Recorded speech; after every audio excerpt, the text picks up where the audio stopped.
I'm not even unmuted yet. Woo! I'm talking to myself. I am a dumbass. Good morning, everybody. How's it going? You know what? Bear with me. I just woke up. Hello, hello, hello. All right. Failer. Thank you so much for that $5 donation, Failer.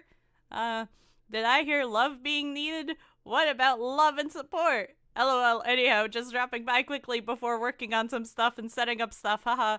Hope your day and everyone's in the chat goes well. Hope stream goes great too and so much more. See you later. Aw, Failer, you're so sweet. Alright. Give me...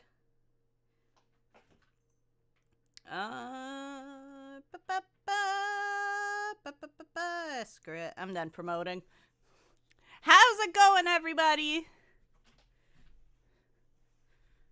Alright. I have one more thing I need to do, and then we can chat. Alrighty. Give me 1 second here. Oh, it's gonna be more than 1 second because I'm trash. But...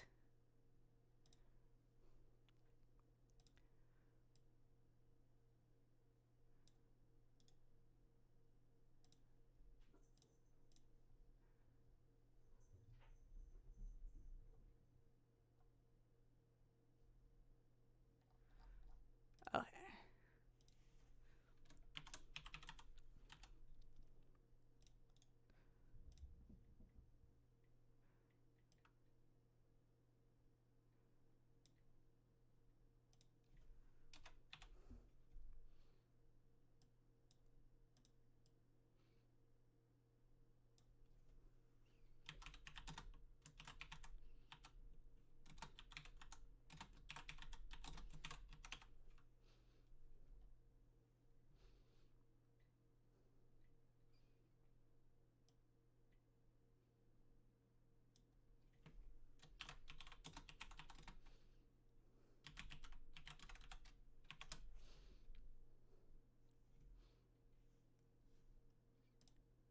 Okay.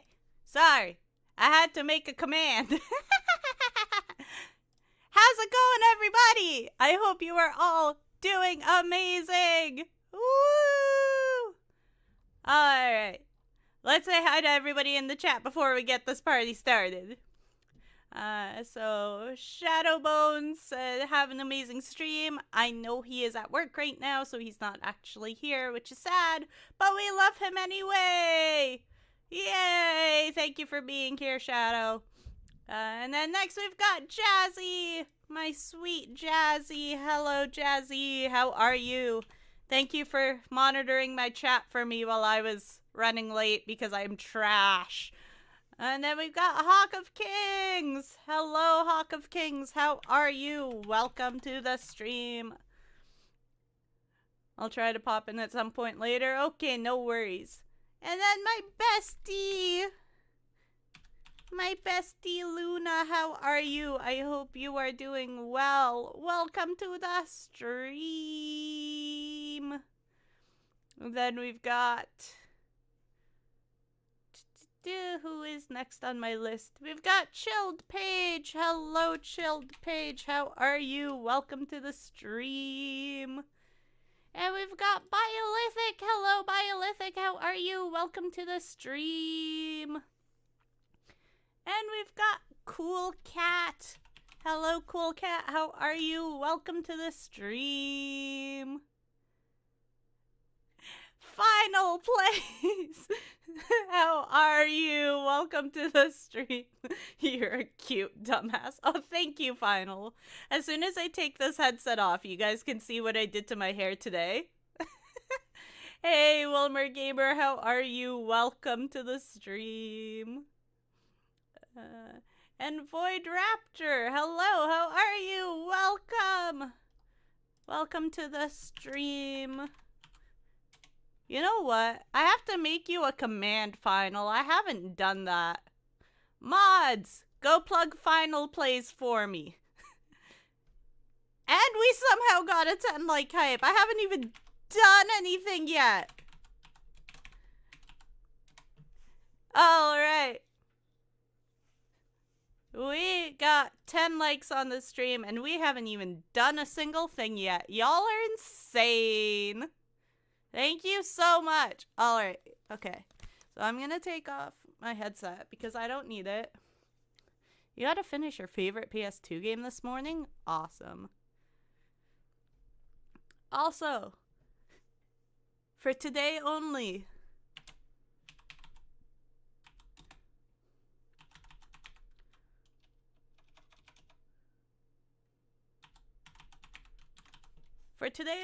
we have a new command. I want to see it work. I hope I set it up properly. Maybe? Nightbot? Yay! So we have a new command for today because it's Love Day and I love you all so much. You are all amazing. But yes, we have a new command for today. Woohoo! Alright, anyway. I know you guys are all super curious about what we're doing today because I didn't tell anybody what I was doing today. I don't think anybody knows what's happening today. It's a mystery to everybody. It isn't that exciting. But today we are actually going to be playing a visual novel. I intended to try and play through all of it today, but I don't know if I'm going to have enough time to do that because I have to end this at 4 p.m. so I can have dinner and do a, and then I have a collab at 5. Thank you for that pinned message, Wilmer. So, I'm going to be playing for about 2 hours. At about 11:30, I'm going to disappear for a few minutes because I have to start prepping my dinner. And then I'm going to kind of be in and out for a little bit, doing dinner stuff and streaming for you guys. So we will get through as much of it as we can. There is about 5 different storylines in this visual novel, if I remember correctly. And I don't remember how long they take. And there's like different endings based on the choices. So you guys are going to be able to help me make the choices if you guys want. And we're just going to have fun with it. Because who cares? This is what we're here for. Hi, Emilio. Welcome. I think I will play an appropriate game today in honor of what day it is. I think I will play Resident Evil, the most romantic game there is. I hope you're doing well, Emilio. Welcome to the stream. Alright, let me pull up this game here. Bum, bum, bum. And let me know how the audio and everything is too with this game, guys. If you could. No, you go over here, silly game. Go over there. Your throat hurt yesterday. That's not good.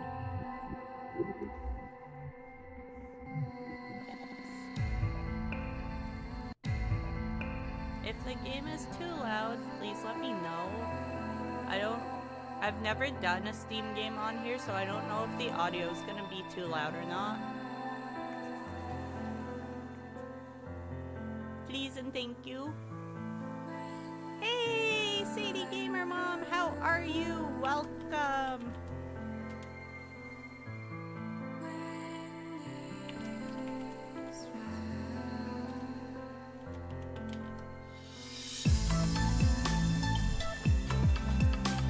Loud? Okay, one second. It's 6:30 a.m. there. It's like 9:30 for me. There, is that better or is it too low now? Because I do know, since this is on Steam, it's coming from my desktop. Like, it's coming from the desktop speakers and not the Elgato. So I don't know how it's being affected.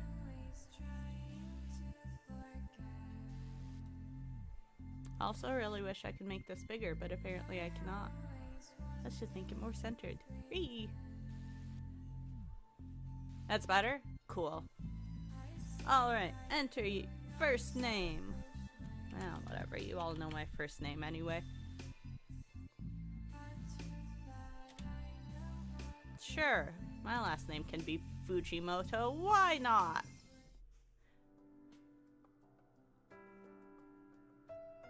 You got Valentine leggings and a shirt? Well, you've also got a lot of love from me. This isn't as big as I had hoped it would be, and I don't know if I... Oh.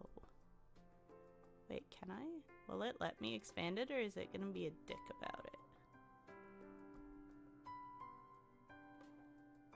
Can I, like, full screen this? Ba-da-da-da-da-da. Kinda, sorta? Dang. Hey, Phantom Flame, how are you? Welcome. I'll be lurking quite a bit, no worries. Just trying to tinker with this and see if I can make it a bit bigger. Oh.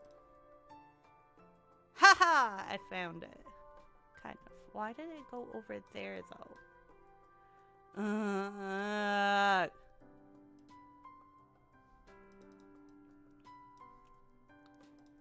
Hang on. Okay, but like, why? I want you on this screen, you stupid thing. But if I put it... Okay. Okay, we're gonna...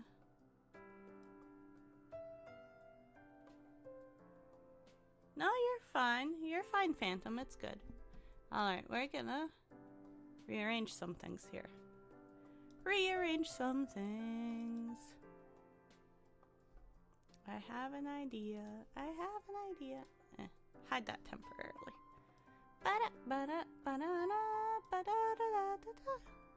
If it wants full screen on the other computer, then it can go on the other computer. And I can have everything on this computer.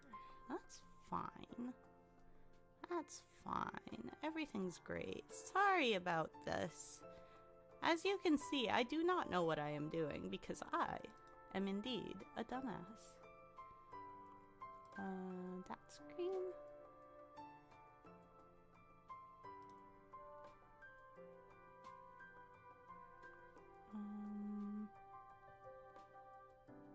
I understand Mario Party can be super frustrating sometimes. No, listen. That one. Yay. Huzzah! There we go. Okay. Fuck. Wait, what? Okay. Okay. Got it. I'm not stupid, I swear. Okay. We figured out our technical difficulties. I'm so sorry, guys. Anyway, I'd climbed the stairs to look for my classroom on the second floor, but couldn't find it. I turned to go back down, still reading the map.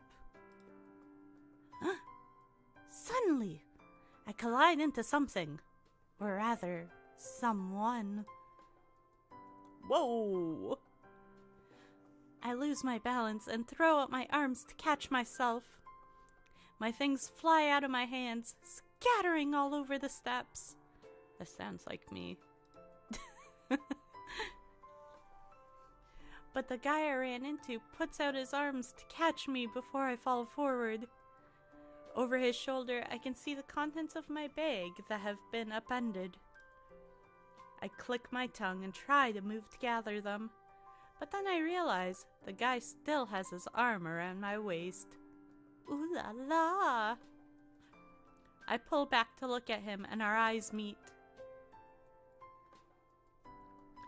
Are you okay? Yeah, thanks for catching me, but could you let me go now? Oh, yeah, sorry. He lets go of my waist hastily and takes a small step back. Here, let me pick those up for you. He bends down to gather my things before they get stepped on by the passers-by. So this game is Mystic Destinies Serendipities of Aeon. It is an amazing, amazing game.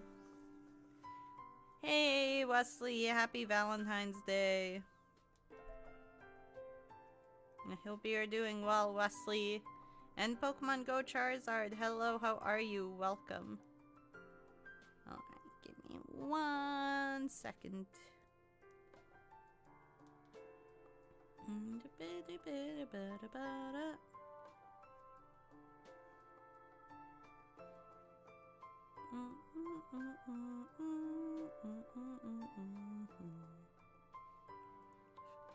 Plug for Wesley.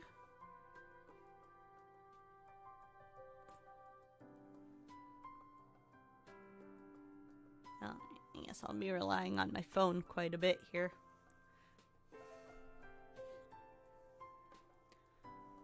I'm Sho. He picks up my map and looks at it before handing everything to me. Is this your first year here? Yeah. Then welcome. It's my second year here myself. He taps a line on my class schedule. If you're looking for this, you just passed it. It's back down the hall on the left. Oh, you're at work? Aw, well, thanks for popping in while you're at work. I appreciate it. Oh? Thanks. I've barely taken the paper back before Sho grabs my wrist to look at my watch. Oh crap, I just realized my next class is on the other side of the campus.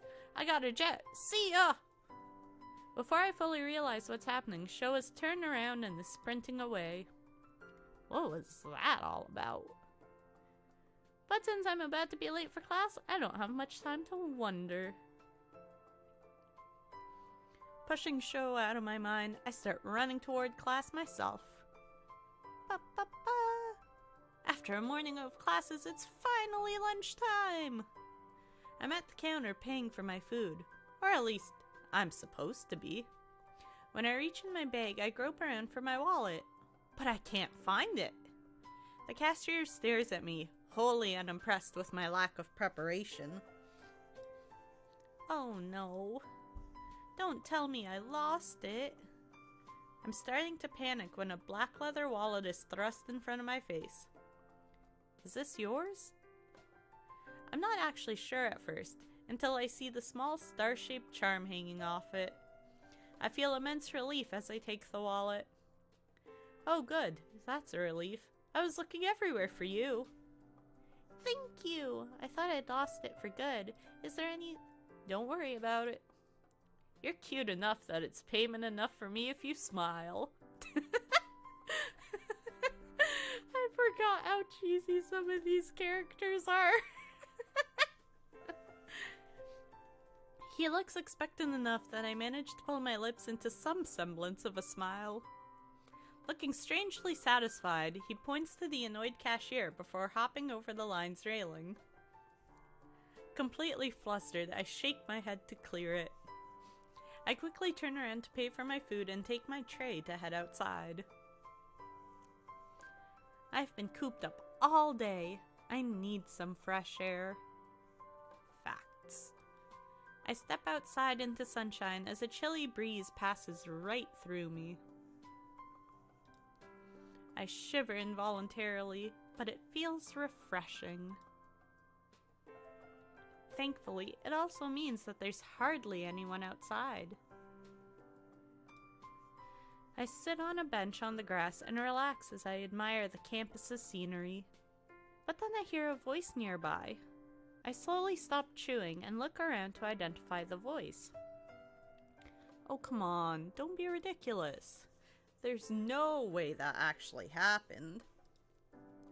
The male's voice is laughing and energetic, yet I see no one around. Hey, Light Blue Yoshi fan, how are you? Welcome to the stream. It sounds like someone talking on the phone. Whatever it is, it's kind of annoying. Someone moves into view near the flowers. They seem to be looking at nothing in particular. Haha, fine, fine, I believe you. You don't have to look so annoyed. Aha! I've spotted the mystery man. Happy Valentine's Day, Yoshi! Alright. You take care, Phantom Flame. It was nice of you to stop by. I appreciate it. Hearts for you. Wait. Before you leave, Phantom Flame, I have something for you.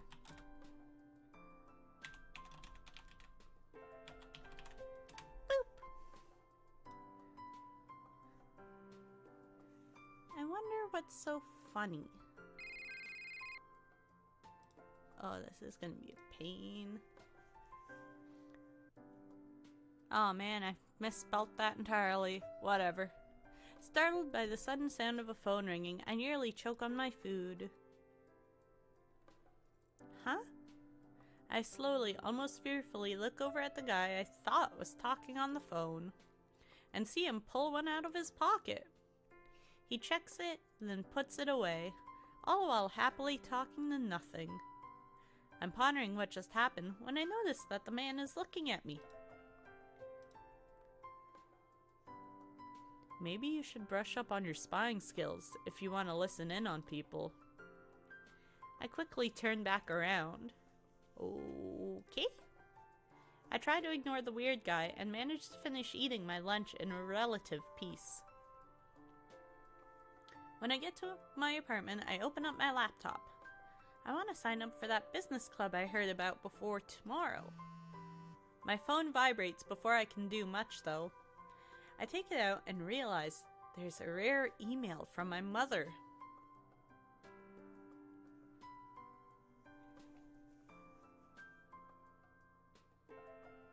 That's pretty much all the Valentines I'm getting today, because I'm going to share some positive vibes to everyone I see today. Aw, that's so sweet, Luna. You're the cutest little foxy girl. Anyway, how was your first week of school? Is everything going well? You left your laptop charger here. I'll be at home Saturday, so could you come get it then? I'd like to take you out to a nice restaurant to celebrate your first week. Mom. Oh, of course I left something important at home, and I was trying to be so careful about everything. Vibes. I got you, girl. The end of the email was a bit strange, though. She's never really been the type to celebrate things. Regardless of my thoughts, I type a reply that I'll be there on Saturday. But the strange feeling the email gave me never goes away.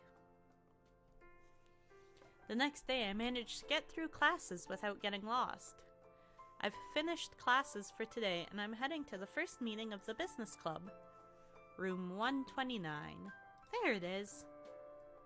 I push the door open. As soon as I do, a black-haired man turns to face me. Welcome to the...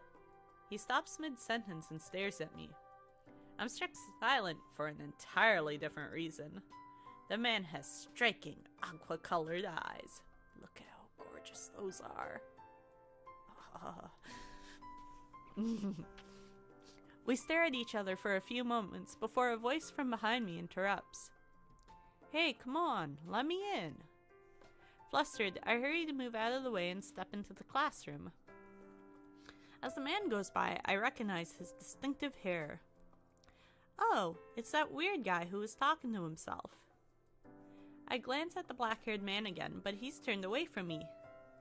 Yo, Scottish Knuckles! Hello, how are you? Welcome to the stream. I hope you are doing well. I glance at the black-haired man again, but he's turned away from me. I turn to face the class and lock eyes with a young-looking guy in yellow. Is that the guy from the cafeteria? Snakey Snake, you're alive! Yay! I'm glad you're alive, Snakey Snake. I don't know if you remember me, but it's me, Liam. Like Ghost Liam?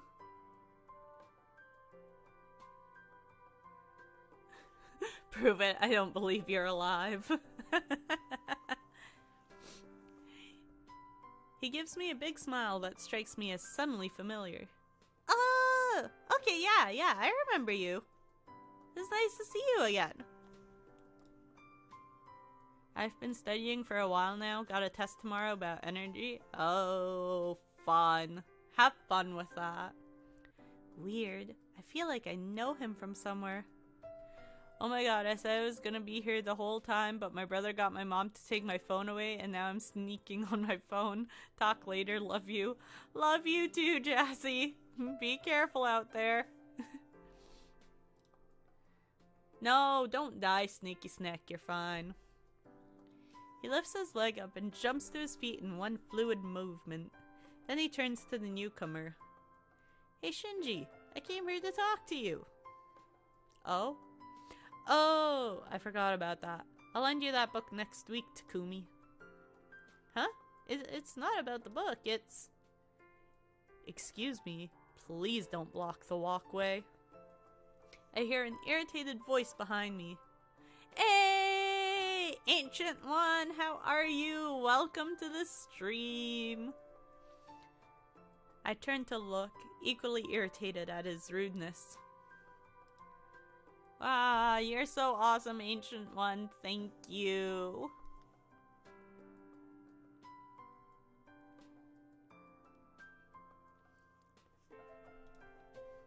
Ta ta ta ta ta. Love at first sight already, Tetsuya? Shut up, Shinji. I immediately move away from the door and go sit down. A few moments after I do, someone starts yelling. No! The peaches are running away! I look over to where I heard the voice and see a guy in a bright orange hoodie sleeping on the couch. Is that... I think it was Sho? What the hell? Why is he here? I'm not really sure. He did stay up pretty late practicing for a part he just got, though. So I guess napping?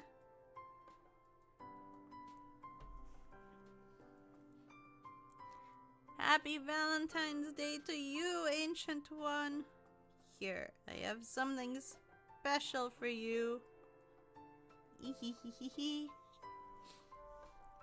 I think he said something about wanting to join the club. Whatever, let's just start the meeting. Thanks for watching the club for me, Professor Kazuma. Tetsuya turns around, but the professor is gone. How did he slip out without anyone noticing? But no one else seems to think it's all that strange. The meeting commences without any further weirdness, though I'm surprised at how small it is. Since it seems like we have some new members this year, maybe we should start this meeting by introducing ourselves. I'm Tetsuya Yukamura, the club president in the 3rd year. I'm Shinji Hirayama, a 3rd year. I've been a member of this club for a long time. Though I think everyone here probably already knows me, I'm Takumi Arai, or Taku for short. It's my 1st year here, but I'm not actually even a part of this club. Haha! I raise an eyebrow at Takumi's introduction. So why is he even here? I look at Sho and Tetsuya kicks the couch. Sho startles awake. Huh? Where am I? At that business club you're talking about joining? Huh? Oh. Oh! We're doing introductions and it's your turn. Oh, alright. I'm Sho Hattori, a 2nd year. I just joined the club. My acting teacher told me if I want to become an actor, it's good to get some understanding with how business works, so here I am! Everyone looks at me expectantly, and I stand up and slightly bow. I'm Ashley Fujimoto. It's my 1st year here. It's nice to meet you all. I sit back down and Tetsuya starts going over what the purpose of this club is and the kinds of things we'll be doing in it. But every now and then, I see the purple-haired guy Shinji glancing at me. What? Am I, like, super attractive today? I know I'm not! Should I wear my crescent moon necklace or the My Zelda heart container? Should do the heart. Do the heart for the heart day. Eventually the meeting is over, and I stand up and grab my bag. But Shinji walks slowly up to me like he's in a daze. He stares me in the face. You're not... What? Jeez, is there something on my face? Suddenly, Shinji just walks right past me.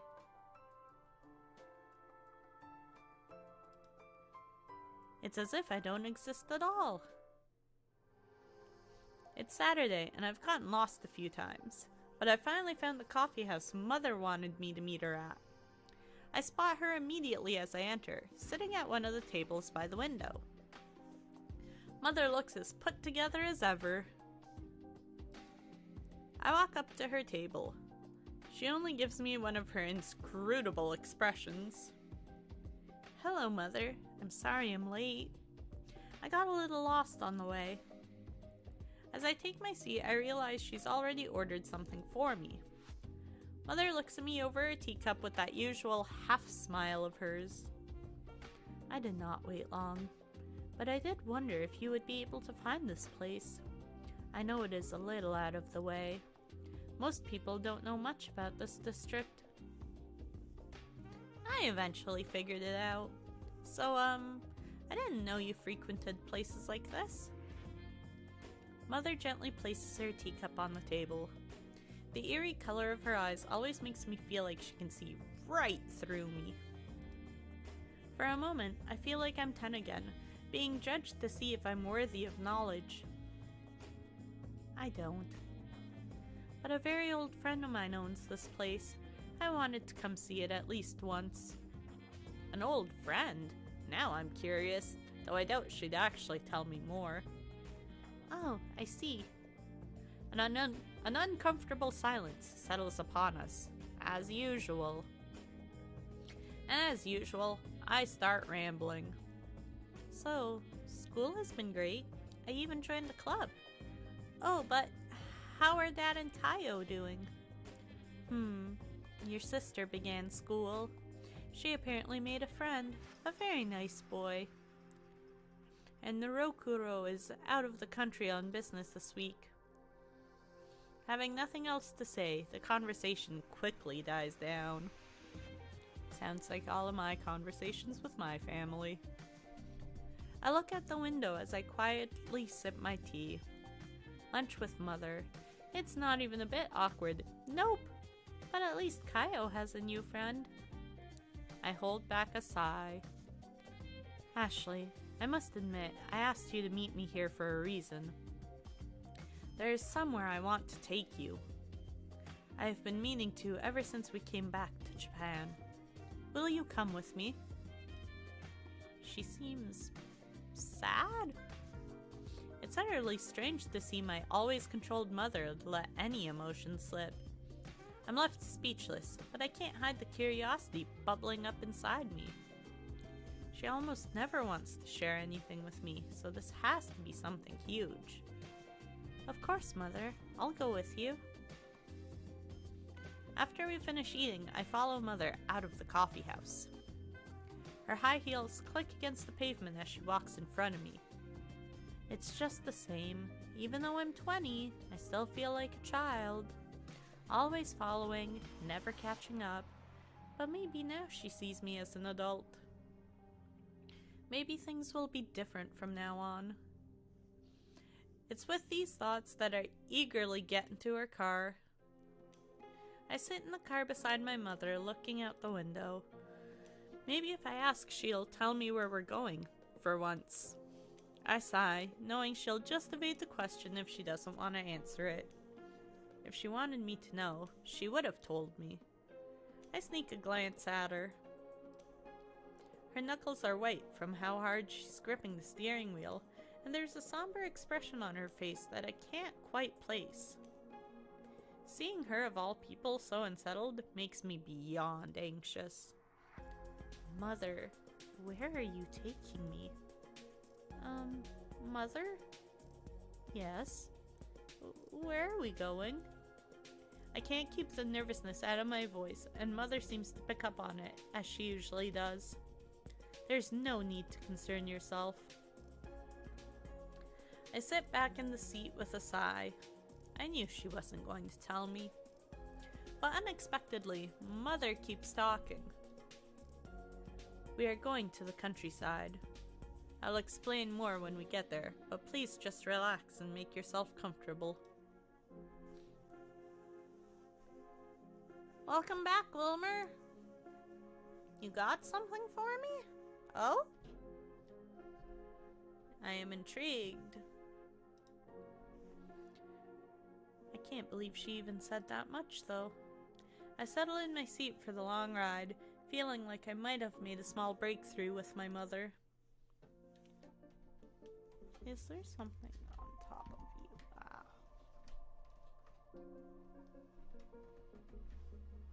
There is. After a very quiet car ride, we finally stop at a house in the country. I step outside of the car in amazement. A traditional home? Whose house is this? The gentle breeze sways through the tall field, rippling through the blades of grass. It makes such a pleasant sound and smells so good out here that my nerves are somewhat calmed. It's beautiful out here. Yes, it is. Mother walks ahead of me with a key and unlocks the door to the house. I hesitate a moment, not wanting to go inside. The sunset is so beautiful, but I can't keep Mother waiting. Maybe I can come outside later. Regretfully, I walk into the house ahead of Mother, who follows me in and shuts the door. Wait here. I will bring us some refreshments. Okay. Mother leaves before I can finish the sentence. Alone in the room, I sit down at the table. I'm not sure where we are, but it's very peaceful out here. The sound of the door sliding open distracts me from my thoughts. You're so happy? I'm glad you're happy, Paige. I'm so glad you're happy. I like seeing you happy.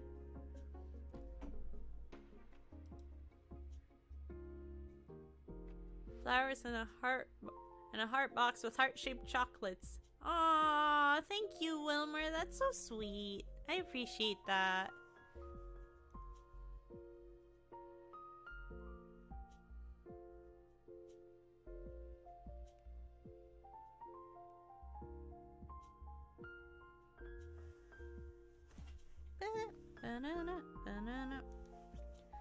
Mother comes in carrying a tray of snacks and some tea.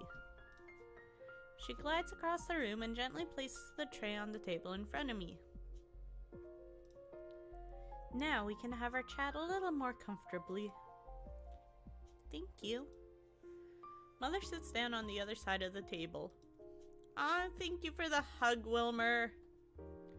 I'm sure you're wondering what this place is and why I brought you here. Of course. For a few moments we sit in silence. Mother seems to be thinking about how to say it. This house is built on the land my ancestors lived on hundreds of years ago. They lived and worked here. They spilled blood here. The way she says it sends a faint chill down my spine. I wanted to bring you here to show you this place that's so full of history. There aren't many things left here from that time, but I thought you would enjoy seeing it anyway. She takes a small sip from her cup and I follow suit. A pleasant warmth washes over my body.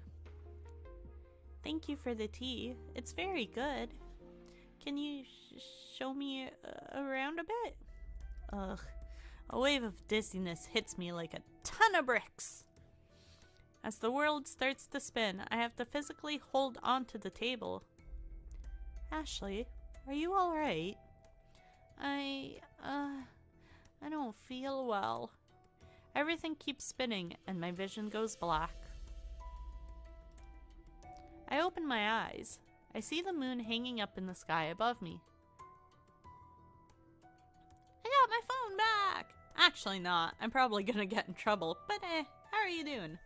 We're doing good. Still trying to get through all of the boring beginning crap before we can actually choose a storyline and do some things. Start pursuing our romantic interests, you know. I open my eyes. I see the moon hanging up high in the sky above me. The skies Wait, huh? Where the hell am I? I try to move, but my body is completely unresponsive. What is this? What's going on? Why can't I move? Help! Help me! Someone please! I'm panicking, but I can hear someone coming closer. They're muttering under their breath. Up already? Knew I should have used more potion. I'm playing Pokemon Showdown? Nice! What?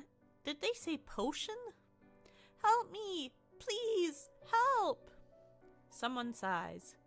It's useless to shout, you know. No one will hear you.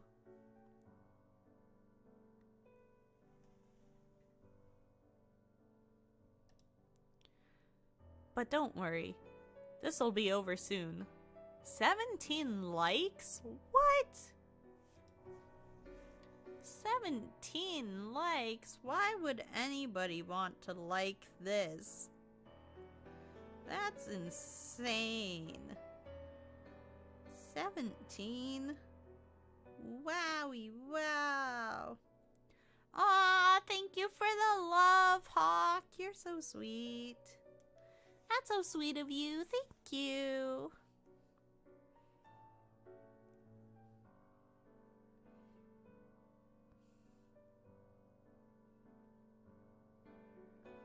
Here's some love.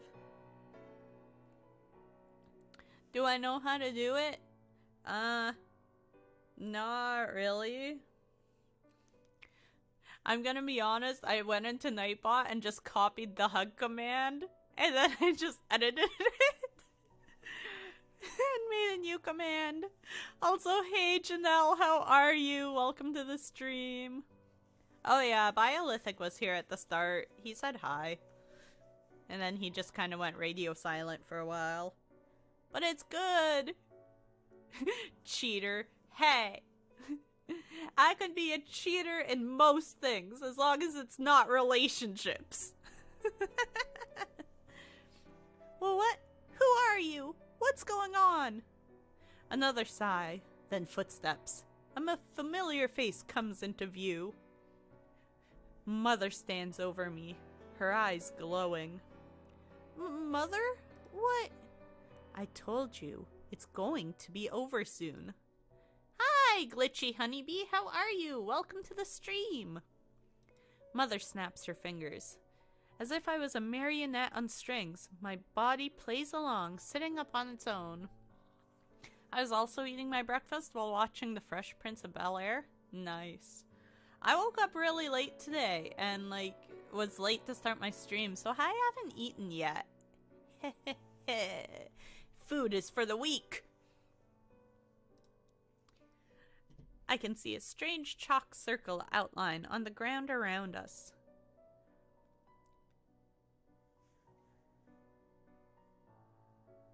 Yeah, I kind of figured that. It was so much easier to just copy and paste, you know. Her heels click against the stone. She walks to something that looks suspiciously like an altar of some sort. Hey, Ian, how are you? Welcome to the stream. Speaking about food, I haven't ate yesterday. Oh, jeez, Jassy, you need to eat, woman. Don't worry, I have the One Ring, the New Ring. I have no need to eat. Oh, Ancient, I love you. You're adorable.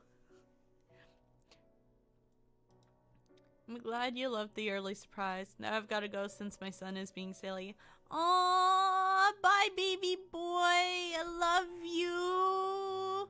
All the snuggles for you, Landon. I love you so much, my baby. Sorry. Please explain. What have you done to me? Why? How? I can see her eyes dart towards me momentarily as she continues to work. She places various crystals along the chalk outline. I am doing great, Ian. How are you doing today? I'm a little hungry, but I'll deal with that at 11:30. in like an hour and a half. I'll go get something to eat while I prep some dinner. So I'll disappear for like 5-10 minutes or so. My heart is beating impossibly fast. I try to stay as calm as I possibly can. I suppose I should explain. It's only fair. You got a Valentine? That's awesome, Ian. So happy for you. She stops and looks at me. I am many things. My true name is Shizuka. I am the last living sorceress. A mistake rendered me cursed, unable to die. What? But how is that even possible? Happy Valentine's Day, everyone! I call it Happy Love Day here because it's Love Day and I love all of you!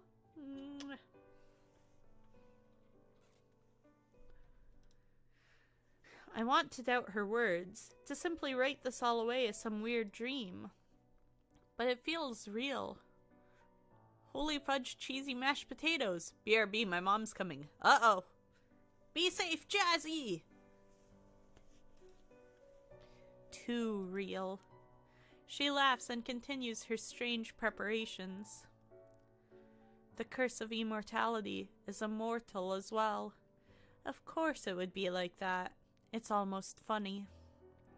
It might have been an accident, but considering who he is, it makes perfect sense. Huh?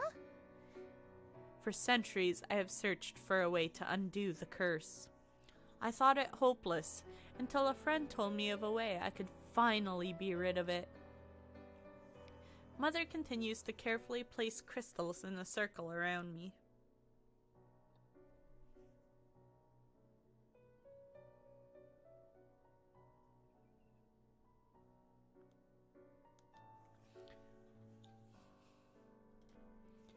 The only way it would work, however, is if I completed the ritual on a very specific date. And if I had someone very specific to transfer the curse onto. With a momentary pause, she glances at me. A daughter? No, not a daughter. A homunculus. The perfect copy of my physical self. And so, I created you. I am not your mother. I am the alchemist who made you. Bruh, my right ear is loving this. Oh yeah. I guess we can fiddle around with the audio a little bit. Ancient One? Do you know how to fix the whole audio thing? Because I know some people say they can't hear me they can only hear me out of the one side. So if you know how to fix that, I guess we could tinker with that while we're here. Any words I could say get stuck in my throat. I feel like I'm going to pass out again. This has to be some sick joke. This can't be real. This is all just a terrible dream. I just need to wake up and I'll be back in my bedroom. But if this is, by some insane chance, is real. It's only piano on left and only you in the right. It's so weird. Oh. What sound program do you use? I don't have a sound program. I don't understand. All I have up right now is my Streamlabs. There's no sound thingy. Unless you're talking about the mixer on the Oh, wait. Is it? Oh, is it a problem with my mixer that the mic is plugged into? Because it's a, the mixer that my mic is plugged into is a, M-Track 2X2 C-Series thingamadoodle. I can show you if you want. It requires me to move my webcam around, but I could show you, I guess. There are some things I want to know. Alright, what do we want to know? Who cursed you? Isn't there any other way? Or what about Dad? What do we want to know? Okay. This is my, this is the mixer thingy that I use that my, thingy's plugged into. I don't really know what all of the doodads do or what's happening or like that. Blah. I don't know if that's, any help to you at all. But yes, that is the thingy I use. If you show me the program. I don't have a program per se. It's just this. It's just that. It's just that is what my mic is plugged into, and then I have Streamlabs open. That's all it is. Anyway, what do we want to do? What do we want to know? Ladies and gentlemen, this is your first time you get to pick an option. What do we want to know?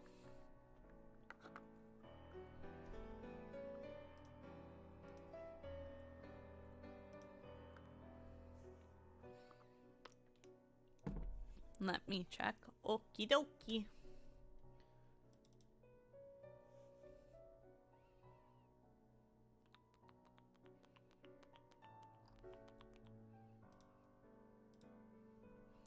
What kind of M audio is it? It's the M-Track 2X2 C series.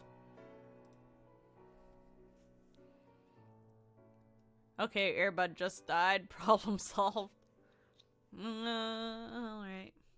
Let's find out who cursed you, since nobody wants to answer me. Who was it who cursed you?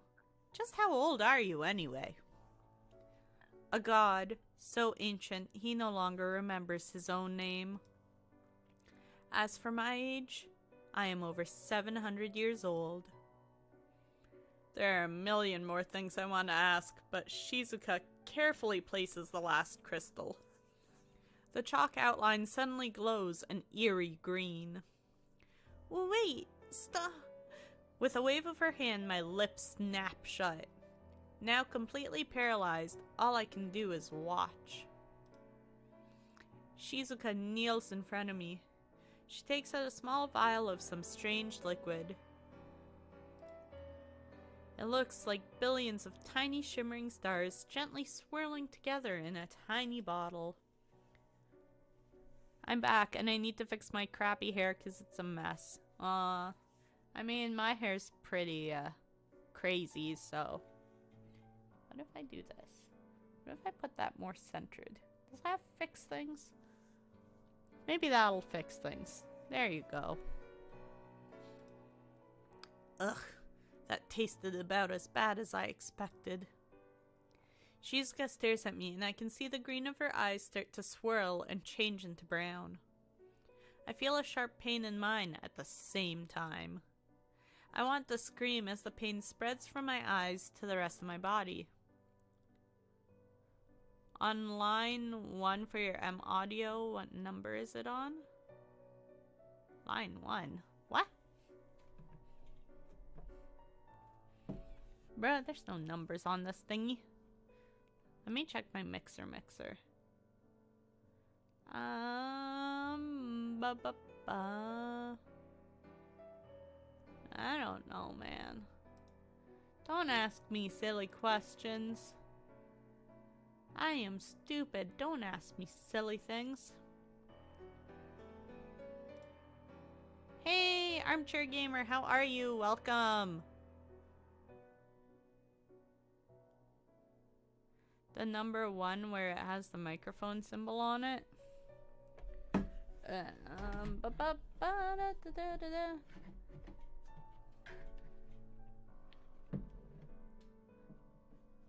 Okay, mine has 0 of these things. Okay, let me set this up.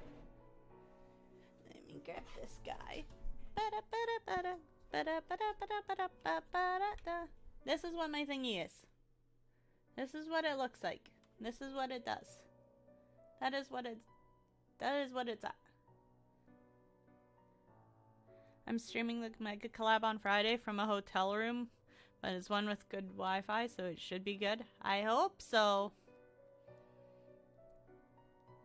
Yeah, none of these really have a microphone symbol, buddy boy. Buddy boy. Unless you're talking about that. Oh, on my actual stream thingy.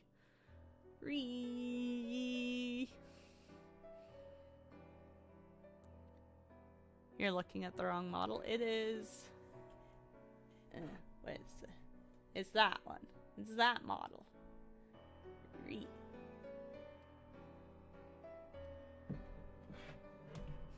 Hotel room. Make sure you put the do not disturb sign on. Okay, anyway. Back up, there you go. Stay. Stay.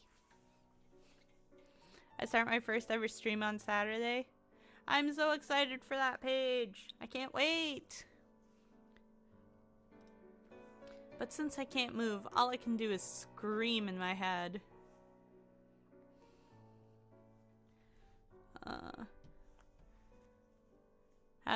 How's the amazing, wonderful, awesome, loving, kind, cute, caring, and supportive Ashley doing? I am doing awesome possum. Awesome possum.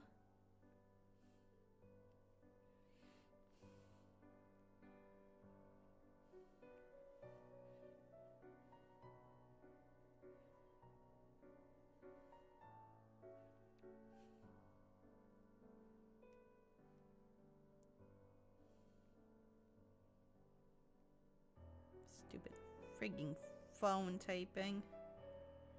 There.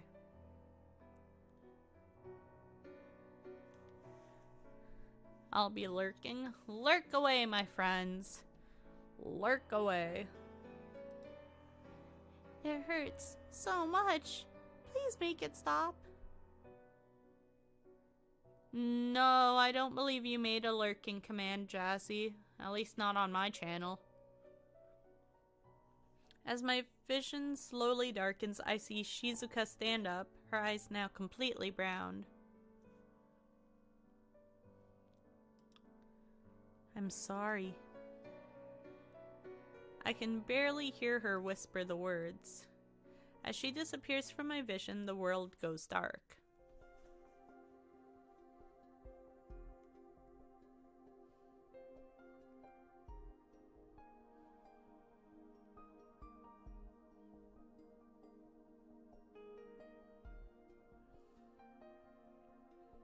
If you want to make a lurking command, you can.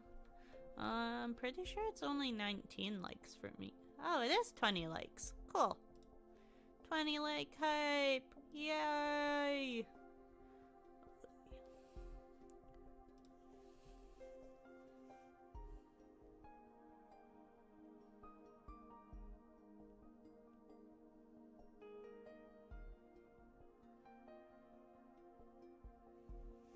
Thank you so much for 20 likes on this random stream. Y'all are awesome. Ugh. I grab my head that's throbbing with pain. Where am I? I'm so groggy I can scarcely remember my own name, much less what happened yesterday. I managed to force my eyes open and ease myself up into a sitting position. Holding my head still, I go back through everything I remember. I went to school, then I met Mother for lunch on Saturday. Flashes of strange images suddenly come to my mind. Learning a new piano song is hard, but I got it. Nice. I was actually going to do something special for today's stream, but I never got around to it, and I'm kind of sad. But oh well! Future streams it shall happen, maybe. A strange house I didn't know my mother owned. Having tea by the setting sun. Then last, the feelings of helplessness, fear, and confusion while my mother made strange preparations under a full moon.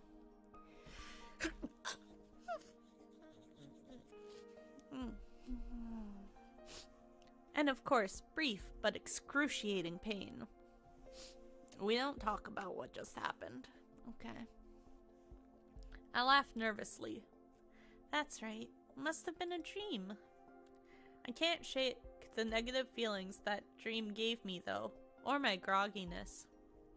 Somehow, though, I managed to push myself out of bed. Bye. Okay, bye, Emilio. You have a great rest of your day. It was nice to see you. On input 1 and input 2, what do they say? So input 1 is, what is this? It doesn't really say anything. It's just, it says gain, and I don't know what that means. Like, it's literally just... You want me to check Discord? Okay.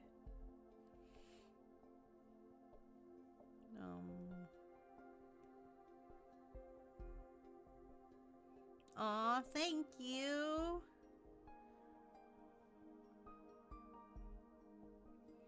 That's so cute. Thank you. I mean, my brother's in high school and is going to the state championship Friday to Sunday, so that's why I'm streaming in the hotel room. Nice. Yeah, both the inputs are in the middle. Yeah. Everything all of my inputs right now are in the middle. Everything should be in the middle right now, so I don't really know. I don't know how to work this, doodad. That's the thing.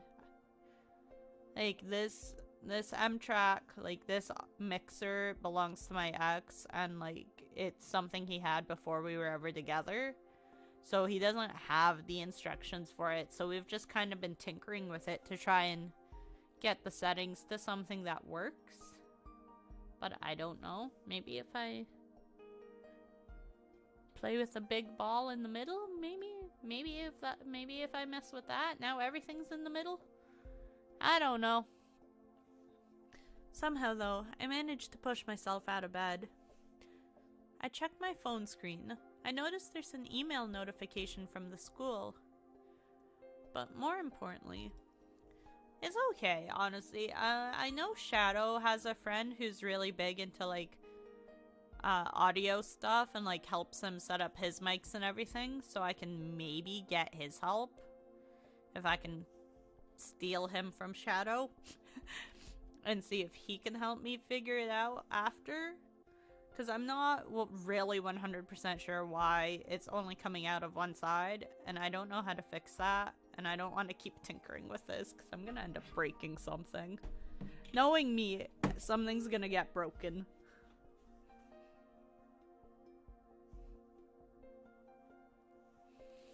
Crap! I have to get to school! I rush to get dressed and grab some pain relievers before I run out the door.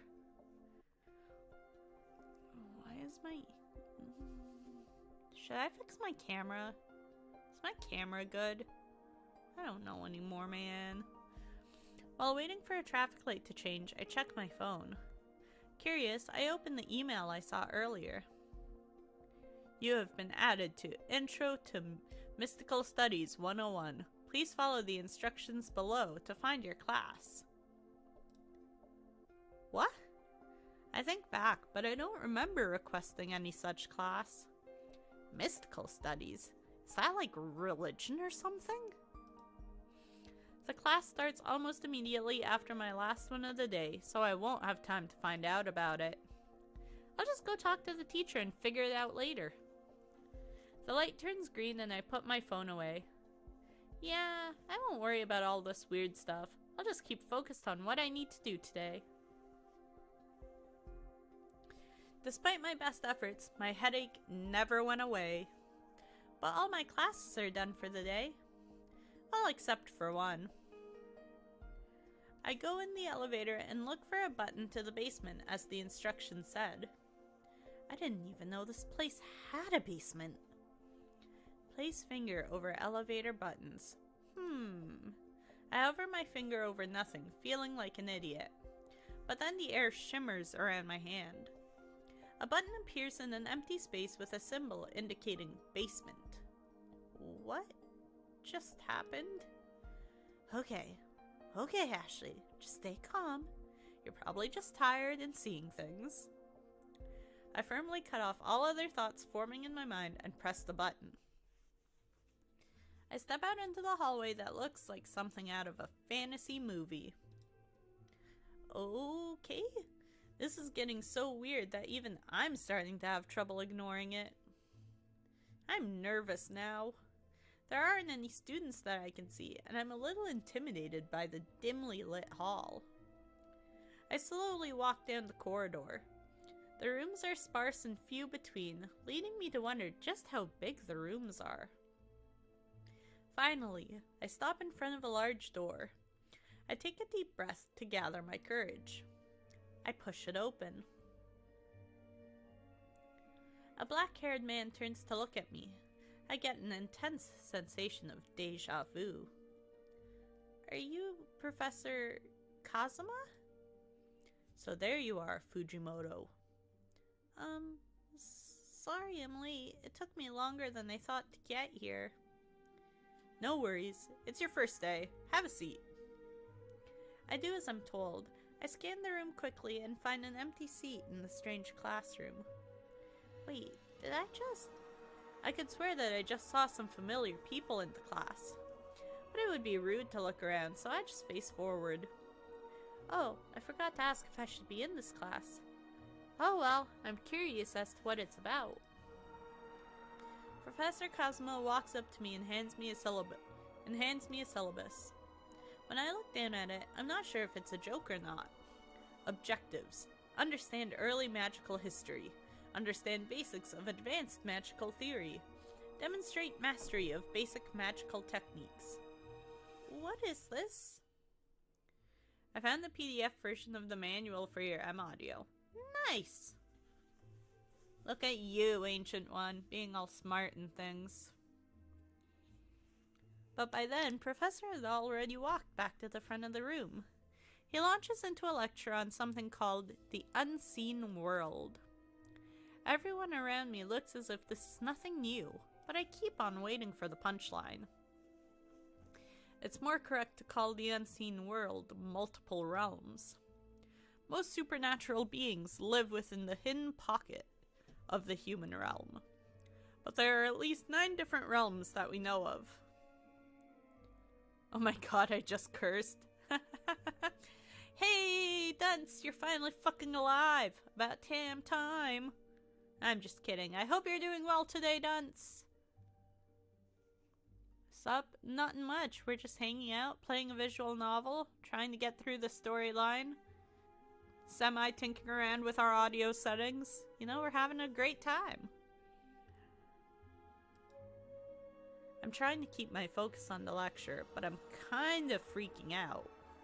What Professor Kazuma is saying sounds insane, yet no one around me is reacting to it. On top of everything, there are windows in the class. In a basement, and they're showing some kind of mountain scenery. None of this makes any sense! I feel like I have to get out of the room or I'll lose my mind. But through force of will, I managed to keep it together until the end of class. Shit's been fucked up, so I haven't been online.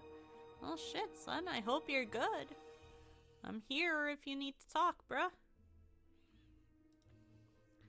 That's when the professor asks me to come up to the front of the room.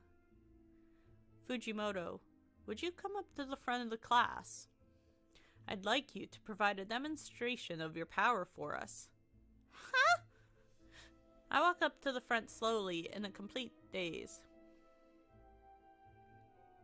Question, Ashley, are both the left and right mains connected or just the left? Je ne comprends pas.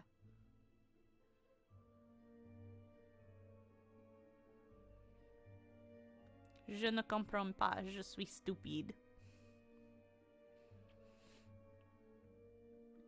Also, it's not my internet that's bad, it's the signal. Oh, that's not good.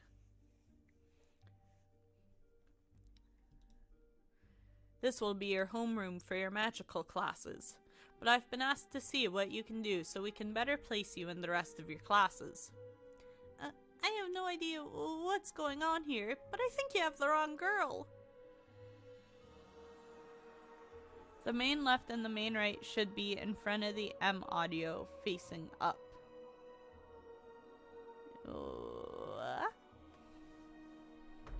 I've shown you everything that's on here. I don't know. There's nothing in them.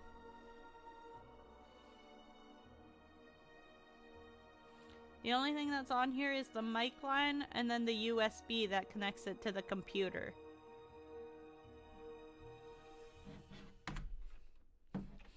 Those are the only things that are plugged into this thing. The only reason I can chat is because I'm out of the house? Oh, jeez. You mean you really have no idea what any of this is about? No, I don't. Well, maybe the fastest way for you to understand is through a first-hand experience. With that, Professor Cosmo places one of his hands out toward me, palm up. A small sphere of light forms over it, and I can't believe what I'm saying. What? What is going on here? Genuinely scared, I take a few steps back amidst the murmurs of the class. Here goes. Cosmo pulls his hand back, aiming the sphere right at me. How? Why is this happening? What do I do? My fear, stress, and confusion with the entire situation finally come to a boiling point. The splitting headache I've had all day is just icing on the cake. All of a sudden, more than anything else, I'm pissed off. A hot feeling bubbles up inside me, and I feel like I'm going to burn up. Another thing I can suggest, click the show hidden icons and click the sound icon and tell me what that shows. What? What hidden icons? I don't understand. That is the speaker's icon. Right click if you have to.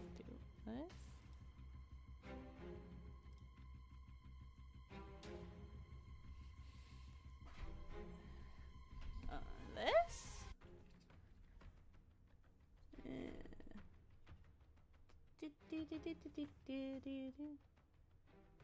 This is what you want to see? Is that it? I don't know. I do not know if that is what you wanted.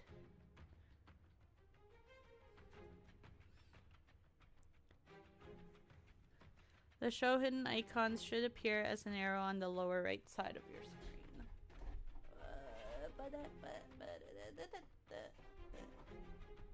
Webcam, stay. As an arrow. I see absolutely nothing. Wait. Click on the speaker.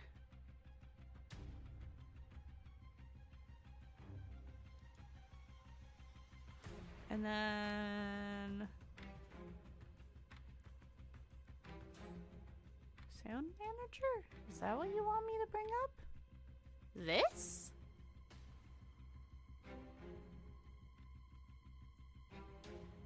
Is this what you wanted? Okay, well that's what it shows. I don't know what that's gonna do. There you go.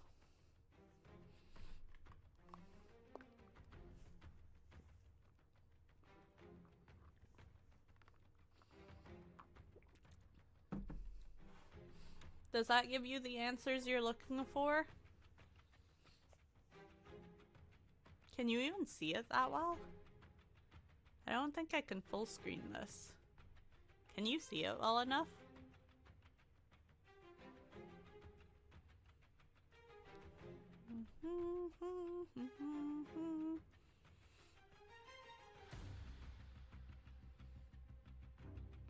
But there you go, it's there.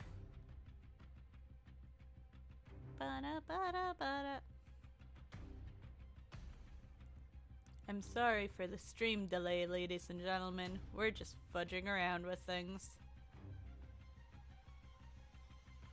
Maybe best we do this on a different live stream. Sounds like a plan. If you're not busy tomorrow, I get done work at 2:30. I will probably be home around 3:30. We can tinker around with it then. I'll DM you and we can talk. Back to the game. Webcam. Stay. Cooperate. A hot feeling bubbles up inside me, and I feel like I'm going to burn up. A painfully bright light surrounds me. I can barely understand what's happening as Kazuma throws the sphere at me.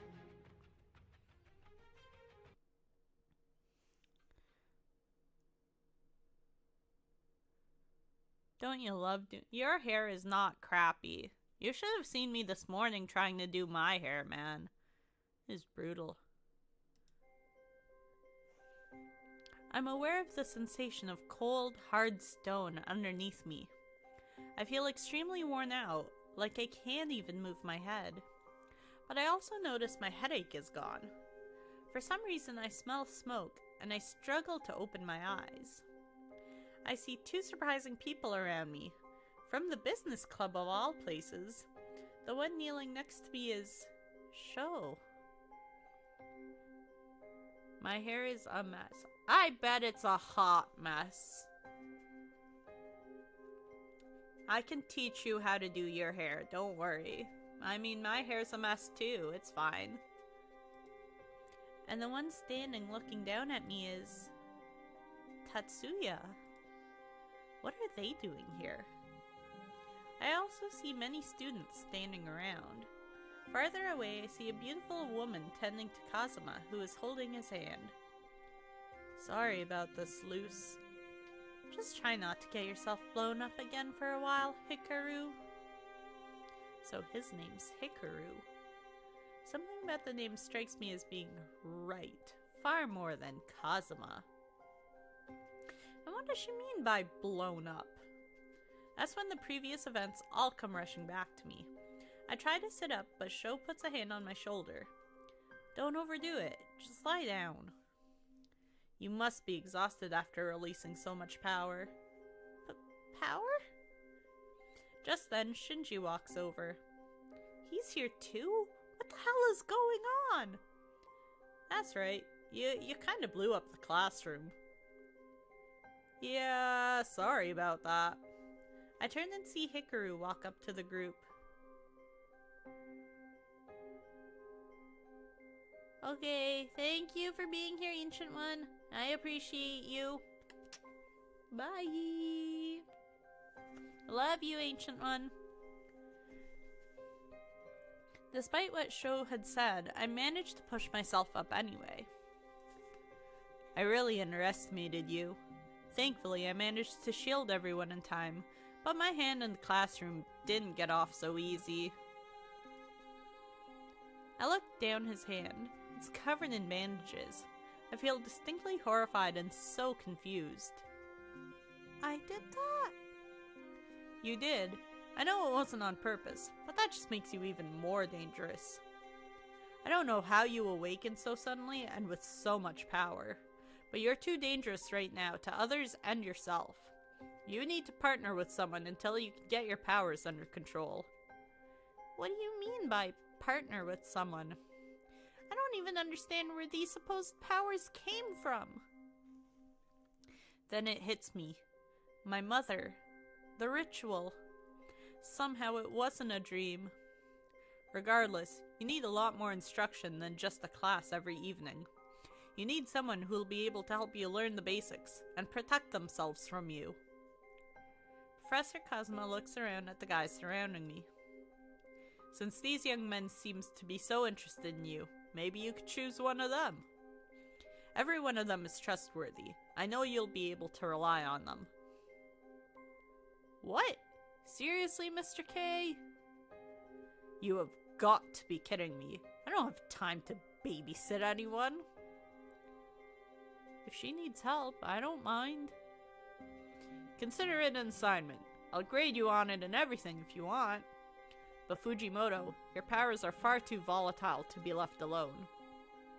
I know it's a lot to ask, but please make your decision now.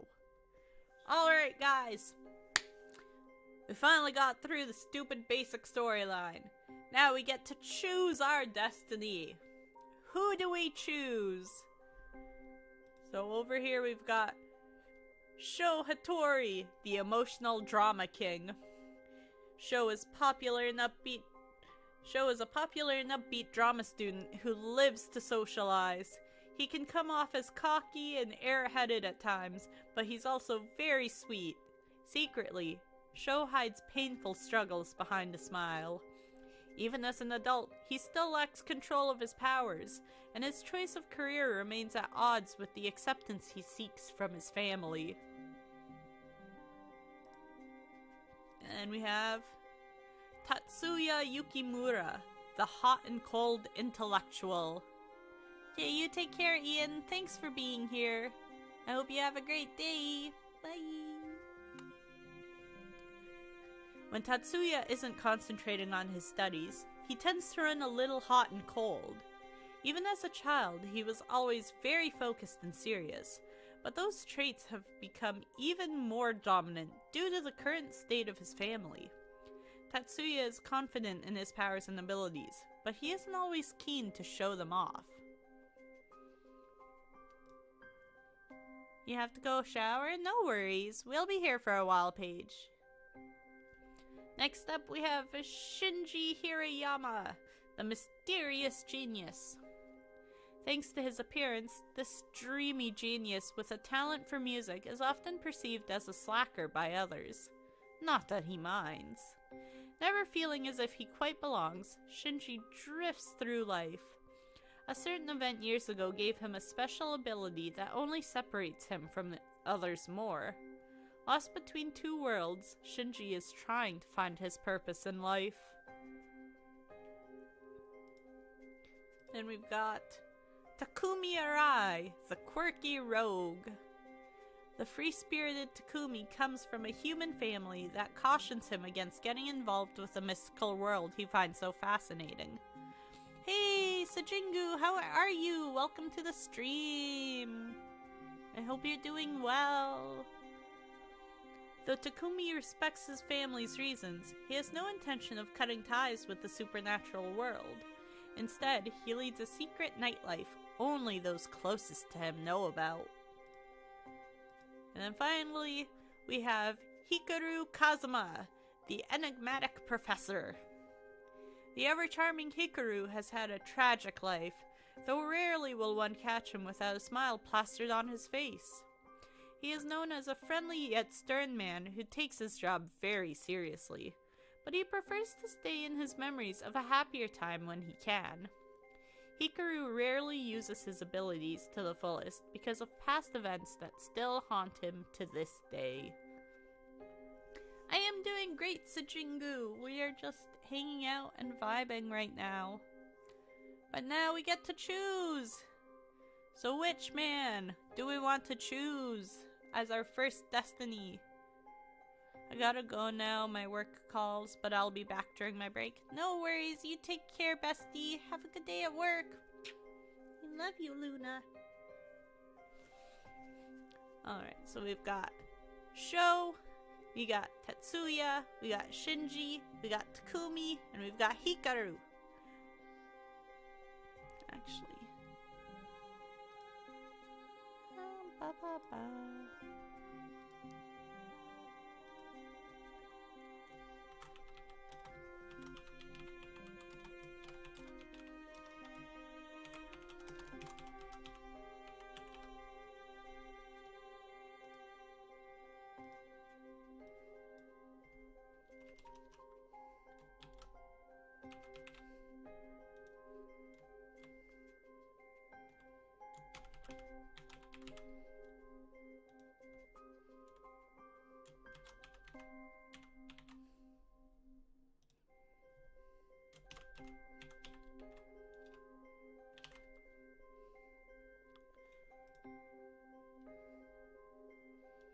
Oh, it only lets me use 4 options? Fine, whatever.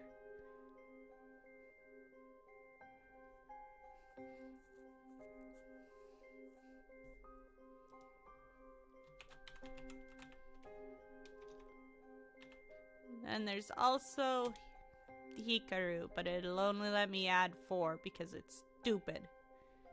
So I'll give you guys a few minutes to pick who we should use.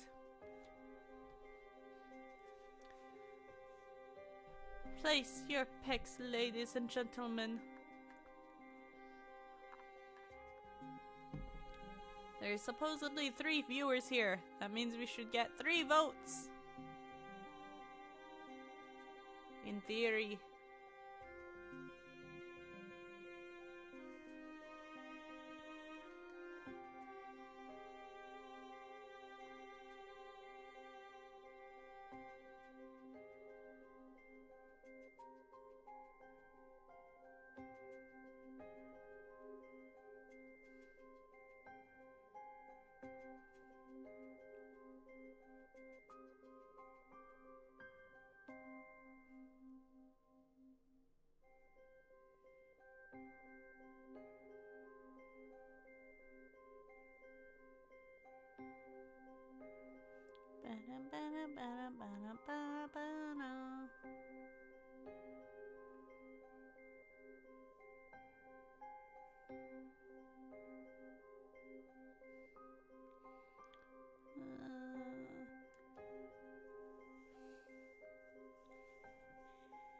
Alrighty.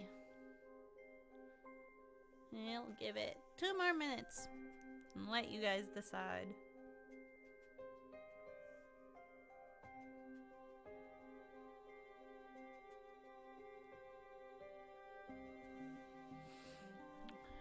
While I wait, I'm going to edit the stream.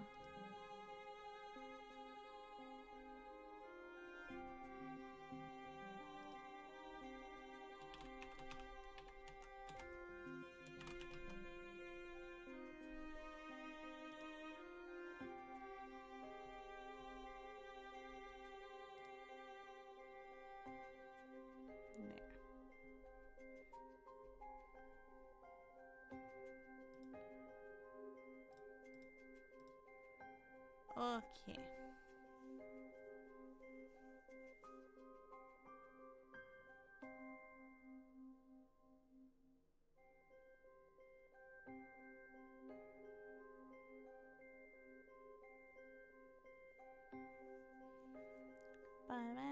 One more minute.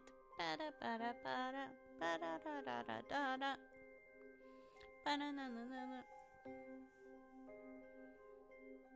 Ba-na-na-na-na-na.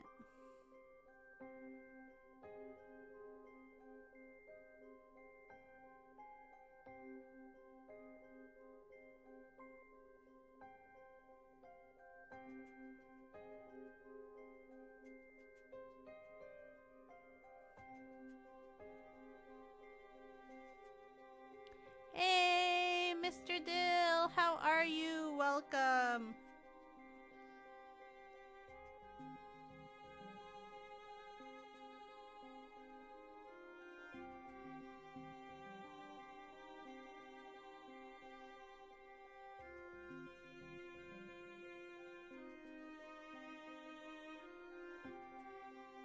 Everybody go say hi to Mr. Dill.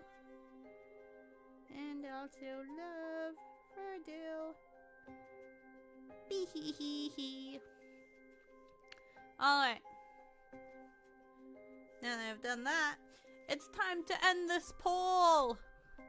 Who will be our destiny? Whoops.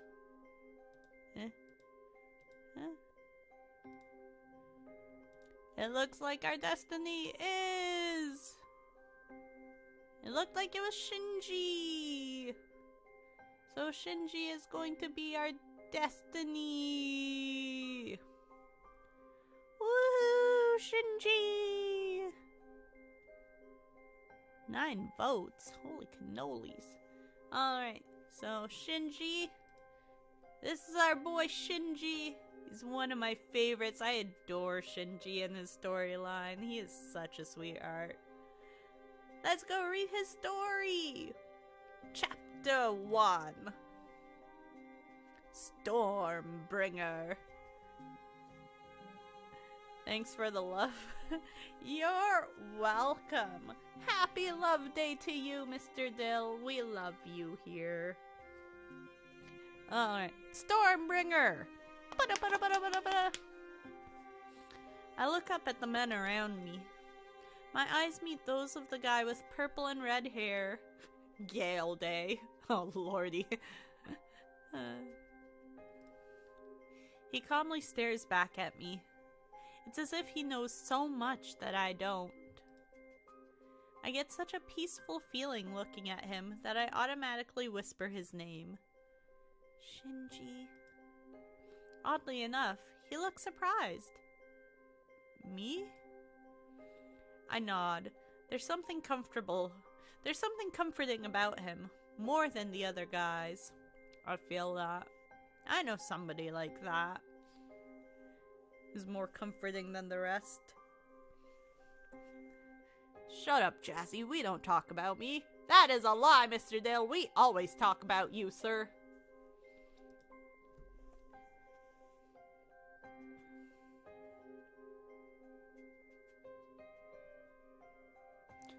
Sho seems kind of unreliable, and Tatsuya seems irritable. I think Shinji would be patient with me.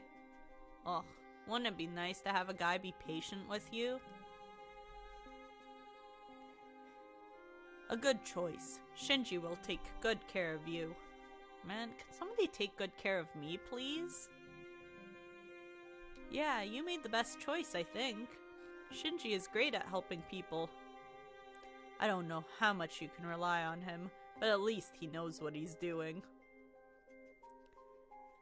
Quite a compliment coming from you, Tatsu. Shinji turns to me, seeming to examine me for a moment. I stare evenly back at him.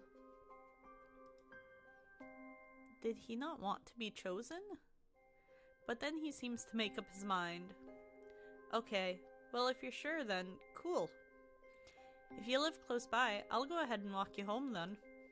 You look like you're about to collapse from exhaustion. Sounds great. I'm honestly so tired that I think I can hear my bed calling to me. I struggle to push myself up before a hand appears in front of me. I look up. Need help? I take Shinji's hand and he gently pulls me up. I still feel a little worn out though, and it's ridiculous how shaky I am. Shinji gently puts an arm around my shoulder to act as a stabilizing force for me. Although it's embarrassing, I'm grateful. Happy Gale Day, everybody! Woo! Gales! We slowly walk into the elevator. Shinji presses the buttons for us with one hand while holding onto me with the other. I glance at Shinji, and he seems to be thinking again. For my part, I just try to act like it's normal for a strange guy to be this close to me. But he smells so nice. It reminds me of what the wind might smell like. Oh, that's creepy. I'ma use that phrase when I don't feel like doing anything. I can hear my bed talking to me. My favorite thing to say is... My favorite thing is, my bed is a siren and she's calling to me. I must listen. And then I disappear. We step out of the elevator and make our way out of the building. I've been staring at the wet road in front of me, set sparkling by the sunset. We've been entirely silent the whole time. It isn't something I mind too much with Shinji for some reason, but my mind is starting to go dark places. I decide to distract myself by striking up a conversation. Hey, you remember last week at business club? Yeah. I kind of felt like you were staring at me a lot. Bed's calling me. Gotta go. Okay, bye, Jazzy. Enjoy your bed. And then you started to say something and left. It freaked me out. What was that about? Oh. It's tough to explain. But there was something about your aura that day. I was trying to figure it out. My aura? Not literally, lol. I have to stay awake for another 20 hours. Feels. I have to be at work for 5:30 a.m. tomorrow and I'm not looking forward to it.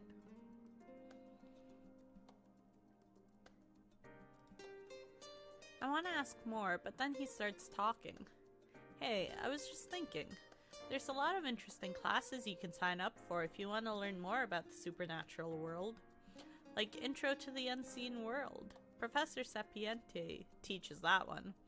It might be kind of advanced for a newcomer, but you should be able to understand most of it. And if there's something you don't get, I'd be happy to explain.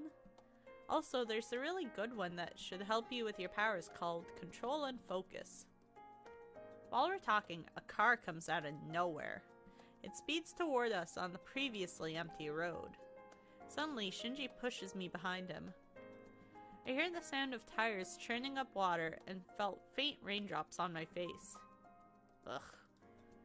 It's then I realized that Shinji got hit with water from one of the many puddles.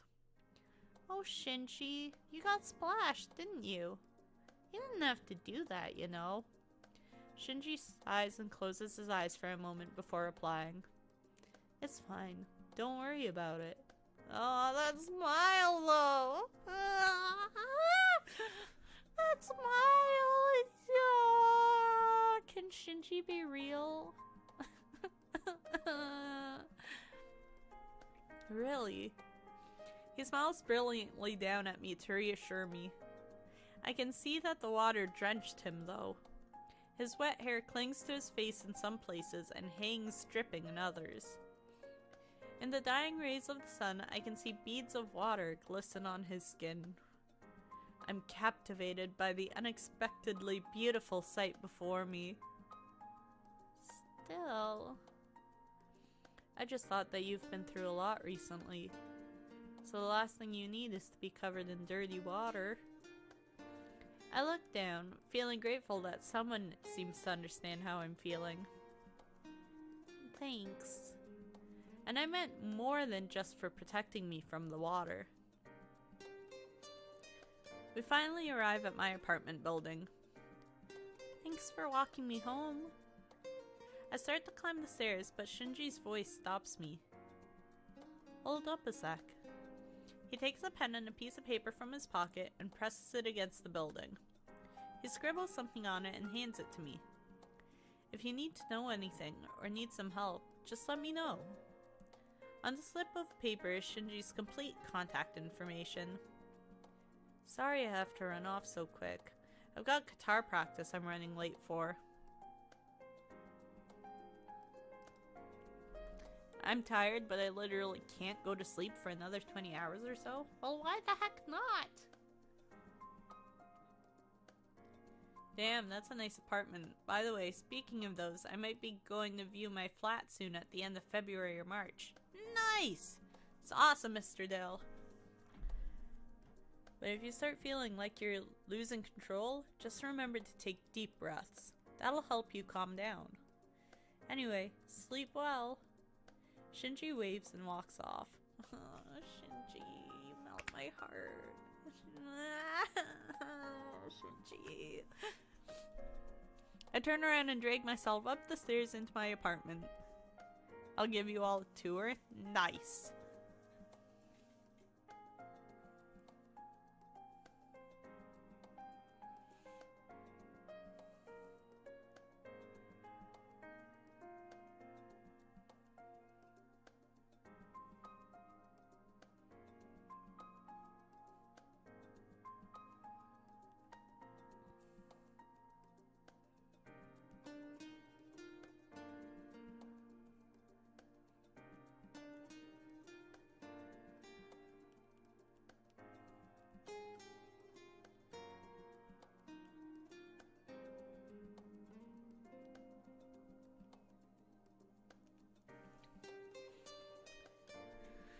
Because I have the thing, okay.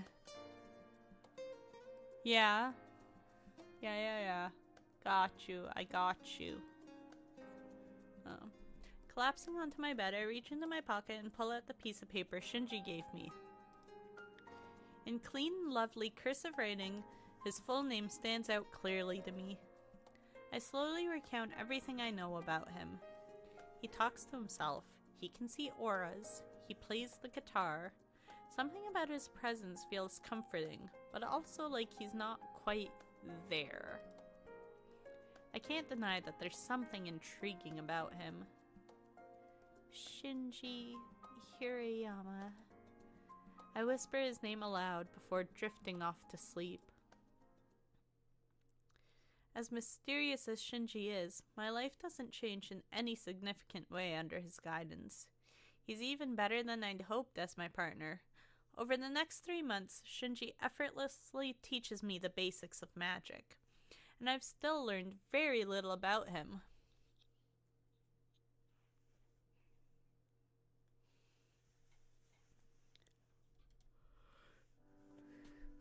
I'm thinking these things as I get ready to meet Shinji this afternoon. We've been meeting up on Sundays to go over everything that happened in the past week. It's just easier without class schedules in the way. Shinji's always thinking ahead like that. It's not nice having to worry about everything. Or, it's nice not having to worry about everything.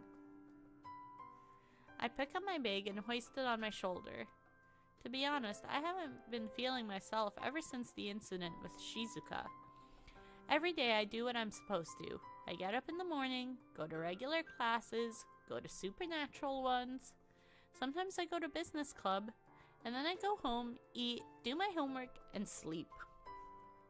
Honestly, the most exciting part of my week is getting to see and work with Shinji. Feels.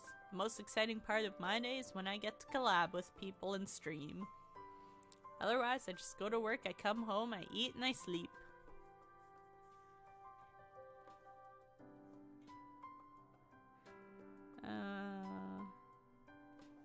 A clean room is a happy mind. I mean, not always.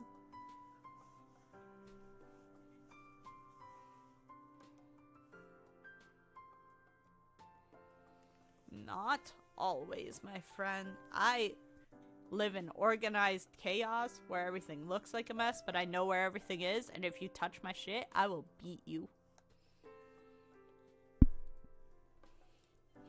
I glance at the mirror once more to check myself before I leave.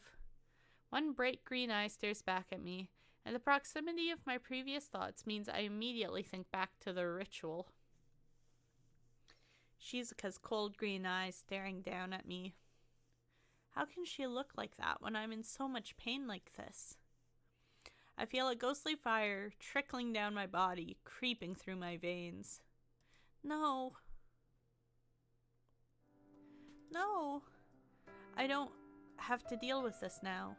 I struggle with my emotions that threatened to keep me trapped in that time, in that place 3 months ago. I pushed down the tears that were coming and the nausea that was rising in my stomach. I turned away from the mirror. No, I can't do this today. It's fine. I can't be late meeting Shinji. Doggedly, I turn all my thoughts to once of meeting Shinji on time. You're a lurk? No worries, Jazzy. Lurk away. Just thinking about him always calms me down at times like this. Truth. After a few minutes, I feel okay enough to leave. Mental issues managed, I grab my keys off my dresser and head out the door. You're gonna lurk too? No worries. I know the stream's pretty boring and you guys, I just appreciate you guys even showing up at all, honestly. Because, I know visual novels are not for everyone. But I just figured it'd be something cute to do on Valentine's Day, because they're usually pretty romantical and whatnot. But yeah, I get it. Y'all can do your things. It's fine. Since it's later in the day, more people are out walking than usual. Good. Not being alone always helps. The people in the warm December sunshine serve to pull all my thoughts away from Shizuka. As I walk, I still my mind and think about the person I'm going to meet. My regular study sessions with him have made me into what I feel is a reasonably competent sorceress. Or at least they've kept my powers from going out of control well enough. I can't even imagine how bad things would be if I hadn't received lessons. Shinji taught me how much my emotions were tied to my powerful but unstable abilities.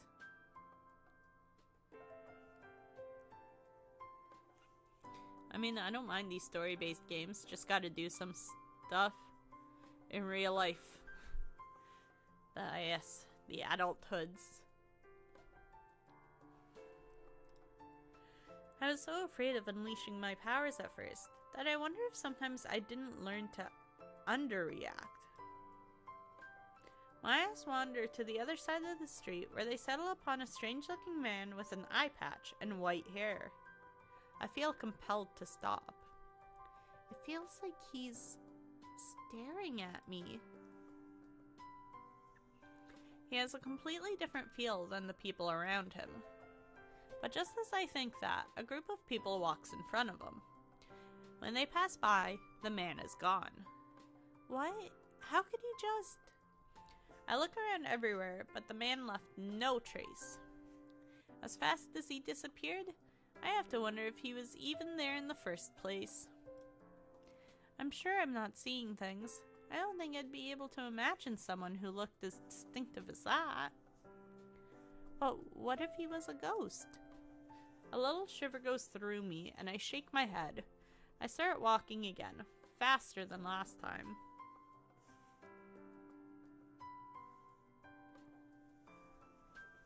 No, I know there are all sorts of strange things in this world. Maybe some people have the ability to appear and disappear too. I'll have to ask Shinji. I make a note to myself to be a little more aware of my surroundings, in case the guy pops up again, and continue on my way.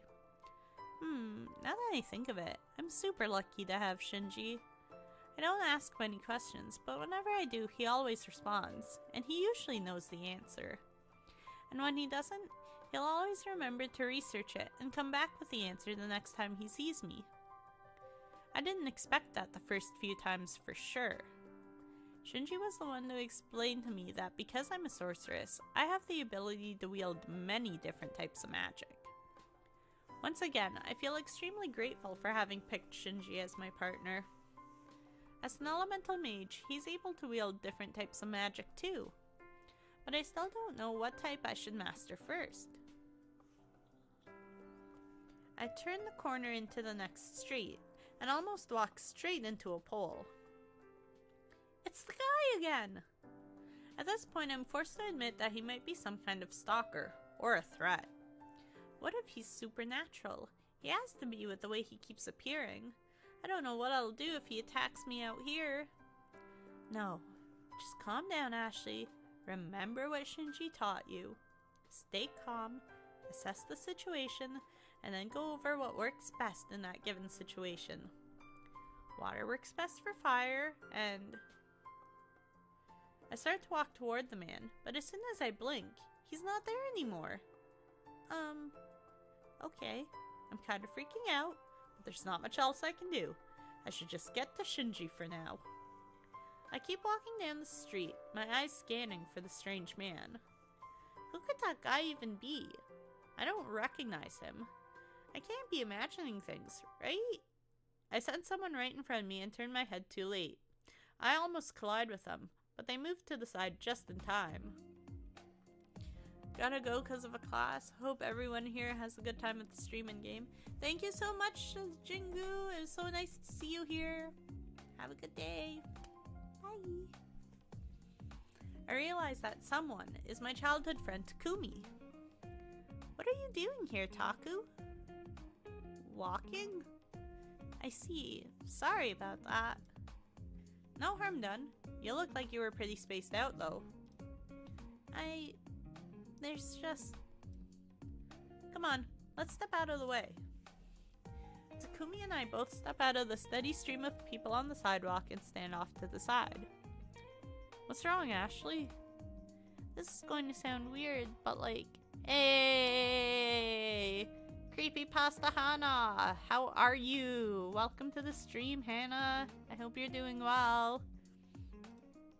I keep seeing this guy with an eye patch pop up everywhere. I don't know if he's even real because he disappears so fast. And this is the first time this has happened? I nod, and I can already see Taku's eyes focusing elsewhere as the gears churn in his head. He's always been like this. I guess he senses a mystery. I remembered my old friend after spending some time with him in Shinji one afternoon. To be honest, I'm not entirely sure how I forgot him. I'm good, besides the fact Valentine's Day is over for me. Aww, well, you know what? I have something for you, Hannah.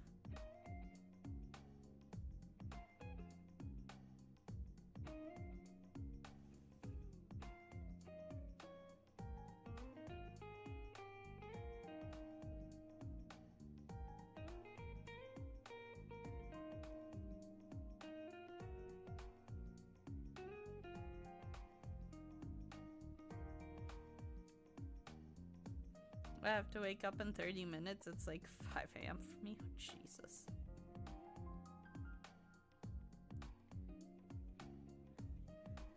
I'm doing good though. We're just hanging out. We're gonna play a little bit longer and then I'm gonna have to take a very short break. Well, I'm gonna have to take a break because I have to go start dinner because dinner is gonna take forever. And then, yeah.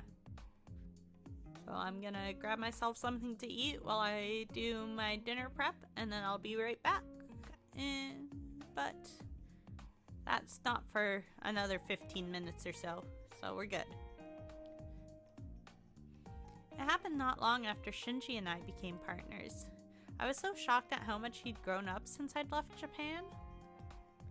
His hair was different the last time I'd seen him, and though he was energetic, he had always been a very gentle child. He looks so rebellious now. I wonder what Yasu thinks about it. Aw, yeah, that's a special command just for today. I'm glad you love it. I have school in 2 hours. Aww. Takumi's eyes meet mine then. Were you heading somewhere? Yeah, to meet Shinji for our weekly lesson. Excellent. I'll walk you there. Wait, didn't you have somewhere you were going? I was just dropping off something near here, but I'm all done now. So let's go! Takumi takes me by the wrist and drags me back onto the sidewalk. I've learned that Taku and Shinji get along really well whenever they see each other. Yeah, no worries, Hannah. So I can only assume that's the reason for Taku's enthusiasm now. Feeling a bit like a child being led, I pull my wrist back from him and speed up to walk by Taku's side. So how's your family been doing? Fine, I guess. Mom's an egg like usual. You know she'd kill you if she heard that. Ain't that the truth? When we turn the corner, in the distance I see the white-haired man again. Except this time, he's not looking at me. He seems to be staring at Takumi in complete surprise. I glance at Takumi, pointing. Taku, that I turn to look at him again, but he's already gone. What is it, Ashley? Ugh, it was that weirdo again, but he's gone now. Takumi squints at the area in the crowd I was pointing to. I swear he was there. I believe you. Do you want me to go after him? After who?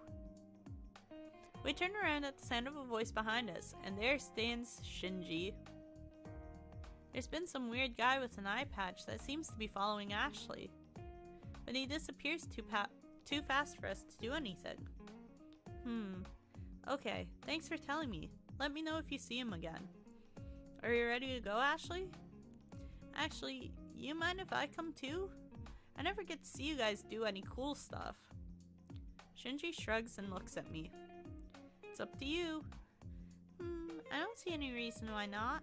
Could be fun. Sweet. Thanks, Ashley. Let's go! With Takumi's exclamation, we continue as a group towards Shinji and I's practice spot. We ended up picking up some drinks from one of the shops in the building. It turned out Shinji knew the shop owner too, so he let us up on the rooftop. You want a beer, Taku? Got an extra here? Yeah, I do, but I gotta work later, so nah. It'll make me sleepy and dehydrated. Takumi pops open the cap to an energy drink instead, and I frown at the dark circles I see under his eyes. Shinji shrugs and tosses back his can of beer. Speaking of which, you got my stuff? Stuff? Of course. Shinji reaches into his pocket and tosses Taku a small box wrapped in brown paper. Takumi puts it in his pocket too fast for me to see what it is. He notices me staring at him though. I get the feeling that some shady business is going on, but Takumi speaks before I can say anything. So, how's the practice been going? Pretty well, I think. Shinji's a patient teacher. I take a sip of my tea. I've been practicing how to incorporate different elements into each other. I usually even do little things like heating up food or cooling my drink down. With that, I send just a bit of ice magic toward the can in my hand, causing it to lower in temperature. I admit, I'm jealous. Must be nice having iced tea whenever you want it. Yeah, I'm grateful for my magic at times. You've been making excellent progress so far. Have you decided what power you're going to pursue mastery of yet? No, it's hard to pick because I can see the benefits of all the different ones. But to be honest, I just don't care about gaining mastery. To me, it's fine enough just having control. Shinji nods at me and takes another sip of his beer. Hey, Muffin! How you been? I haven't seen you in forever!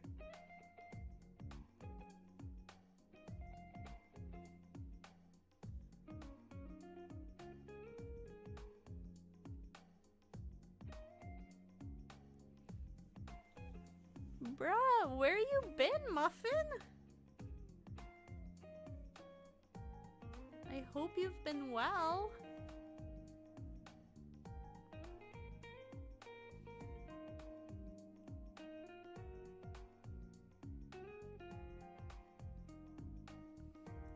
I'm about to get to work on stuff, but good luck with the stream. By the way, I found a shiny Shinx on accident day one of playing Legends Arceus. Immediately thought of you. Aww, Muffin, that's so sweet.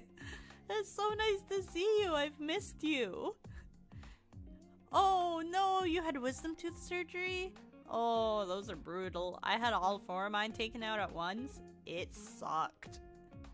But I'm doing great. I'm doing great. We're just having fun today. We're vibing. I have to go start dinner soon, but we're doing good.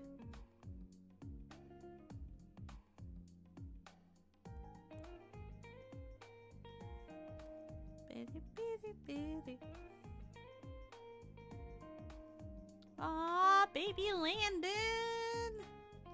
It's a pain to eat on either side of them. When did you get your surgery done?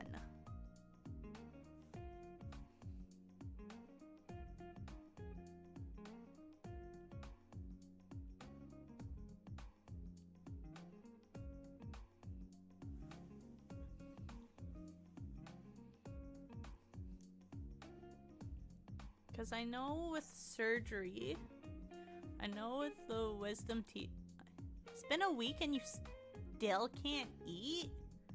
Bruh. Are you sure that it's not infected? You should be able to eat after a week.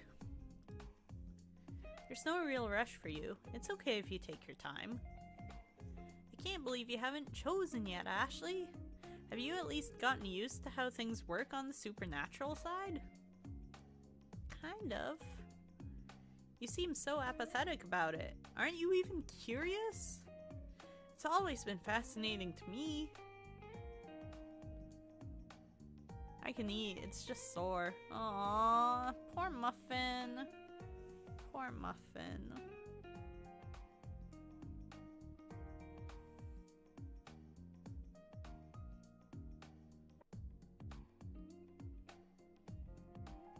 I'm sorry.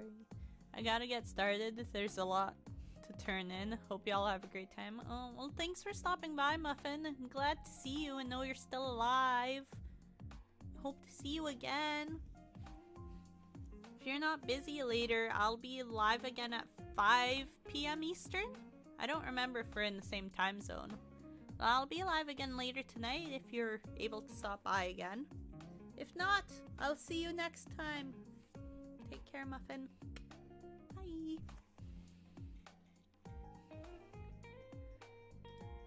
Well, I guess there's a lot I don't know yet. I think about some of the things I've been idly wondering lately. Actually, why are you so hot? Should I ask? Should I ask that just for fun? I'm gonna ask that just for fun. That's hilarious. Why are you so hot, Shinji?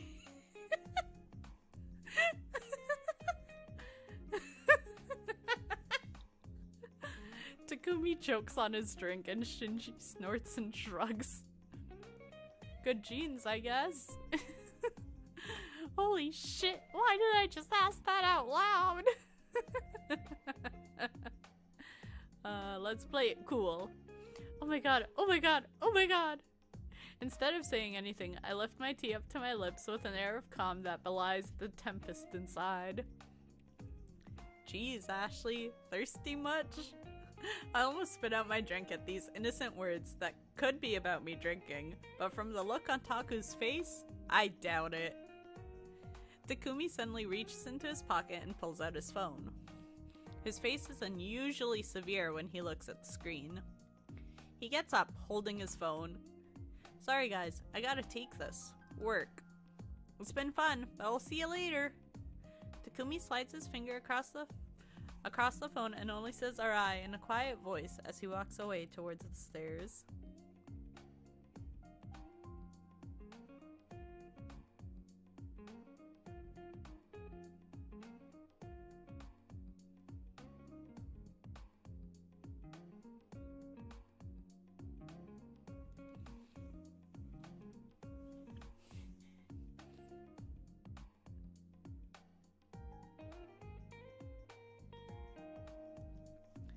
My eyes follow after him, a bad feeling rising.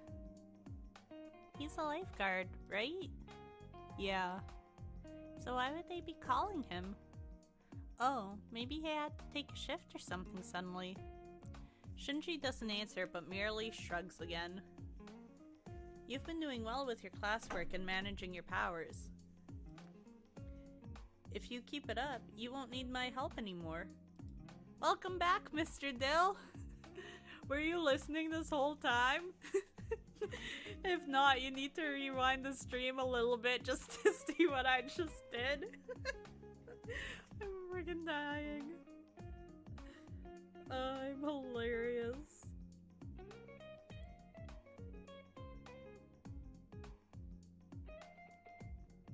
Alright. You need to rewind the stream just a little bit. Just a little bit, Dill. You have to rewind it and see what I did. Just go to where the options are.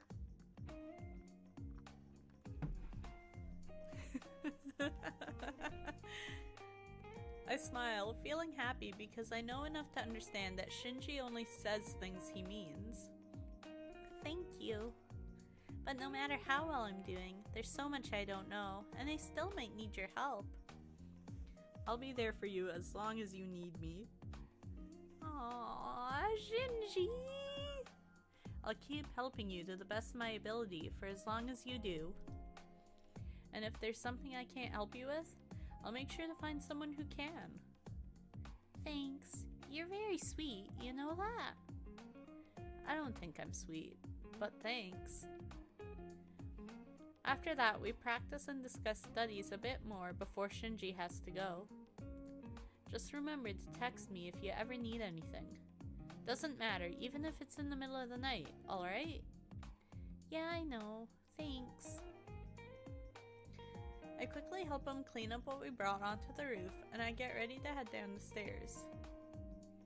I'll walk with you for a little while, just in case that weirdo shows up again. Okay, thanks. I appreciate it. With the sun beginning to set, we head down the stairs. Ow. In the end, Shinji decided to walk with me all the way to my house, something I very much appreciated. While not much happened, I always enjoyed just being around Shinji. I'm glad that he always manages to carve out some time for me. Finally, in front of my apartment building, we stop. I'll see you later. Have a good night. Shinji turns to go, but something in me makes me reach out and grab his arm. Could we meet up more often throughout the week? It might help me improve faster if we could meet more often. Especially if you could show me some of the supernatural world. As much as you can, anyway. Shinji looks down at me for a moment, not responding. I find my heart rate increasing as the seconds stretch on. Sure. Relief washes over my tense muscles, and I reluctantly let go of his arm. Thanks for walking me home.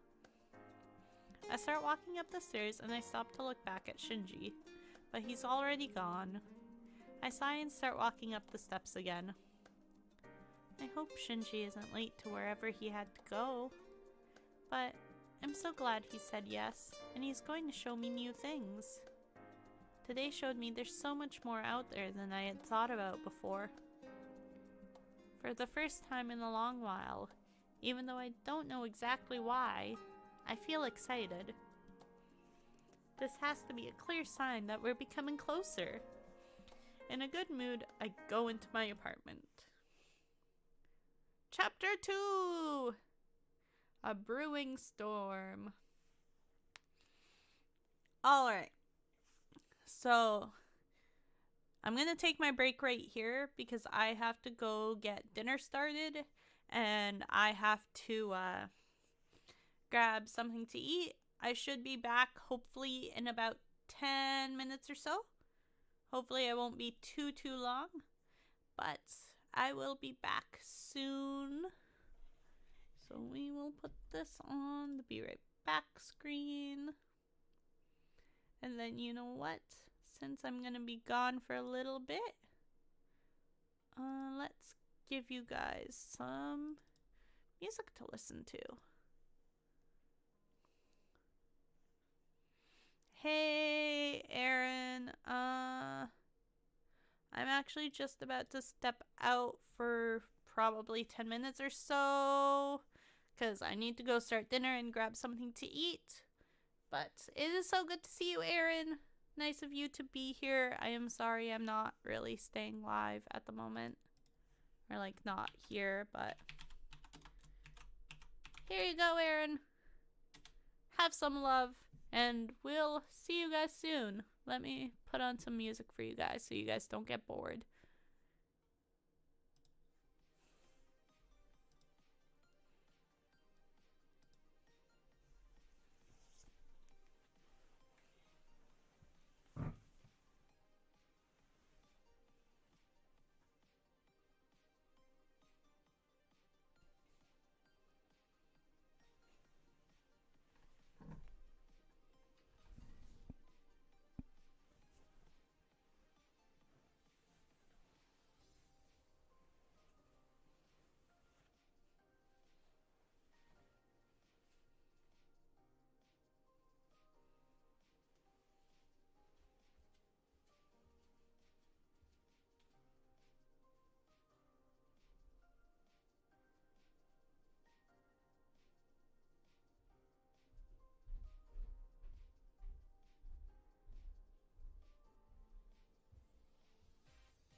awkward timing, but how's it going? Thank you so much for the raid. We've got Snowfy, we got Sir Zero himself, we got Kever, we got Pinky Eated the Yoshi, we got Tasha Gamer. Woo! Welcome everybody, it's so nice to see you all.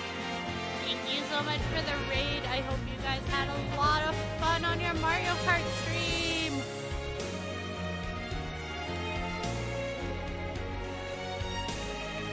Woo! And we hit 30 likes. Thank you guys so much.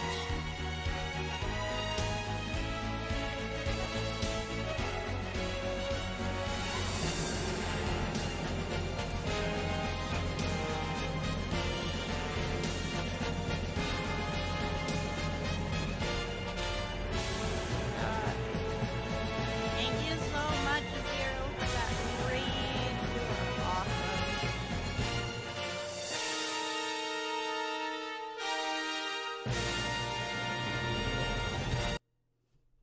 No. Wrong one. This is the one you're using today. Thank you so much for that raid. You are awesome. And then we've got...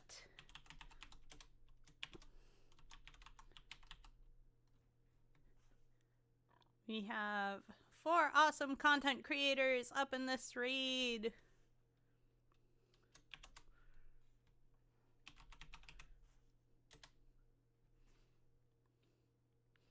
There we go. Plugs for everybody.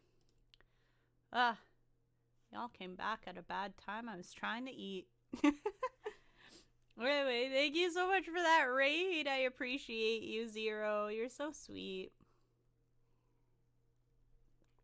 For those who don't know who I am Little Ball of Fun, or Ashley, whatever you guys want to call me. I do a lot of random content on this channel, a lot of RPGs, a lot of other random things. So if you guys are interested in that kind of stuff, feel free to subscribe. Today I am actually doing a visual novel on Steam, which is something I've never done before. I've never done the... I've never streamed a game from Steam before. It's interesting. We're working out all the kinks, but we're having fun while we're doing it. But yes, thank you so much for being here. You guys are all awesome. And I love you guys so much. No, we're not doing Doki Doki Literature Club, although that is something I could do later. I'm playing Mystic Destinies Serendipities of Aeon. It's a different visual novel, but it's got more fantasy based vibes to it, so it's like it's more about like interesting mythicalness and whatnots. I am going to turn my camera off is what I'm gonna do. Never heard of it. Yeah, it's one of the random things I find on stream, or I find when browsing Steam games. I'm going to turn my camera off for a little bit so I can eat. Actually, how does this work? Who wants to be in a VC and voice some characters while I eat? That would be awesome. Anybody want to be in a VC right now and voice some characters so I can eat? Because if not, this is going to be a very difficult to manage stream. But I will find a way. Ba-da-ba-da-ba-da.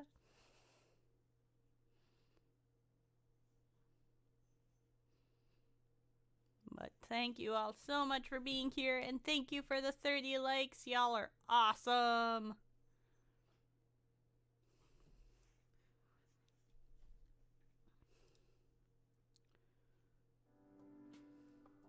It's okay, Emmy. I understand.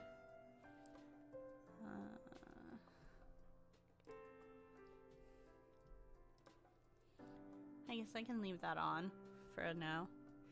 The next day, I'm eating breakfast when my phone starts ringing. I reach across the table and pick it up. A photo I asked Shinji to Let me take gently smiles up at me. Ignoring the small fluttering in my stomach, I slide my finger across the screen. Hello? Morning. I'm calling to ask if you have any classes today. Just our mystical studies class. Since we both have the same class, do you want to go out for lunch then? He wants to go out with me? I have to stop myself from actually shouting with joy and settle for internally screaming instead. Oh, sure. Where are we going? I thought it's about time I show you Choa. Sorry for not taking you there sooner. Oh, that's okay. You're taking me there now after all.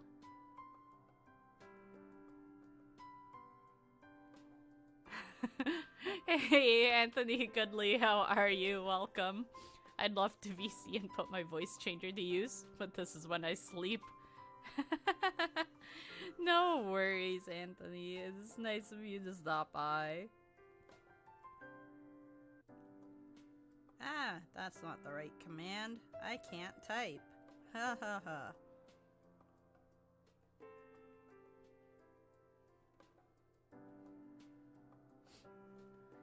Welcome late back. Oh, thank you, Hannah. I wasn't gonna come back yet because I really wanted to eat, but then we got raided, so I couldn't really leave the poor raiders hanging. That wouldn't be nice. I can't wait to see it. I'll send you instructions on how to get there then. See you later. After we hang up, I sit there holding the phone in a sort of stunned happiness for a few seconds. It's like a date. It's like a date. I mean, is it a date? Ugh, I'm so excited! Have you ever used the Nintendo Online app and do VC that way with Discord also? Then I'll be able to... Okay, I'll keep that in mind, Emmy. I quickly scarf down the rest of my breakfast so I can start getting ready. I need to shower, dry my hair, find something to wear. I throw down my fork and run to the sink to toss my dishes in before dashing to the bathroom. Shinji's instructions were easy to follow, so I found the bridge he told me to meet him at in no time. I glance at my watch. I'm a little early, so I'll just wait here. I watch the people passing by for a while, noting how bundled up they are compared to me. In turn, they seem to stare at my exposed shoulders that appear to defy the December weather. You are very welcome, Tony. Well, they actually do. I wanted to look nice for Shinji, so hiding under tons of layers wasn't an option. Instead, I tried a spell I've been practicing that warms the air just around me, and it was a success. After a few minutes pass, I start to get nervous that maybe I read the instructions wrong after all. I reach into my bag to pull out my phone when I hear Shinji's voice. Hey! I look up to see Shinji approaching me and smile at him. Hey! When Shinji gets closer, I squint up at him against the morning sun.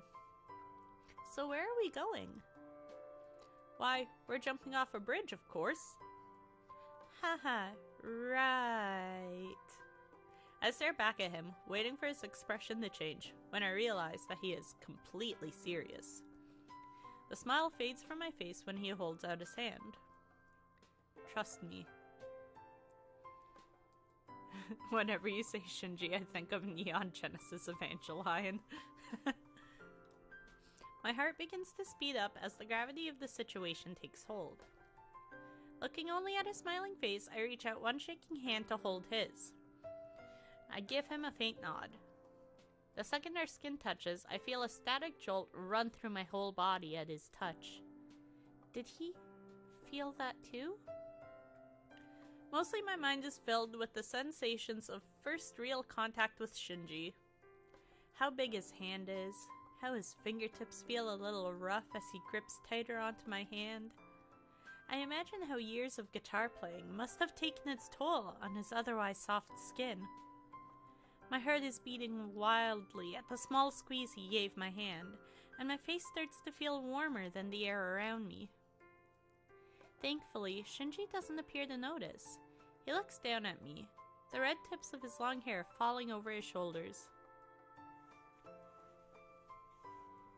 I really wish I didn't need to sleep more. I'd sure have fun voicing a character.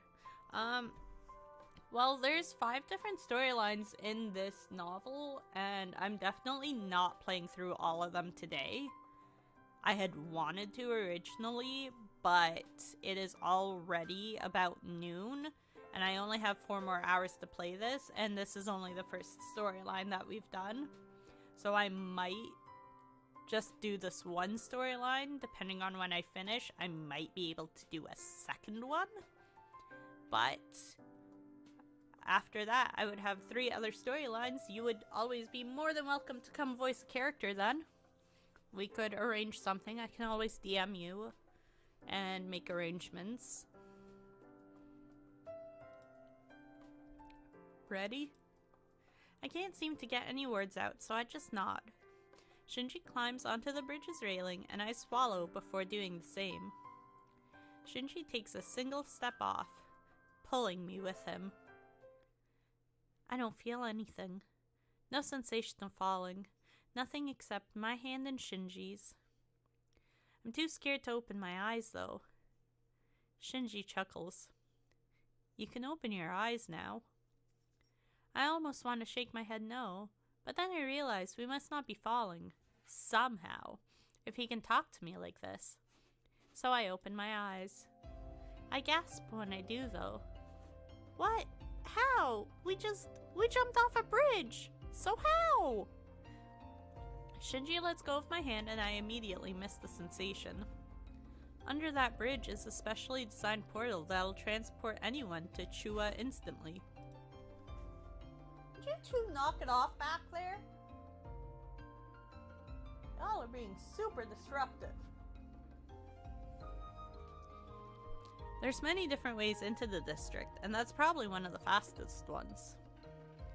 I usually take that entrance when I'm with Takumi, but I thought it might be fun to show you a more exciting way than just walking in. Every week, I'm always off work on Fridays, Saturdays, Sundays, and Mondays. Nice! Hey, J-Babe! You're in class right now. Nice. Don't worry, I'll show you other less impressive entrances later. Are you ready to eat? After all that excitement? Yeah, actually.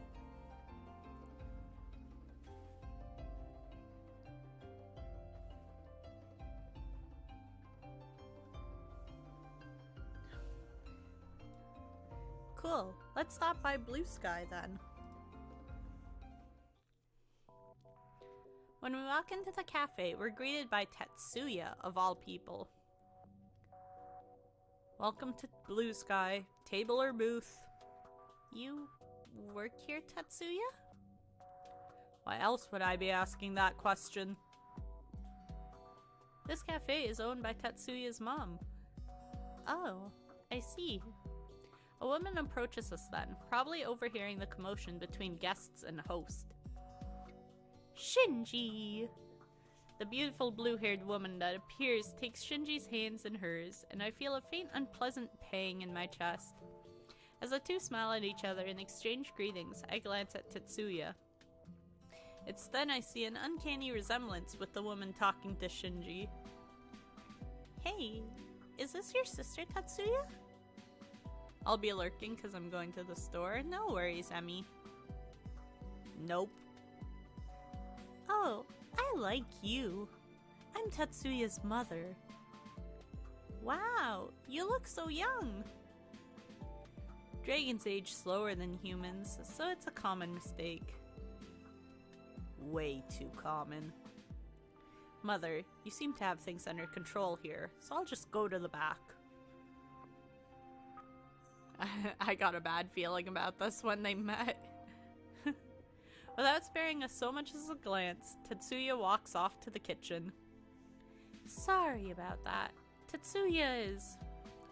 We know. Hey, Matthias, how are you? I hope you're doing well. Everyone go check out Matthias! Another awesome content creator!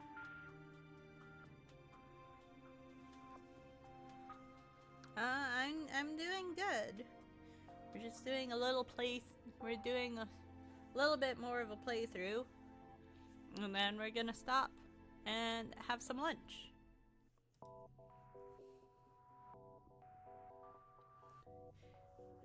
Chisaki shows us to a table near a window. As we sit down, I introduce myself and explain that I'm Shinji's partner in class. You are very welcome, Matthias. Well, it was nice to meet you. I'll get your order in then. Have fun with your date, Shinji.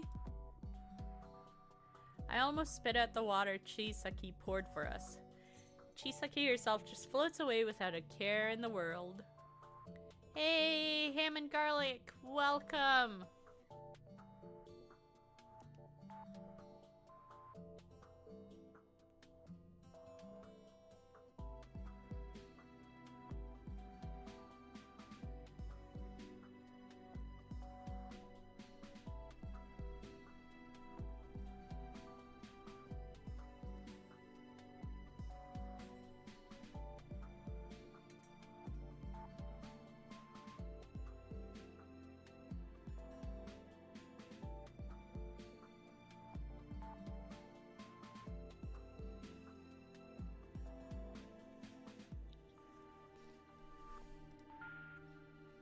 I dare a glance at Shinji to see what he thinks of what she said, but Shinji just chuckles and gives me his usual smile.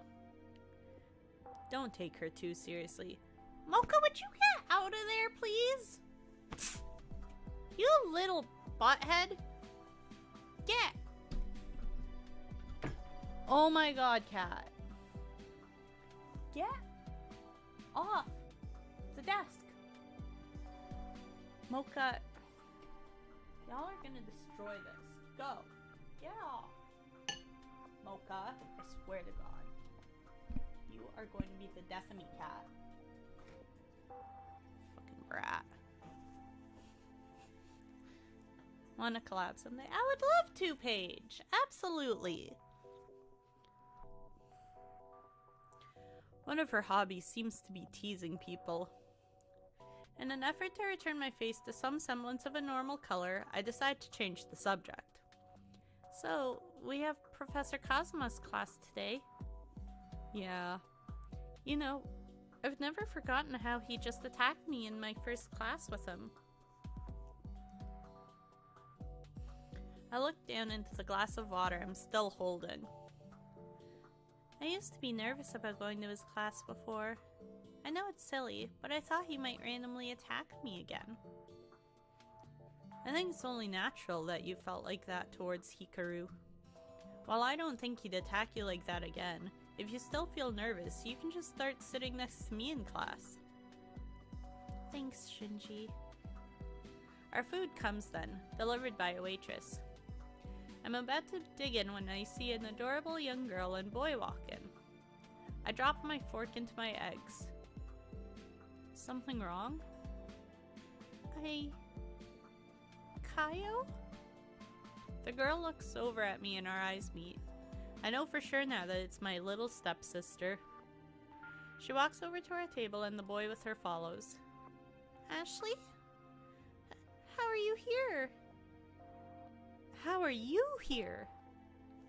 I think I see Shinji's amused face out of the corner of my eyes as he shoves some steak into his mouth, but I ignore it. I'm here because this is Yuki's mom's place. Why are you here? Because Shinji brought me here. Wait, did you say Yuki's mom? Are you Tatsuya's brother? Yeah. Who are you? This is my older sister. Well, stepsister. Really? I didn't know you meant that, Ashley. I'm Toshiyuki. Just Yuki's fine. I'm Kaio's boyfriend. What? You have a boyfriend? There's just too much for me to take in right now, and I place a hand on my head to steady myself. But Kaio just steps closer and looks Shinji right in the face. Are you Ashley's boyfriend? Shinji swallows his food and starts to reply. No, nothing like that. Yet. Kaio, Weren't you guys on a date or something? It's not much of a date at your mom's cafe. I don't know why you like coming here so much. Because Mrs. Yukimura is awesome and she always gives us free stuff. And it's so pleasant here. But you're right, Ashley. I'll give you guys some space, okay? I'll call you later to talk more. Nice meeting you, Mr. Rocker Guy. Kaio waves at us and grabs Yuki by the arm, pulling him off to another table. I exhale, his head still spinning from all that just happened. Shinji only lets out a curious before going back to eating his food. I just try to focus on finishing my food so we can make it in time for class later. Keyword, try. Only a few minutes later, I'm staring at the window when I notice something. Or rather, someone with white hair staring at us on the other side of the road. I inhale, trying to tell Shinji what I'm seeing, and the food goes straight down my throat. I start choking. Shinji glances at me, then refills my empty glass with water with a wave of his hand. I grab it and drink the water as fast as I can. Thanks. It's that guy again, look! I point to the window, and even though I should have expected it, I'm still frustrated when I see he's not there anymore. Shinji stares at the window a bit longer, a look of concentration on his face. I have no idea what he's watching, but at least he seems to be taking me seriously. At last, he sighs and looks back at me. If you see him show up again when I'm not around, just call me and I'll be there as soon as I can. Thanks, but don't you think that's a bit excessive? Maybe, but as the saying goes, better safe than sorry. I nod and get back to eating, though my appetite is hardly there anymore. We finally manage to finish our lunch in peace and leave for Hagawara. Yay, back to school.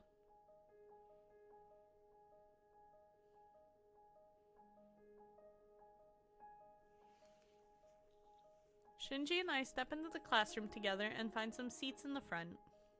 I'm a little nervous sitting all the way at the front of Hikaru's class, but when I look at Shinji, my nerves calm down. We're a bit early, so students are still coming in. I settle in my seat and start to pull out my my books, but then I hear, shit. I look up to see Shinji standing up and my heart starts to speed up. What's wrong? Sorry, there's an emergency. I gotta deal with it.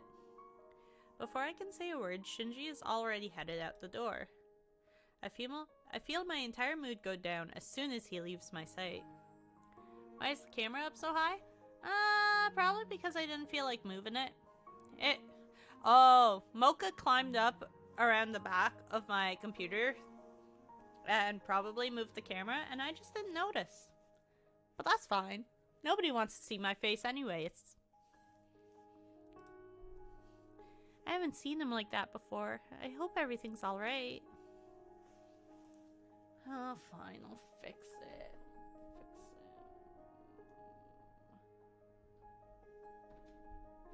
Stay, you insufferable thing. There.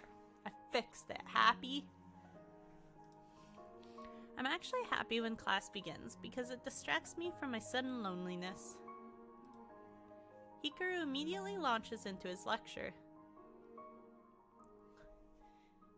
Ayo, I'm back. It is up high so we can see if Cupid shows up in the background. Hugo's playing with Stella. Aw, that's so cute.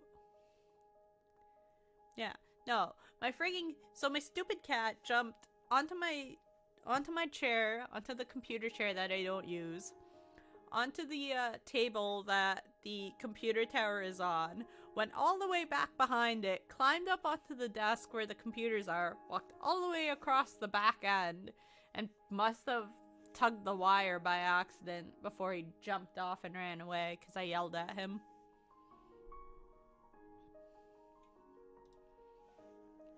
Today's topic is about a race that is often misunderstood and discriminated against. Demons! My dog jumped down the stairs today. Nice. Demons? There are demons? That sounds scary. Demons, like vampires, suffer because of old myths and legends that abound about them. Humans and even other supernaturals tend to fear them because of their reputations. You're still here just lurking? No worries, Jazzy. I'm gonna go back to lurking soon myself so I can finish eating, and then I have to go deal with dinner in a minute, so. But the fact is that they're not much different from any other supernaturals. Hikaru, who had previously been leaning against his desk, starts to pace slowly in front of the class. Demons are descendants of corrupted gods. Yes, that sounds scary, but demons can vary in power and personality just as much as humans. While for the most part they stay in their realm, sometimes they do come to ours.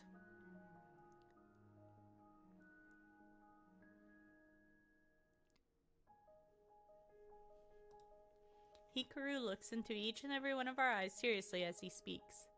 Aww, my baby Landon! Aww, hugs for you, baby Landon!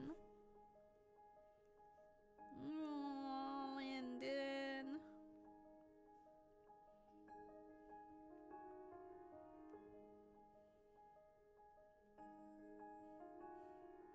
Hugs back for you, my baby. I love you so much. My cats are furry daredevils. I swear they love to walk on the narrowest, highest places for fun. Bruh.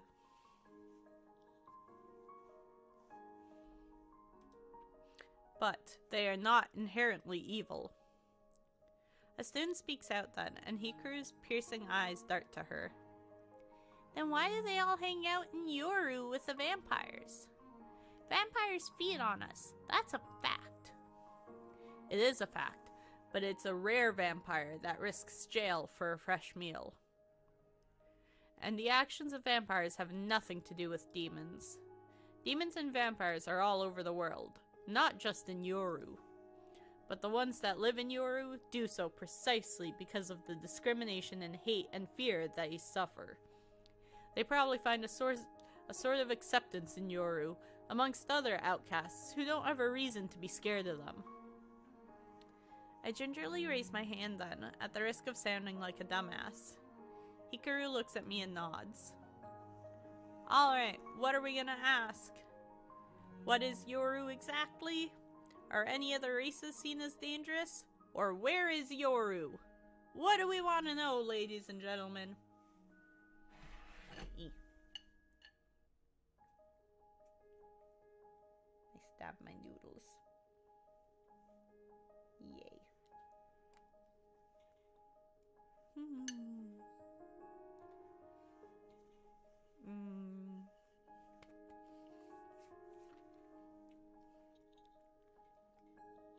Yay, noodles. Because when I'm lazy, noodles are the best.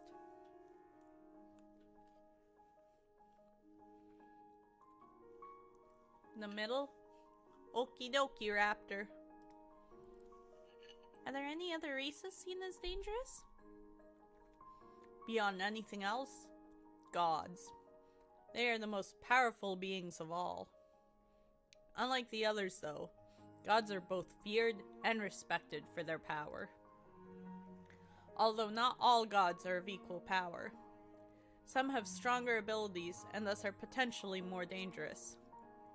Remember that even the weakest of the gods can still be more powerful than anything else. But most gods are ruled by divine magic, which thrives on order, so they don't interfere with us.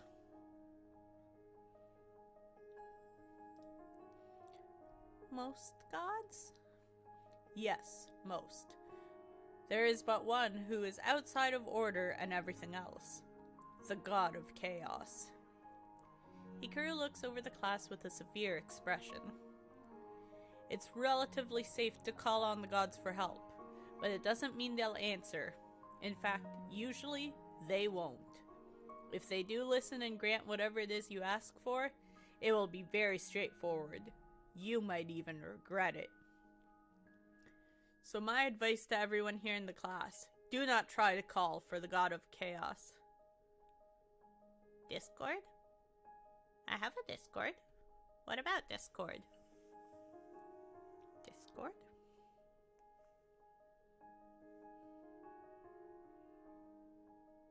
Discord. Discord. If he does decide to answer, the results are highly unpredictable. What? The god of chaos? A strange chill runs through my whole body. Discord is the god of chaos. I mean, he could be. That sounds dangerous. As Hikaru speaks, I start writing notes down on everything he said. This world just keeps getting larger. There's so much I don't know yet. By the end of class, my wrist feels a little sore, but I'm excited when I think of all the new things I've learned. I can talk to Shinji about it when I see him again. I mean, yeah, he probably knows a lot of it, but any brony would agree. Truth!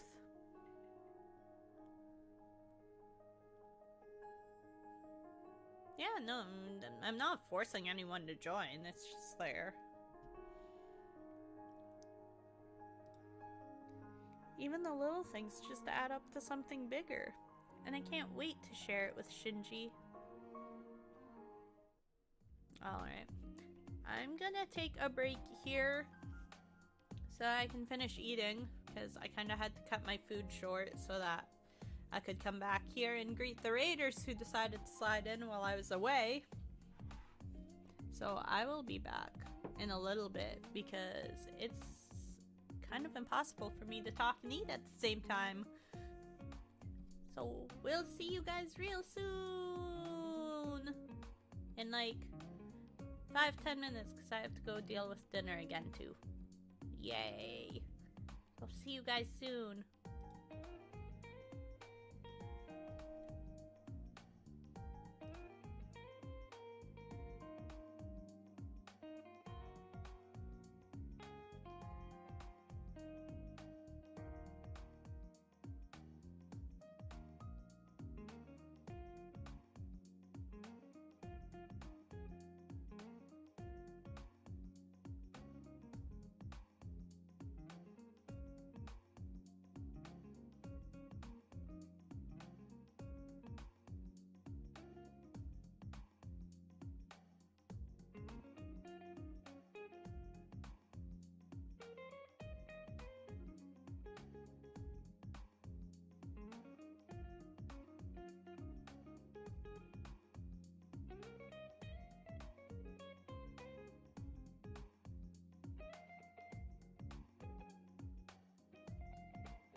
Sorry that took a while. I'm back. Ugh.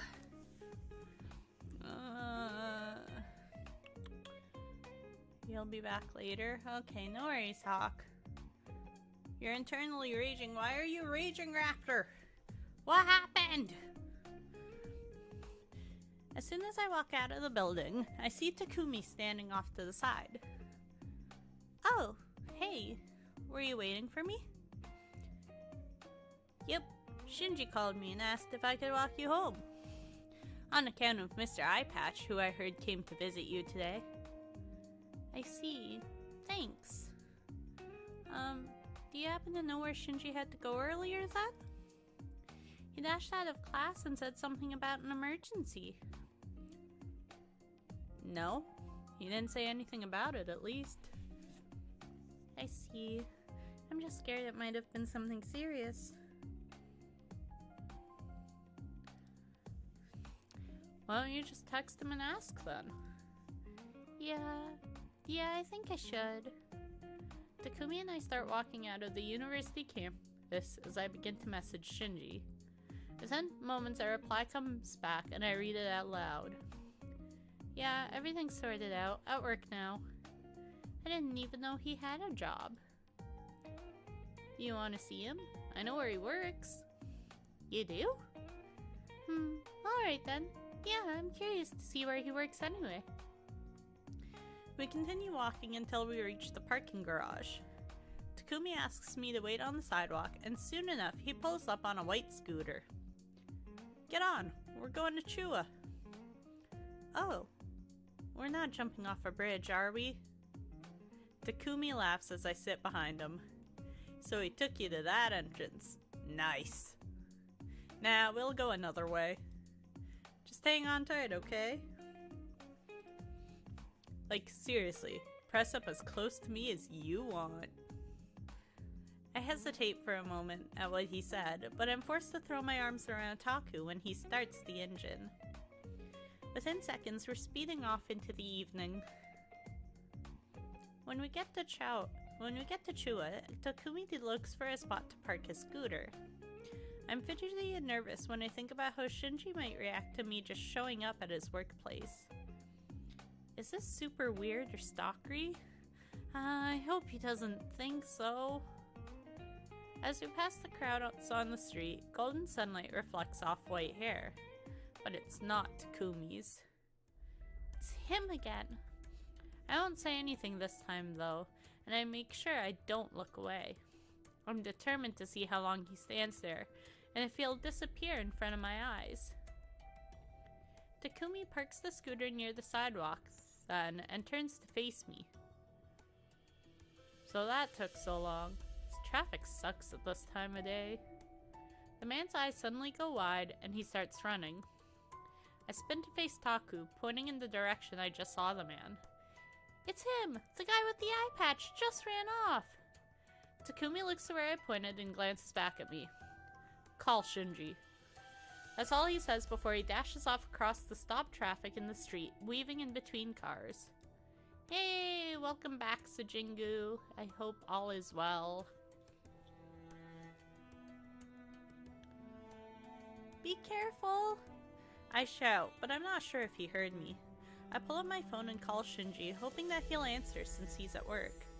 As the phone rings, I realize that if anyone in the world would answer at work, it'd be Shinji. Hello? Shinji! Takumi was taking me to see you at work and I saw that guy again. Takumi just went chasing after him. Where are you exactly? I look around for street names and describe the location as best as I can. Shinji tells me to wait where I am and hangs up. You've been editing for the past 5 hours? Damn. I glance back where I last saw Takumi, nerves knotting in the pit of my stomach. I hope he doesn't get hurt. Maybe I should have stopped him. I wasn't taking this as seriously as the guys were. I won't forgive myself if Taku ends up hurt. Slowly, time passes as I wait.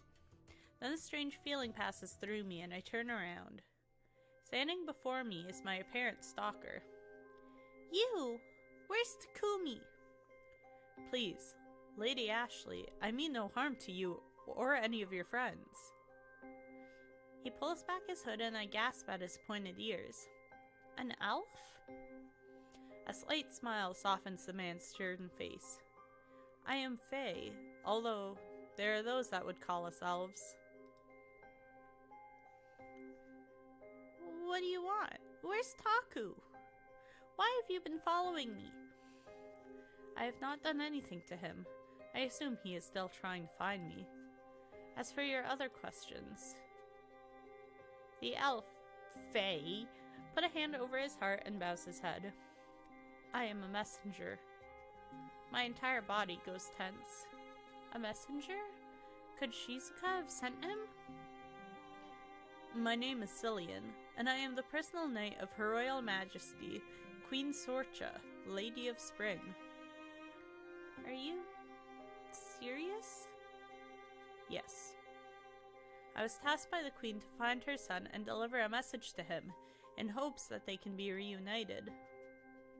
I have observed that you are friends with Prince Yogan. I was watching you in hopes to find a moment where we could talk.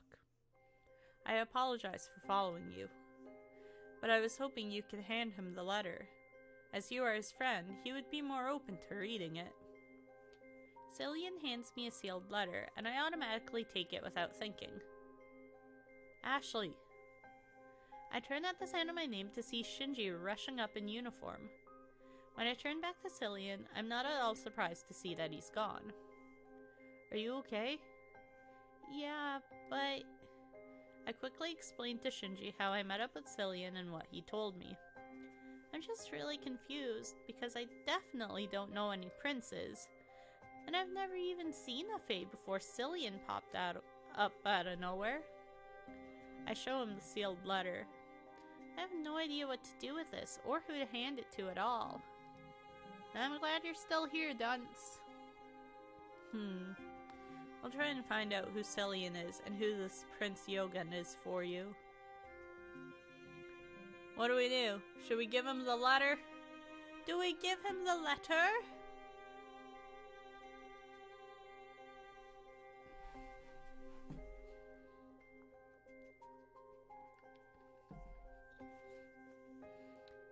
Eeny, meeny, miny, moe. Do we give him the letter, yes or no? What are we gonna do, you guys? I watched a movie since I didn't have anything to do yesterday. Nice. What movie did you watch?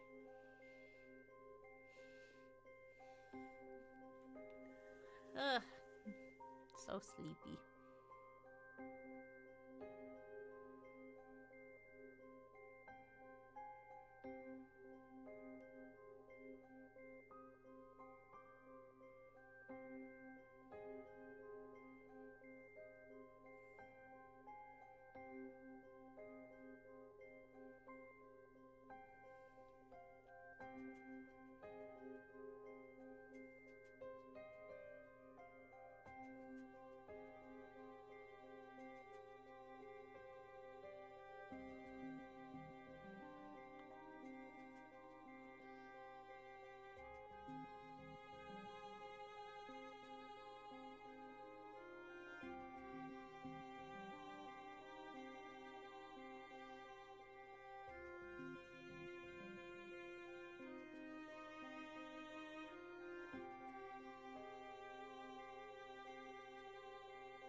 Watch Moonfall? Nice. I would say no to know more about the person who you are giving the letter to. Alright, no letter! Thanks. I decide to keep the letter though, thinking maybe I'll see this prince soon. If you're holding on to the letter, can I just see the seal for a sec? It might be useful to know what it looks like anyway. Oh, yeah, sure. Here. Shinji takes the letter from my hand and I see something in the distance. Hey, is that Taku? I think so, yeah. A slightly out of breath Takumi runs up to us then, wiping a thin layer of sweat off of his forehead. I lost the guy. Takumi pauses and looks from me to Shinji, to the letter in Shinji's hand. Wait, did I miss something? Well, since you both came to see me, you might as well come along. I'll explain on the way. I bet I did all that running for nothing, huh? With Takumi pouting about missing all the action, the three of us set off to wherever it is exactly that Shinji works. Oh, look, chapter 3! Ugh, so many chapters. I'll be lurking? No worries. Lurk away. My streams are boring anyways. I can't hide my surprise when Shinji takes us into an upscale coffee house. With the way he usually dresses and acts, I had expected something a little more casual, or maybe even wild. But given the uniform, this makes sense.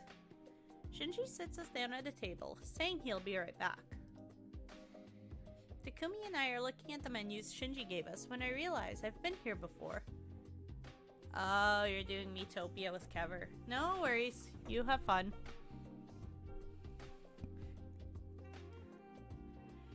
With Shizuka.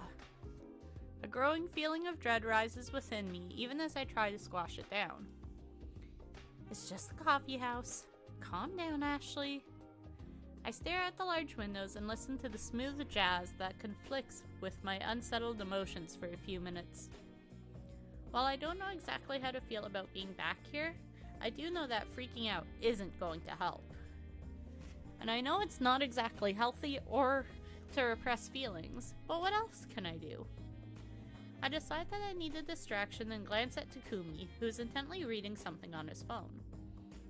I watch as his serious expression turns into a frown. Takumi? Worried, but not wanting to disturb him, I lean over just a little further and take a peek at his phone. All I can make out are the words Yasu and don't know how much longer we can pay before Taku moves his phone closer to his face. Did he notice me? Still, I wonder what's wrong with Yasu. Money problems? I ponder on it a bit while carefully looking away from Takumi. My eyes find Shinji at the bar, talking to someone. It's true Taku's family has never been rich, but what could have him so upset? Regardless, I'm not used to Takumi being so gloomy. I feel frustrated, but if he doesn't want to share with me, there's not much I can do.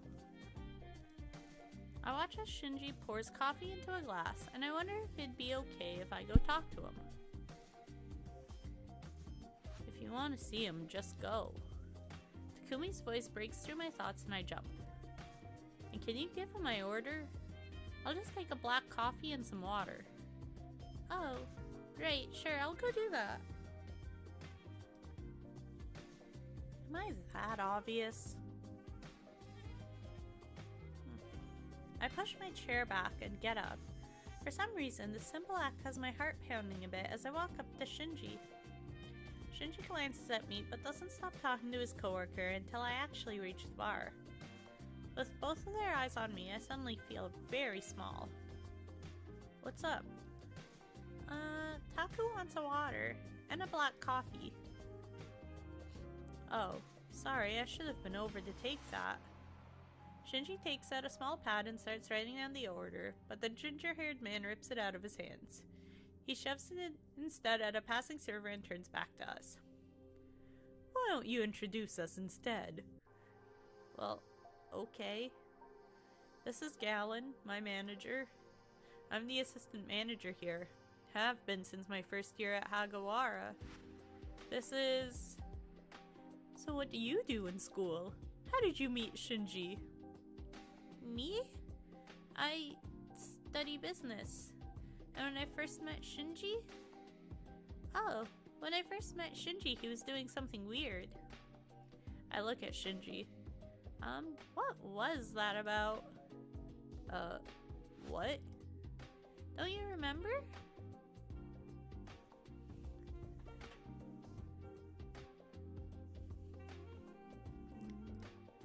That time in the courtyard? I was eating my lunch and you were talking to yourself.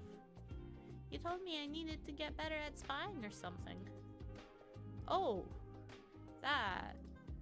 I can see and talk to spirits. What? Really? What's that like? Are they all see-through or solid? Oh. Well, I wish I had an easy answer for you. But spirits come in many different forms. Some are barely there, some seem like they're almost solid, and then there's ones that, well, they're all different. Wow, that's a really amazing power to have, I think. Honestly, it sounds scary too, and it has to be emotionally difficult to see the dead all the time. Yeah, I suppose it is. So, are there any spirits in Veritas right now? There's one right in front of your face now. Seriously? Hi, spirit? I was just joking. Sorry for messing with you. I couldn't resist. Oh. Well, I feel ridiculous. Still, it was worth it to see him smile like that. It's different than usual somehow. Go ahead and go back to your table, and I'll bring your order soon. Alright. I go back to Takumi and our table, feeling lighter than when I came in. I don't even mind that this is where I met Shizuka, I think. I mean, sure, it is where we met, but it's also where Shinji works, and it seems like a genuinely nice place. I don't need to focus on the negative things. I spend some time just chatting with Takumi and relaxing, but seeing how busy Shinji is, I eventually get up to go see if I can help him. Shinji, is there anything I can do to help you? Do you need it? Galen pops out of nowhere then. Of course he could use the help. Shinji stares at Galen, but he doesn't turn me down either. Great, here you go then. He shoves a uniform at me from nowhere into my arms. Huh? And that's how I ended up spending the next few hours helping Shinji around Veritas. Takumi left after finishing his drink, though he still seemed kind of down. But since he was well enough to tease me about my uniform, I figured whatever was bothering him couldn't be too bad. Shinji showed me how to take orders and clean up a little, and at the end of the night, I felt like I actually enjoyed myself. Smiling, I walk up to Galen, uniform in hand. Thanks for letting me help out and lending me the uniform. It was fun. Galen's eyes float to Shinji and then back to me. Oh, no trouble, no trouble. Would you like to work here? What? I automatically look at Shinji, who's looking at Galen strangely. I wonder, is he always this busy? He must be if Galen's asking me if I want to work there. I look back to Galen. Yeah, sure. Splendid, you're hired. Just like that? No need to fill out any paperwork when I've already seen you work. I'll take care of it. Oh, okay. Thanks. Looks like we're co-workers now, Shinji. Looks like it. I'll get to see even more of him now, and maybe I'll repay him for all his kindness by taking some work off his hands. Today was definitely a good day. Shinji kindly offers to walk me home after, and together we leave Veritas for the night. The next day I walk into the business club early. I'm surprised to see Shinji already there, napping in the armchair. Not wanting to disturb him, I sit on the couch instead. I reach into my bag and pull out my laptop, intending to do some work. Emphasis on intending. I end up staring at Shinji instead, not wanting to squander my only chance to look at him for as long as I want up close. I take in every detail of his face, how the warm, bright highlights of his magenta-colored hair contrast with the deep purple, a reflection of Shinji himself, the way the silky strands feather out, showing off his well-defined jawline, his shaped, thick eyebrows, his eyelashes, longer than mine, that give a soft femininity to his manly face. He has eyes under them that are colored like the cool earth in the winter. My eyes fall down his strong nose to his full lips, dotted by piercings.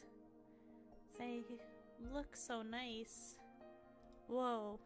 Without even realizing it, I've been moving towards Shinji until I was practically on top of him. Probably feeling my presence, Shinji's eyes snap open. I jump back, nearly stumbling over his feet. Hey, Shinji. I was going to wake you up, but I see you're already awake. Haha. So where is everyone? Tatsuya emailed everyone earlier saying that he was canceling the meeting. Had something important to handle, apparently. So why are you here? I figured I may as well come in here for a nap since I knew it'd be quiet. Oh, I don't think I got that email though. I pull out my phone and look through my emails. Sandwiched between two red ones is Tatsuya's. I did. Don't know how I missed it. I sigh and sit back on the couch, not really sure what to do next. Shinji stretches and looks at me. If you don't have anything else to do, you're welcome to come with me. It's almost time for me to meet up with a friend. He's asked me if I want to come with him to see someone? This is the first time he's asked me something like this before. He never even mentions stuff like this normally. Sure, okay. I wonder what his friend is like. Shinji checks the time on his phone and then stands up. I follow suit and we both gather our things and leave the classroom. Shinji unexpectedly takes me to a bar in Chawa. Now this is the sort of place I thought he'd work. It's early in the evening though, so it's empty and the bar appears to be closed. Is it okay to be here like this? It's fine, don't worry about it. Shinji climbs over the bar as he says this, making me even more nervous. Want a drink? Aye. Oi, you better not be stealing the good shit again. Who, me? I would never. I turn and am suddenly face to face with a sort of punkish young man. Who's this then? I'm Ashley. Seeing as where I am and how this guy looks, I opt to not give my last name. I'm Shinji's partner. Partner, eh? Well, Miss Partner, welcome to the Fox's Tail. I'm Isao. Isao starts walking and gestures for me to follow him. Feeling a bit timid, I obey and he leads me to a table that we both sit down at. Shinji comes up with a tray of drinks and I stare at them warily. Is that alcohol? Yeah, it's late enough, isn't it? Yeah, no worries, Sajingu. Thanks for being here. I appreciate you. Have a good day in class.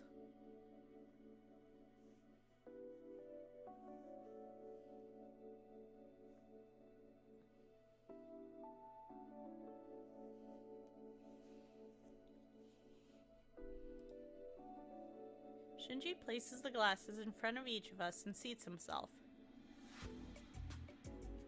So, I've been thinking about inviting more local bands to play here. What do you think? Shinji takes a sip of his drink and I idly wonder if he ever gets drunk. No reason not to. Speaking of which, have you reconsidered the whole band thing? Shinji shrugs, his eyes and hands still on his glass.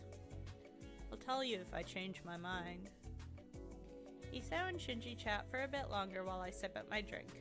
Then Shinji gets up without mentioning where he's going. I nervously watch as he leaves, thinking maybe he's going to get us more drinks or something. Once he's gone, my eyes turn back to the table.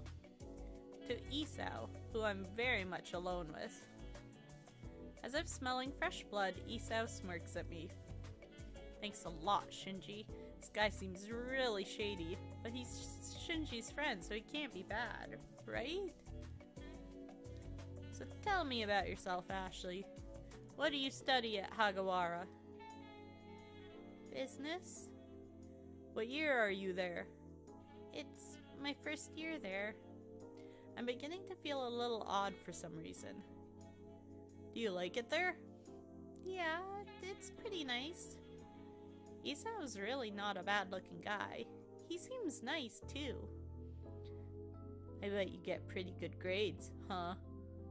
Yeah. My eyes drifted down to his lips. The snakebite piercings remind me of someone's. I realize that I'm leaning towards Isau, towards his lips. He seems to be closer to me, too. Our faces are close. Really close. It wouldn't be a big deal if I just kissed him, right? Eyes half-lidded, not really understanding what I'm doing, I tilt my head toward Isau.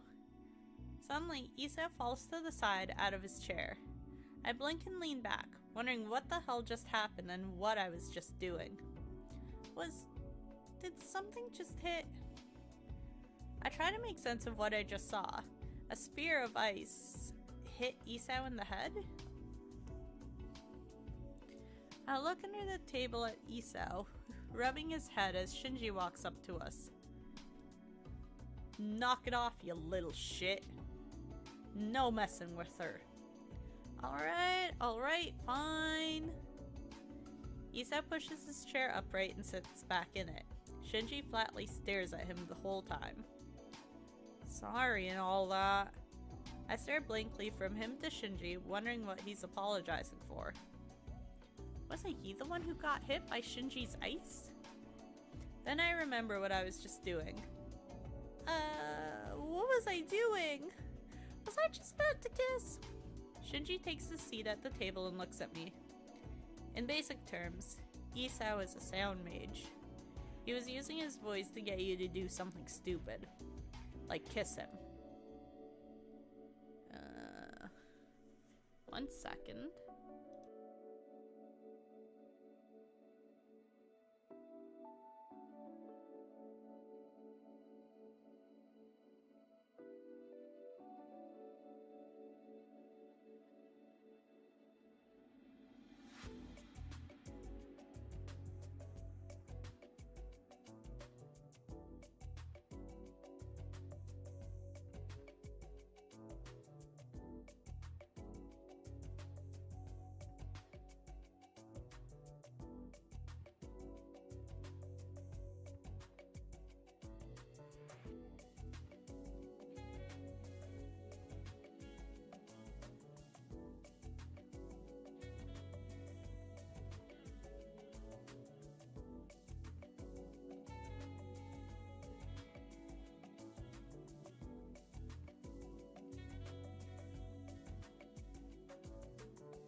Sorry about that. I had a random phone call. Also, thanks for that, Jassy. Thanks for keeping an eye on my chat for me while I was AWOL. And so what if she did kiss me? Jealous, Shinji? No. She can kiss whoever she wants, as long as it's of her own free will and not coerced. Ouch. Could he sound like he's any less jealous? Though, it's kind of scary. It's kind of scary that sound mages can do anything like that. Thanks for the welcome back, Wilmer. But Shinji did protect me, and I can tell he cares a lot about making sure I didn't have to kiss anyone I didn't want to. I wish I could kiss you, though, Shinji. Shinji and Iso chat about musician-related things while I sit and listen for a little longer. Eventually, Shinji offers to walk me home, and I eagerly accept, as always.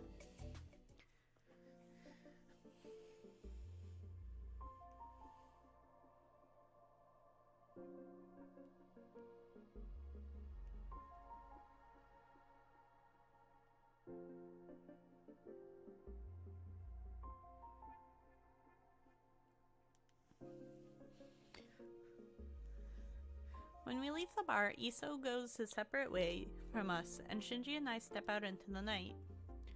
When I look out behind me, I notice that the neighborhood looks far more sinister than it did this morning. I squint at the neon lights and bars I see on the windows.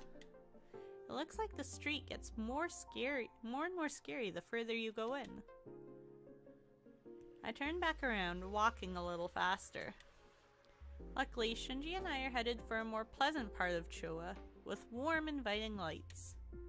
I sneak a glance at Shinji's profile, lit by those same lights. Shinji! We both stop walking and squint ahead of us at the sound of a young woman's voice. A pink-haired figure comes into view, running towards us and clearly out of breath. She stops in front of us and looks from me to Shinji. Oh good, I caught you. Do you know where Isa went? Shinji points towards the other direction that I was just thanking my stars I didn't have to go in. Hey, Emmy. He went into Yoru. I don't know what his plans were, but you should probably just wait until you see him later. Thanks for the welcome back, Jazzy. Yeah, you're probably right. He was supposed to pick up some new pens for me, though.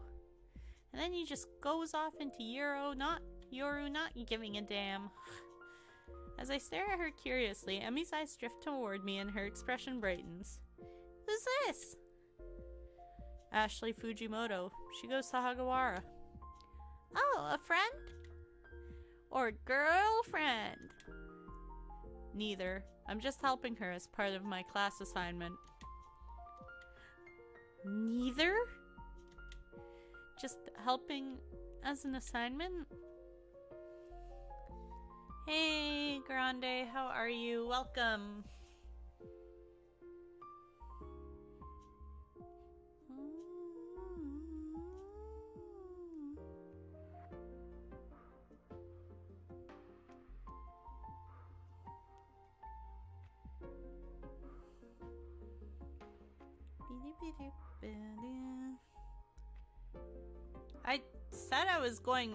I said I was gonna be streaming until 4. It's only like 1:30, buddy. And there's that. Then there's bum. Welcome back, Hawk. There we go. Don't mind me, I just woke up. Obviously. It's fine.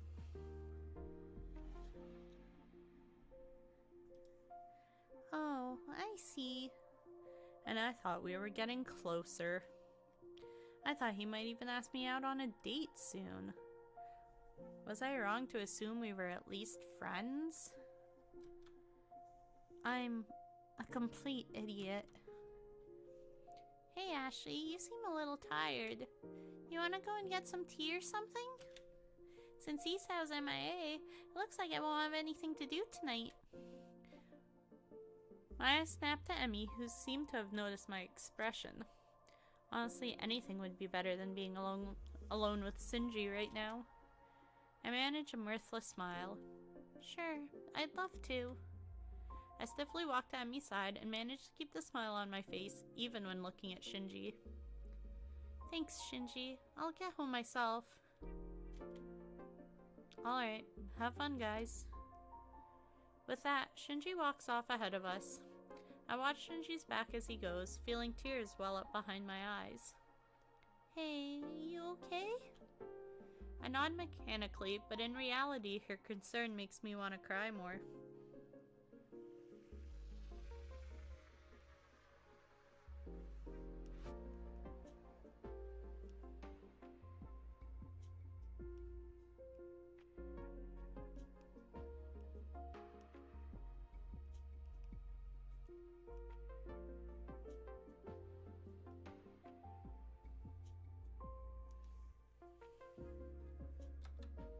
I placed my hand over my eyes and squeezed them as if I had a headache.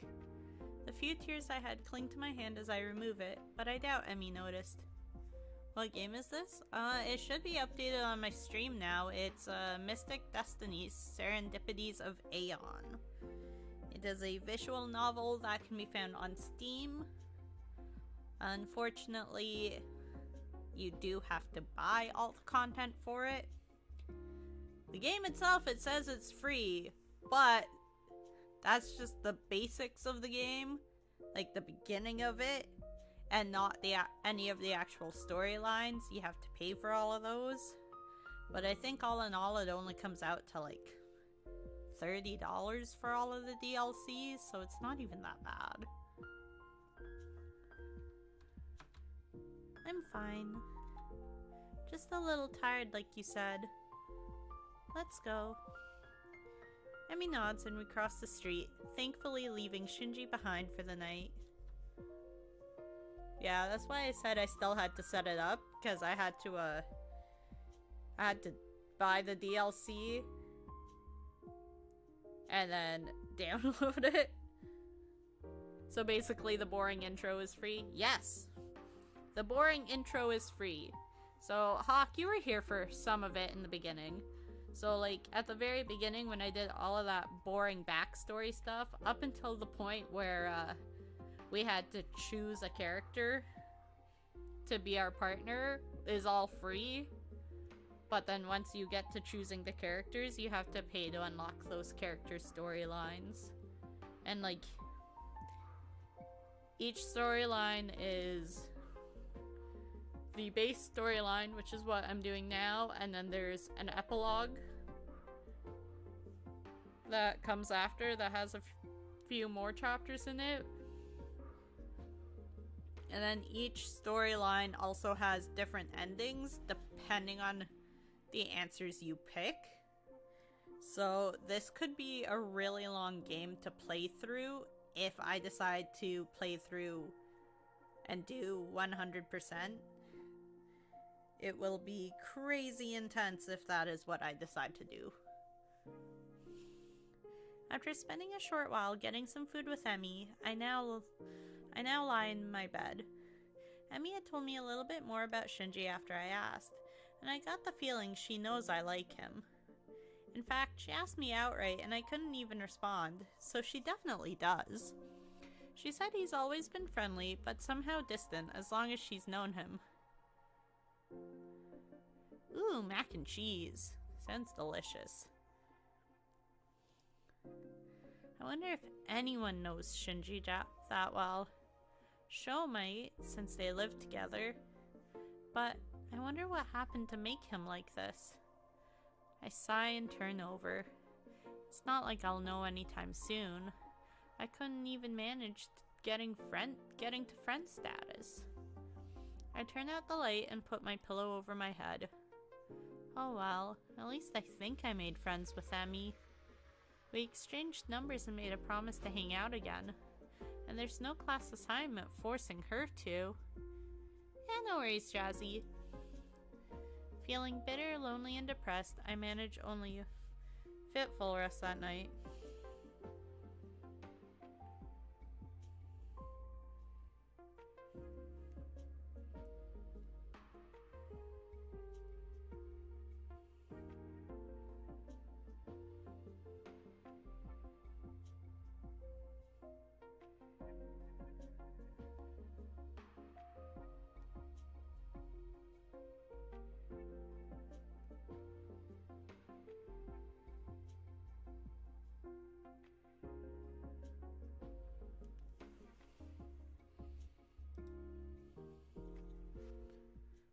Although he's still been checking up on me, I haven't seen Shinji in a few days.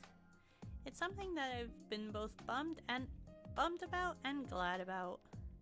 At least it's given me some time to sort out my feelings. And I've decided that there's no way I'm giving up without even trying. At least I know for sure where we're at now.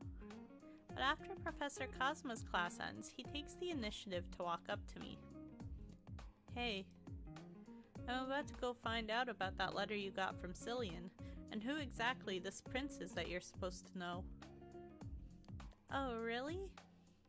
Cool. Alright. Can I come? Sorry. No, you can't. Why the hell not? Oh, okay. No problem. Thanks for understanding. See you later then? I watch as Shinji heads toward the elevator, still feeling unsettled about the strange way he acted. What do we do, guys? Do we follow him? Or don't follow him? What do we do? It's up to you. He's acting shady. Ree! Aww, thank you for that $1 donation. You're so sweet. You're so sweet.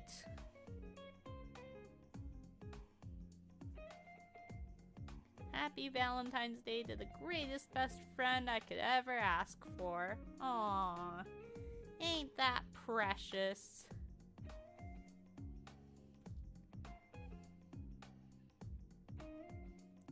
What do we do, ladies and gents? Do we follow the sketchy man? Well, you can't kick him if you don't follow him. Facts! Let's follow him. We gotta go kick his butt for saying we can't come. You know what? I deserve to know. That weirdo, Cillian, was following me after all. So if he's not going to tell me, then I'll find out for myself. Guys, let's get a hashtag for Grande! Woo! Grande! Hashtag Grande for that dono. I thought you would have gotten broken by now. Maybe later. Nope. Ain't nobody wants to break me. The only exciting thing that happened during my stream was that I went AFK to, I went to BRB to go start my dinner and to get something to eat because I woke up late and started my stream late. So, I was a little late to my stream and didn't have time for breakfast this morning. So I went to grab something to eat and I was sitting down trying to eat and then Zero was doing Mario Kart earlier and Zero came in and raided me. So I had to come back. I came back to the stream because I was gone and I got raided and I felt bad because I was watching the chat while I was eating. So I had to come back and play a bit.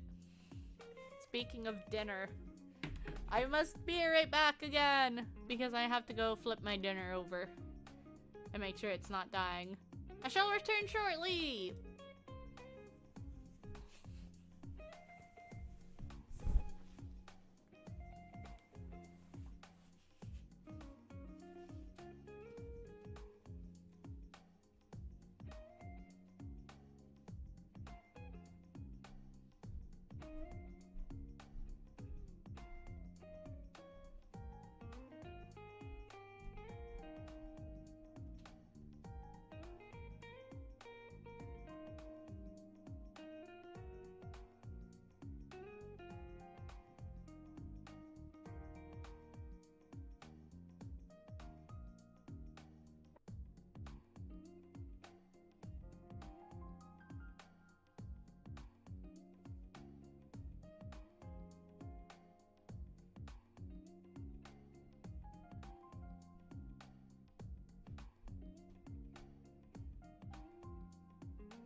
Yes, dinner.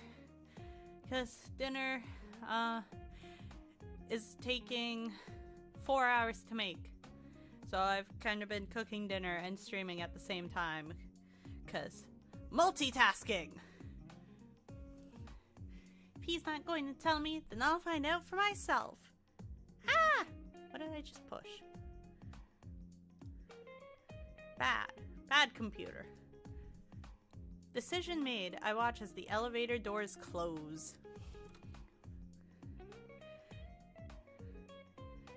After following Shinji at a distance all the way across Hagawara and even Chua, he finally stops at a little diner. I walk in a little after I'm sure he's had time to sit down by now. Oh, thank you.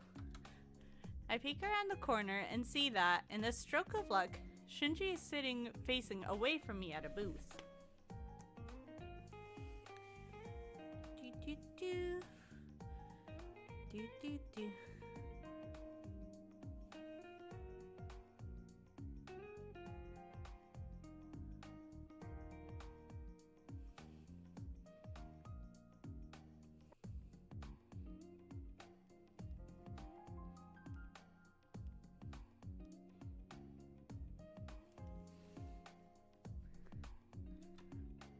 He's with someone, but his head's in the way so I can't see who. A waitress with blue hair immediately approaches me as I stare at Shinji, looking incredibly suspicious. Table for one? Yeah, sure. I bite my lip and look from the waitress to Shinji. Do you think you could help me? You see, my boyfriend came in here and I've been kind of following him. I think he might be cheating on me, so I don't want him to see me, but I need to get close enough to hear him.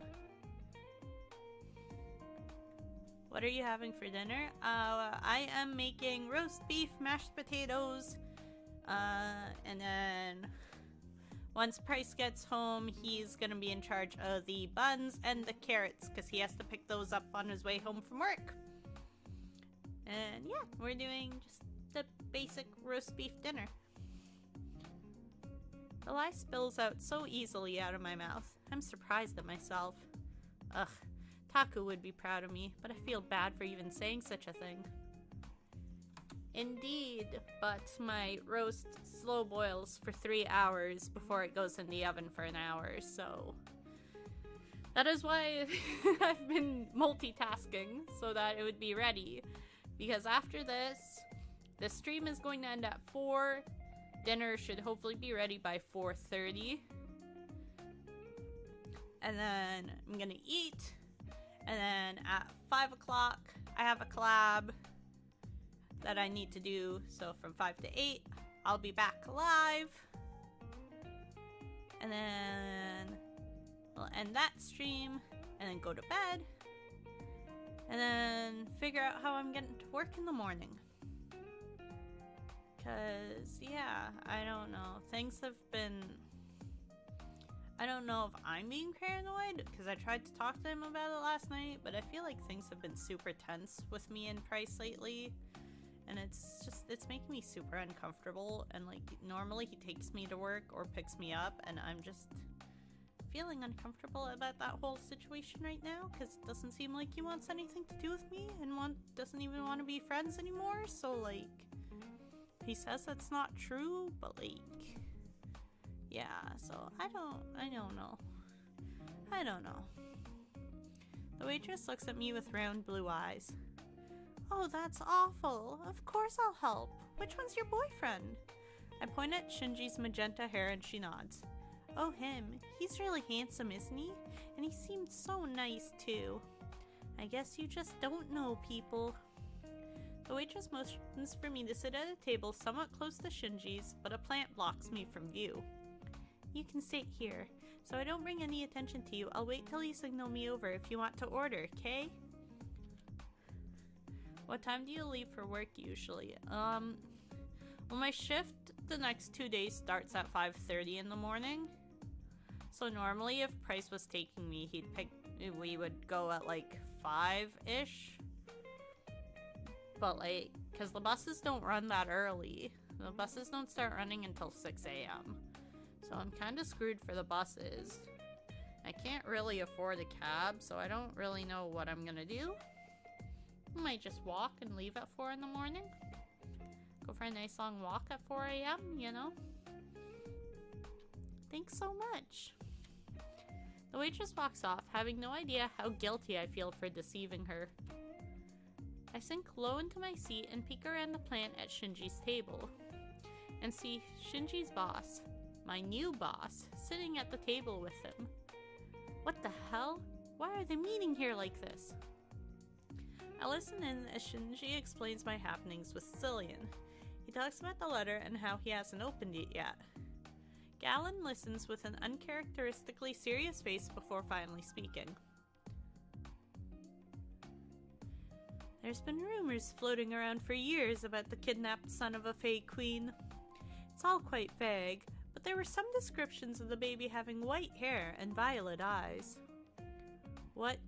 So, Takumi? Seriously? I'll think about it. I could drive you, but that... No, Grande, you cannot be driving me. That is ridiculous. You don't even live in the same city. And you don't like driving after 3 a.m. Don't be stupid.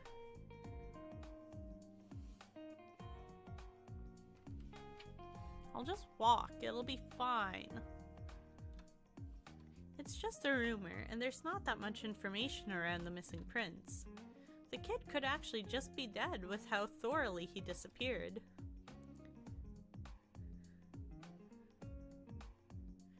Is that who Cillian was staring at?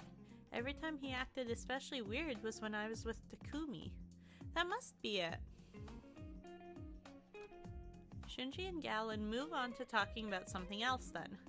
Some kind of business deal involving a goddess? Sounds interesting, but I don't want to get caught. What do? Should we leave or should we stay and hang out?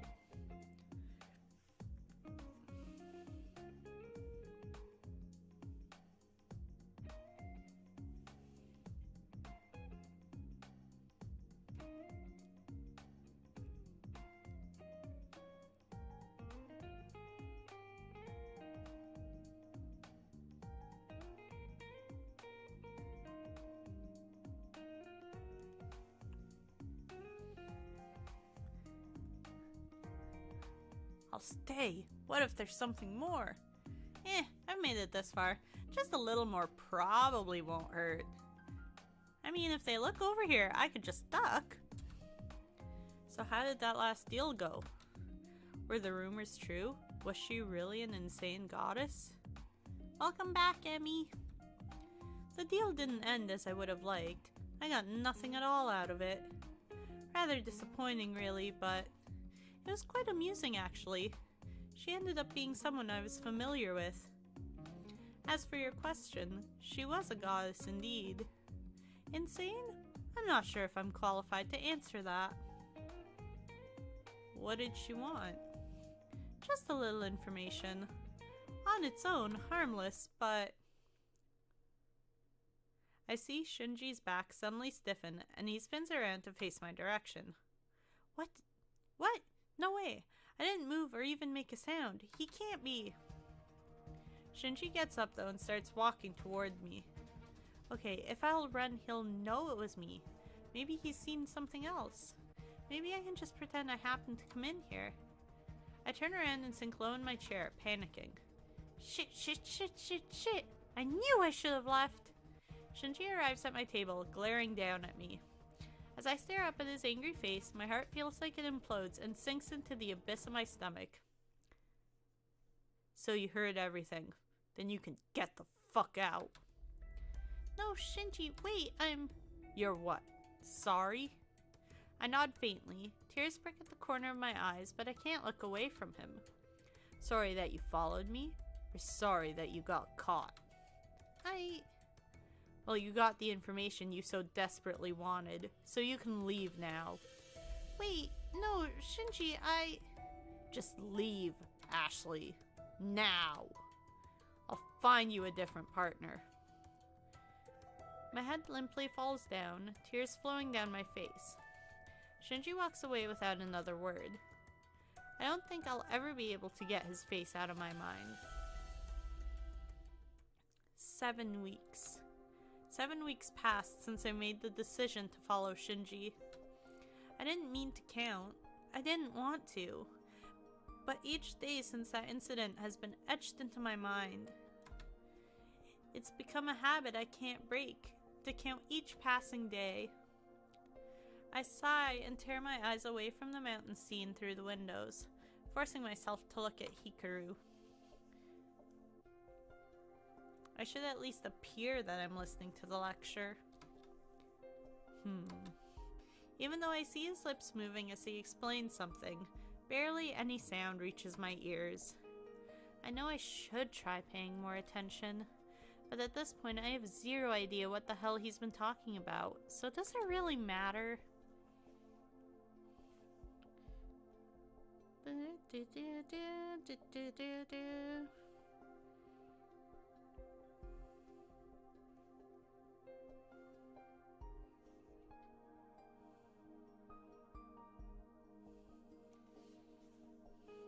With that thought, my eyes drift back towards the mountains.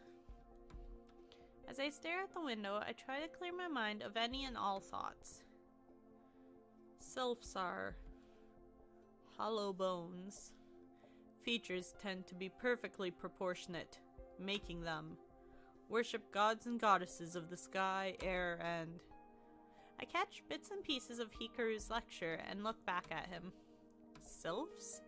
For a moment I feel the spark of curiosity that I thought I lost, but it's gone as quick as it appears. I hold back a sigh. It seems that all I do these days is sigh. Everything really started after I followed Shinji. Just as Shinji said, the very next day I got a new partner assigned to me, some Rentaro Ohira. My new partner is a little dull, and nowhere near as knowledgeable or casually helpful as Shinji was. In fact, Rentaro seems to be of the opinion that I don't need to learn anything more beyond the required basics. Which, at this point, suits me just fine. Even still, I haven't picked anything to really specialize in, and it's hard to go anywhere beyond what Shinji taught me. It's not for lack of ability or potential on my part. More than anything, it's just a complete lack of motivation. There is at least the fact that despite everything, I have gotten to an advanced level in most of the basic elements. I know that that's good, that given the amount of time I've learned everything, and it's amazing how advanced I am. But every day I can see my professors looking at me in quiet disappointment, that despite how quick I learned everything at the start, I am now stagnant. The way they all look at me, it would have probably bothered me before, but now? Meh, whatever. I don't bother to stop myself from sighing this time. My eyes scan the classroom with some faint hope that I might at least see him. But unsurprisingly, he's nowhere to be seen. The few times I have seen Shinji around campus, even when he did look my way, it felt like he looked right through me. To be ignored so completely, it hurt. But I can't say that it's undeserved. What was I even thinking? If someone followed me like that, someone I thought I could trust, of course his reaction to finding me was normal. Yet another sigh escapes my lips. This train of thought isn't something new at all. I don't think I can even judge. It's not like I actually approached him to talk or anything. I know I should have at least tried, but I'm scared. What if I do go talk to him and he really does ignore me? I think I should just try. At the very least, I want to apologize. With the decision made, I finally feel better than I have in weeks. Someone familiar catches my eye. Right at the front of the class, I notice Sho intently listening to Hikaru. Oh, Sho might know where I can find Shinji. I'll ask him after class ends. I feel like the fog I've been lost in is slowly starting to clear, that I may be able to fix things somewhat. As soon as class ends, I rush after Sho. Lady Lex seems to be on my side today. I catch up to him easily. Sho, wait! Hey! Hearing my voice, he stops in his tracks and turns around.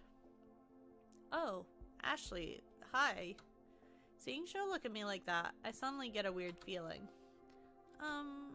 Shit, should I not ask? Maybe this isn't a good idea after all.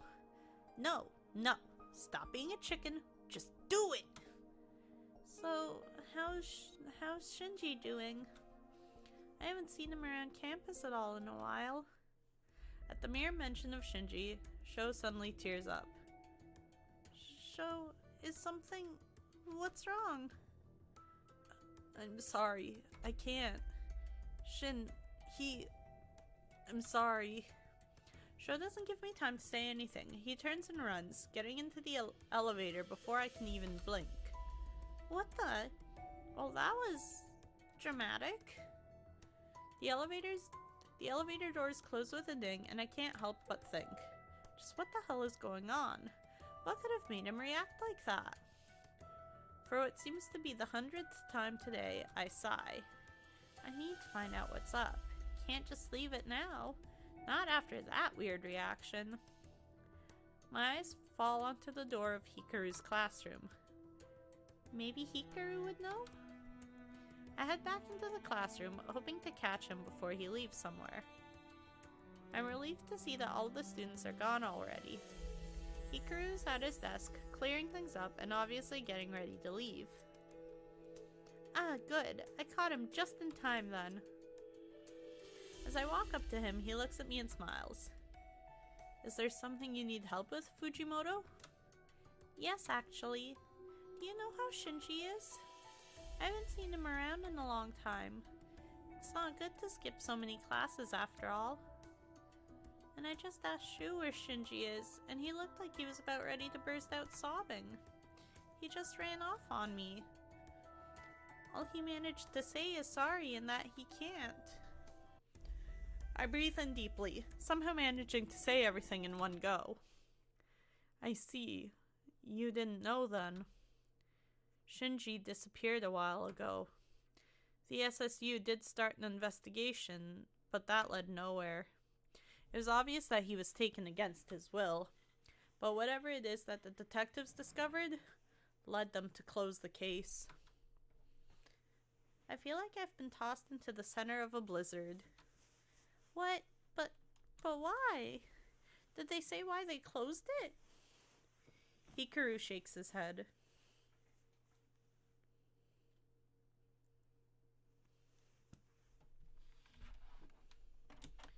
I'm sorry, Ashley, but that's apparently confidential, so I don't know.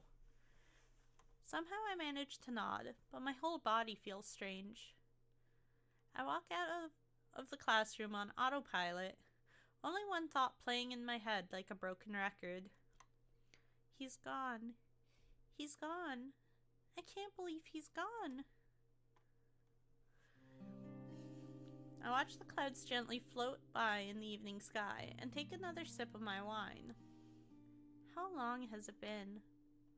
Oh. I guess 75 years. I manage a bitter laugh. Time flies, I guess. I take another sip of wine, and for what may be the first time in so many years, I allow myself to think of what was. After Hikaru had told me of Shinji's disappearance, I was shocked. I did try to dig into what happened to him back then. It was what drove me for years. But in the end, all I got was a bunch of dead ends. Eventually, I was forced to move on with my life. Despite the magic, I settled in to have a pretty unexciting life. I never did do more with my magic. I never had the drive or the reason to do anything with it. I did go on to inherit the business and the CEO seat from my dad, but I had to quit that eventually when it was becoming too suspicious that I wasn't aging a bit. There's only so long one can claim that they're just young looking for their age. It was kind of funny though. Seeing all those gossip magazines try to guess what products or surgeries were the secrets to my youth? Oh, no biggie. Just get cursed with immortality. Ha ha ha. I sigh.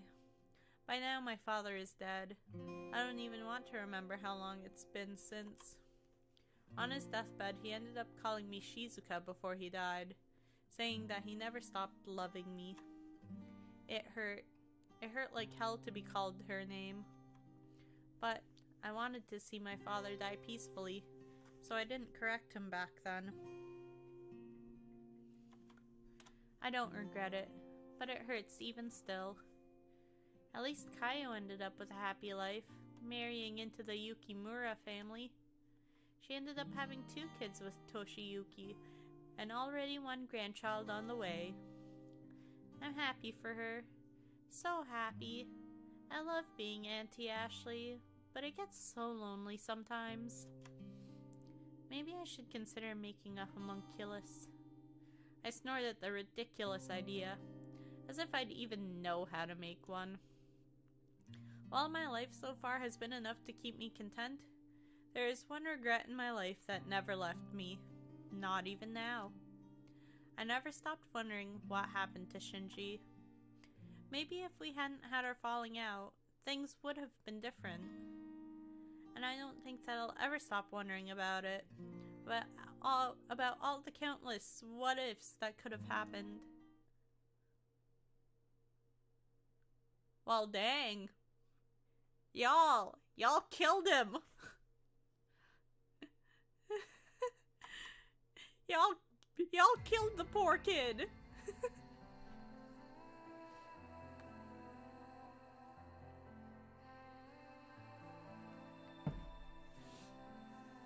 Well then.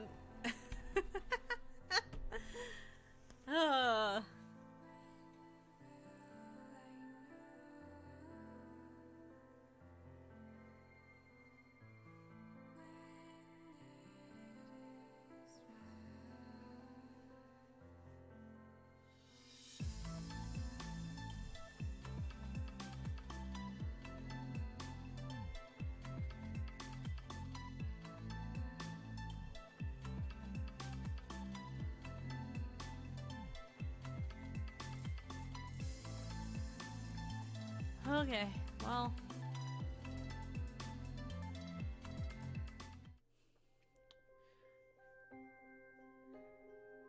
Well, now that I finally moved to my computer, I can actually see things better. You look great today, Ashley. Aw, thanks, Grande. You're so sweet. Alrighty, well.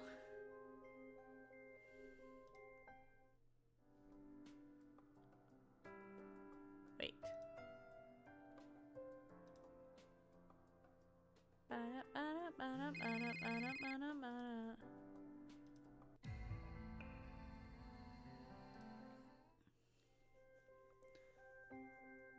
Oof, size large. Yeah. Alrighty, well. I guess we want to start back at chapter 1. Do we start back at chapter 1 for his story then? Oh man, we didn't even make it past chapter 3.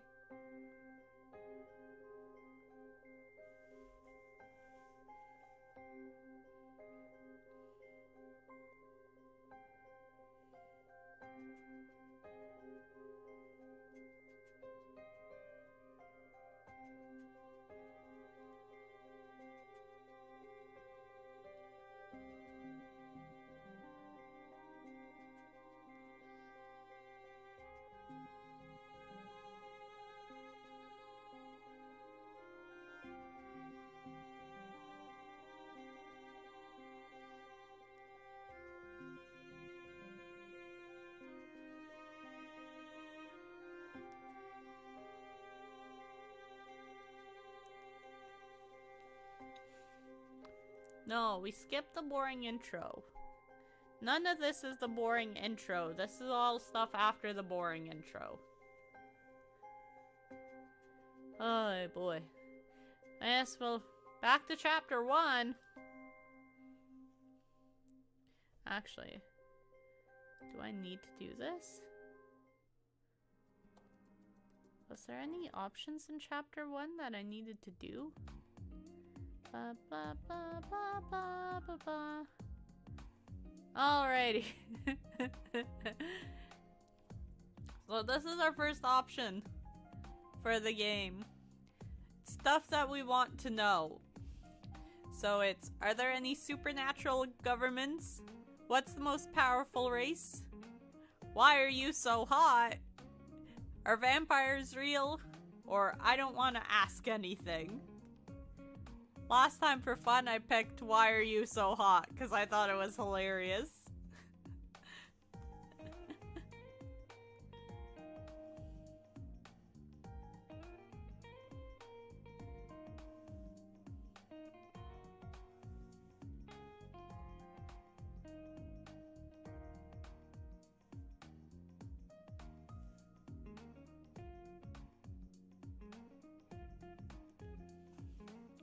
Vampires? Vampires? Are vampires real? Yeah, they are. Ooh. How can you tell if someone's a vampire? Are they a threat? Do they drink blood? What about Dracula? What's the next question?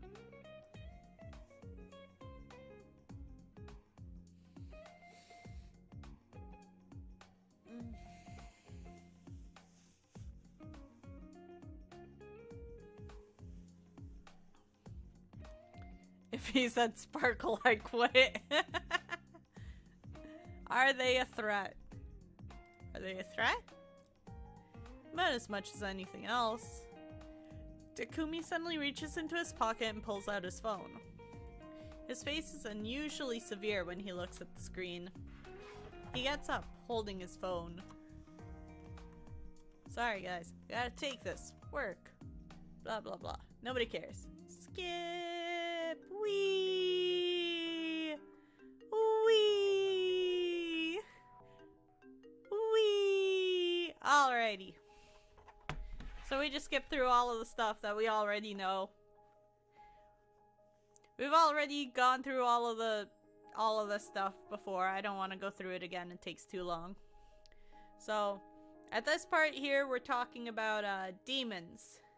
And how they're seen as dangerous, but really, they're just misunderstood.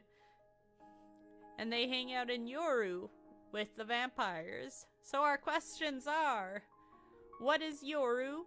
Are there any other races seen as dangerous? Or where is Yoru? So what are we gonna ask? What should we ask about?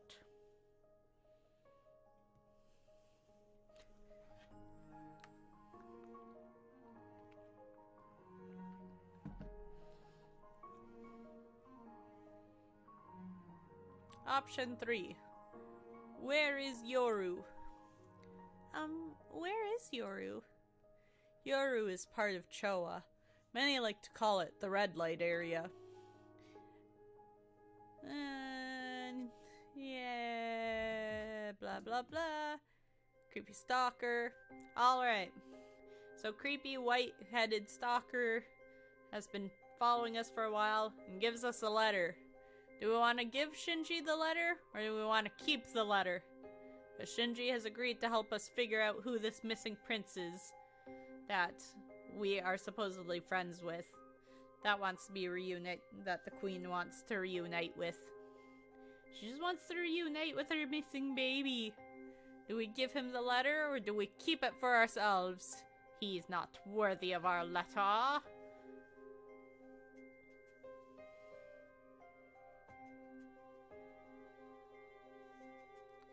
Give him the letter? Okay, here you go. You can have the letter. I offer Shinji the letter. Maybe don't open it, but having it might help find out what the hell is going on. Shinji takes the letter from my hand and I see something in the distance. Oh look, Takumi's back. Whee!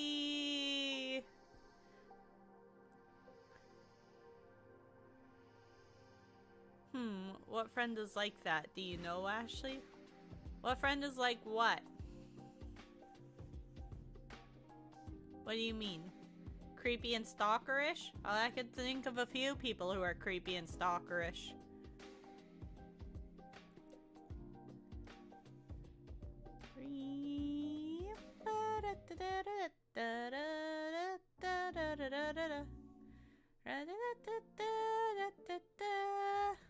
Alrighty. So now he's figured out he's meeting somebody about this missing prince business. Do we follow him or do we not follow him?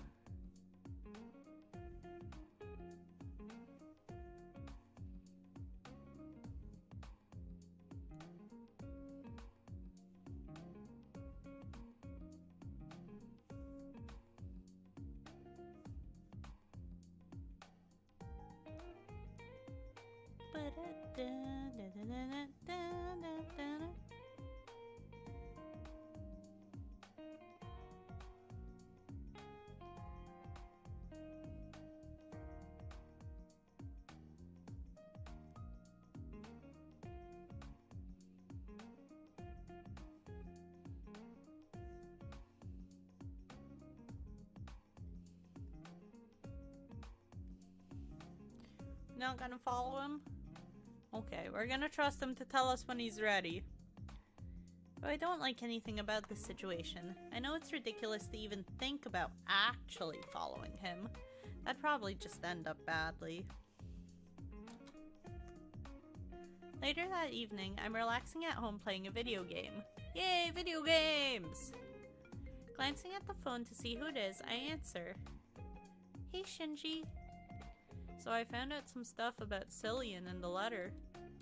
Shinji goes on to tell me that there's been a rumor floating around for years about the kidnapped son of a fake queen.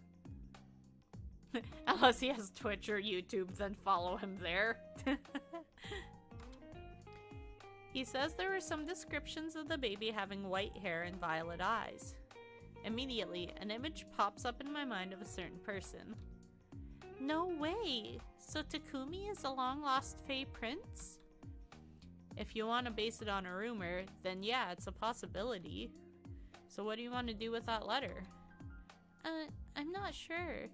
It would be useful to somehow talk to Cillian. You want to just ask him? Yeah, I don't want to just jump to conclusions. I'll find him for you, if you want. Really? How? I know some people who are very good at finding things in people. I can't help but laugh. That sounds so shady, you know. Shinji laughs too, a rich, vibrant sound. Yeah, I know. I'll get someone to find him, and I'll get back to you about it soon. After that, we hang up, with me feeling better since he actually called me and told me what he found out after all. It's Christmas evening. Back in the UK, this day would have been a huge deal, with lights and trees everywhere. But after a lonely Christmas Eve by myself, I can't even celebrate with my father because he's out of town. And Kaio has been with the Yukimuras for the holiday. I heard she even went on a date last night. I blow hair out of my face as I read my book. Lucky. Ugh. That feeling when your little sister has a boyfriend, but the guy you like doesn't even think of you as a friend. I feel you, girl. Doesn't it suck? It's even worse when your little sister is dating the guy you like and he doesn't acknowledge your existence. Cough. Grande. Cough. I turned the page in the mystical theory book Shinji lent me. It's all very interesting, but it still hasn't helped me figure out what kind of magic I want to pursue. Shinji hasn't gone back to me in a few days, and honestly, that's no surprise. I imagine that finding people is pretty hard.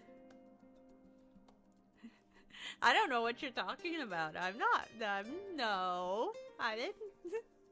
I'm totally not reaming out Grande. Shinji. My eyes start to glaze over while I'm staring at the book. That hair, those eyes, that... I'm surprised out of my thoughts by who else but Shinji calling. Nervous, I answer the phone. Hello? Hey, I know where Cillian is now. If now's a good time, come meet me so we can go to him. Wow, awesome! Alright, I'll be there soon! After learning where Shinji is, I hang up and quickly get dressed. Then I practically run out of my apartment to meet Shinji. When I turn the corner onto the street Shinji is on, I immediately spot him, thanks to his tallness and colorful hair. I walk up to him and am greeted with a smile. Ready to go? Yeah, but are you sure it's alright to go look for him when it's so late? It's best to go now. If we wait too long, he might leave, and then we'd have to do this all over again. Alright, makes sense. I want to find out what's going on as soon as possible anyway. So let's go. Just where is this guy anyway? You'll see. Shinji unexpectedly takes me out of Choa outside the city. Soon we're walking through a forest path. Twilight casts strange shadows over the forest, and I begin to get anxious. As we go further in, I start to see things moving in the forest. A bat flaps its wings furiously, scaring me. I move closer to Shinji, as close as I can without tripping him. Just being nearer to him immediately makes me feel safer, but I'm nervous he's going to tell me to get off him. Instead, Shinji only glances at me for a moment before putting his arm around my shoulders. Whoa, this is not the reaction I was expecting. Shinji's voice sounds so lonely in the quiet forest. It's okay, you don't need to worry. Yeah, I do, about you hearing how loud my heart is pounding. And it's not because we're in the middle of the forest at night. We keep walking through the forest like this, my face burning like the Olympic torch. I'm having all sorts of thoughts when we hear a rustling noise and freeze. It's okay, woman. My face would be burning up like that too if I had a romantic walk through the night, through a night forest with somebody I cared about. Got you, girl. I whisper in a small voice. What do you think that was? Shinji seems to be focusing on something off to the side. He starts walking, pushing me behind him as we move in that direction. Shinji suddenly stops in front of some bushes and I walk face first into his back, which is surprisingly hard. I step around Shinji to get a better look at whatever he's looking at and see Cillian himself, this time clad in armor. I look at Shinji, but he just shrugs. Well, go on. He's your weirdo. I'll be right here for you, just in case. I love it. He's your weirdo. I take a deep breath and step forward towards the man. Cillian? Just lurking. Yeah. You're probably having fun with other people. I get it. I'm not a priority in Grande's life. Vamong! Vamong to you too, sir. That's what my mods are for. Moderators! Vamongus! Thank you. Cillian jumps up to his feet. Clearly startled. Thanks for destroying the bot, Emmy. He takes some kind of stance that I assume means he's ready to fight, and I tense. As soon as he gets a good look at me, though, he drops it and trades it for an awkward look instead. He coughs into his fist and clears his throat. Lady Ashley, I didn't expect you to find me on your own. From behind me, I hear Shinji snort. For a supposed personal knight of a queen, you're not all that observant, are you? Cillian startles again, and I have to hold back a laugh at this funny man. Probably not the time to laugh, but for a knight, he's really amusing. But then it's my turn to jump when Cillian suddenly drops to one knee. What are you doing? Thank you for fulfilling my request. Cillian looks up at Shinji. Prince Yogan, your mother has missed you dearly all these years. She has held out hope that you were still alive, that your father had not killed you like everyone thinks. I watched Cillian give his impassioned speech, realizing that I was right in wanting to find out more about before drawing any conclusions. I looked back at Shinji, expecting him to be as shocked as I am, but instead, he looks annoyed, something I haven't seen before. Shinji's eyes meet mine, and his expression carefully changes to a more neutral one. I'm no prince, especially not some long-lost Fey child. I'm a human, so just get up. Cillian finally stands up and looks desperately at Shinji. Please, Prince Yogon. You must believe me. Your birth father stole you away from your mother when you were but a babe. Everyone believed that he had surely abandoned you somewhere and left you to die, or even killed you himself. But your mother never gave up hope, not once. She knew in her heart that her son was still alive. That's so horrible. A mother had her child stolen away from her, not knowing if he was alive or dead? I can't even imagine how terrible that must have been for her. I look at Shinji, but his expression hasn't changed a bit. Please, come with me to Avalon.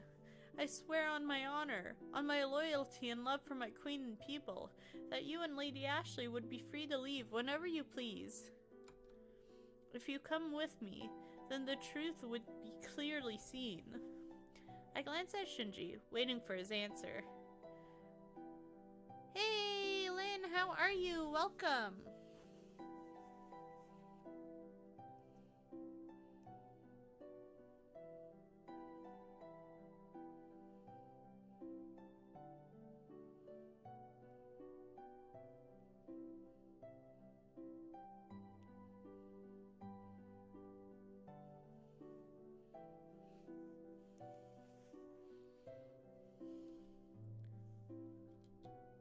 He must want to know the truth for certain too, right?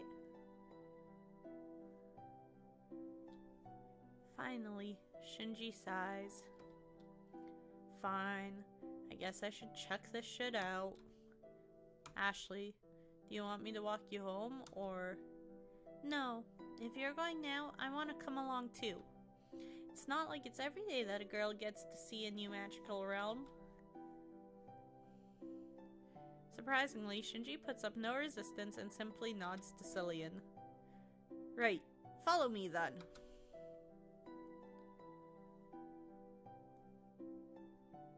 With that, Cillian leads us deeper into the forest. Cillian leads us through the forest toward a wooden bridge as Shinji and I walk side by side. I look at Cillian's back, brimming with curiosity about where we're going. Hey, Cillian? More questions! What's Avalon like? How should I act in front of a Fae Queen? Can you tell me about the Fae? Or never mind, I don't want to know anything.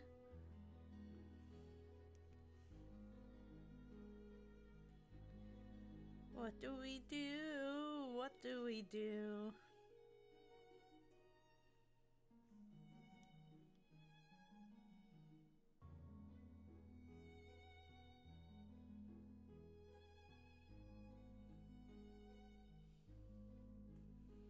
What should we do?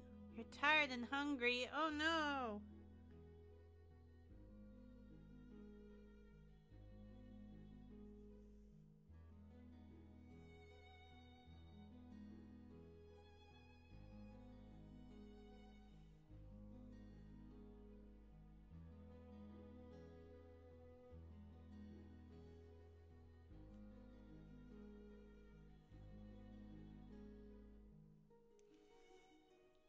Hey, Chilled Moon, welcome. I hope you're doing well.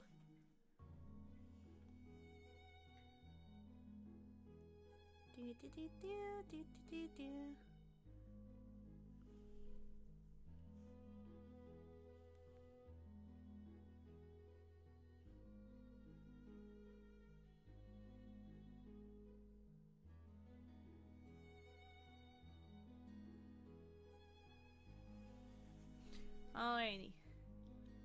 So one says option 1 and one says option 3. Alright, I need a tiebreaker here, guys. We need a tiebreaker. Actually, no, screw it. Hawk's been making too many decisions. We're gonna go with Emmy's option. Tell me about the Fae! Can you tell me about the Fae? Is there anything in particular that you would like to know about us?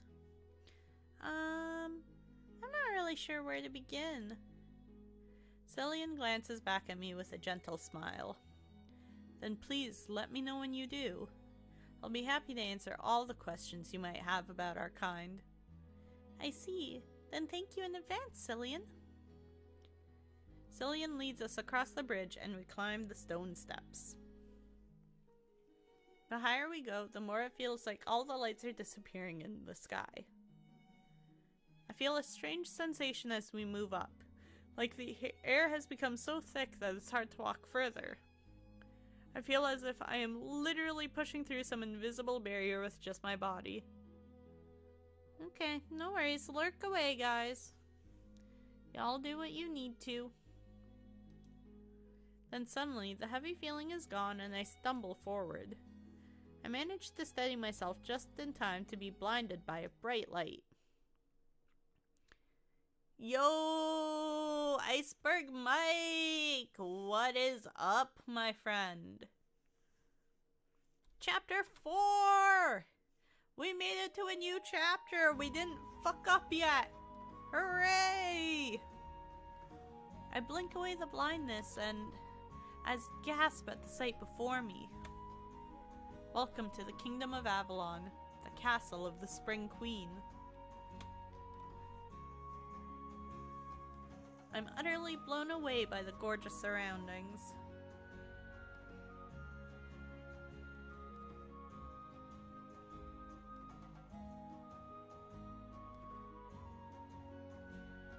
Wow, you're still alive? Yes, I'm still alive. It's only been 5 hours, it's fine.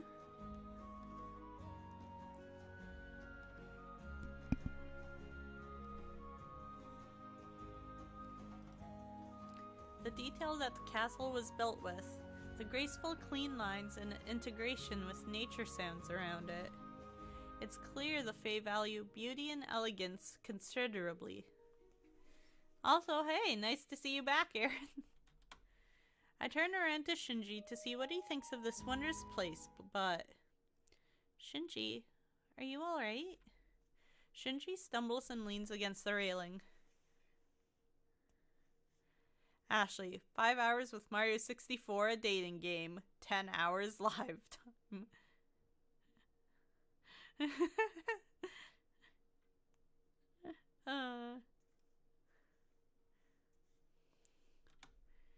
He shakes his head slightly and grunts, but it seems like an immense effort for him.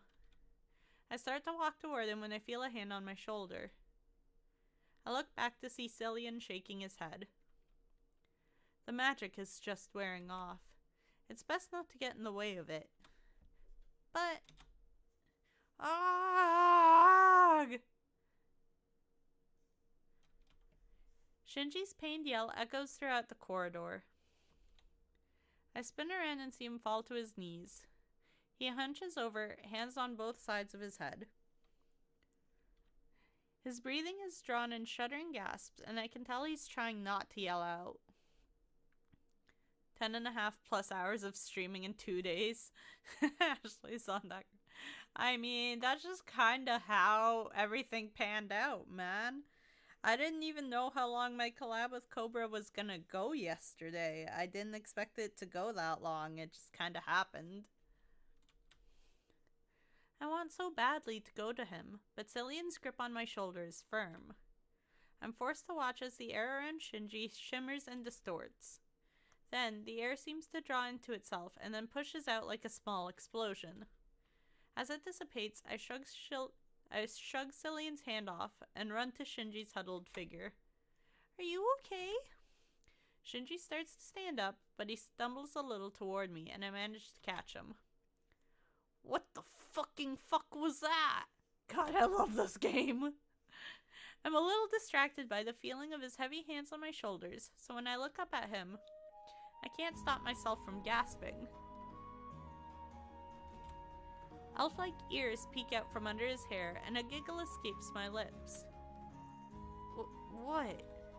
It's your ears. They're just like Cillian's. Shinji's hands rush to his ears, and he slowly examines them.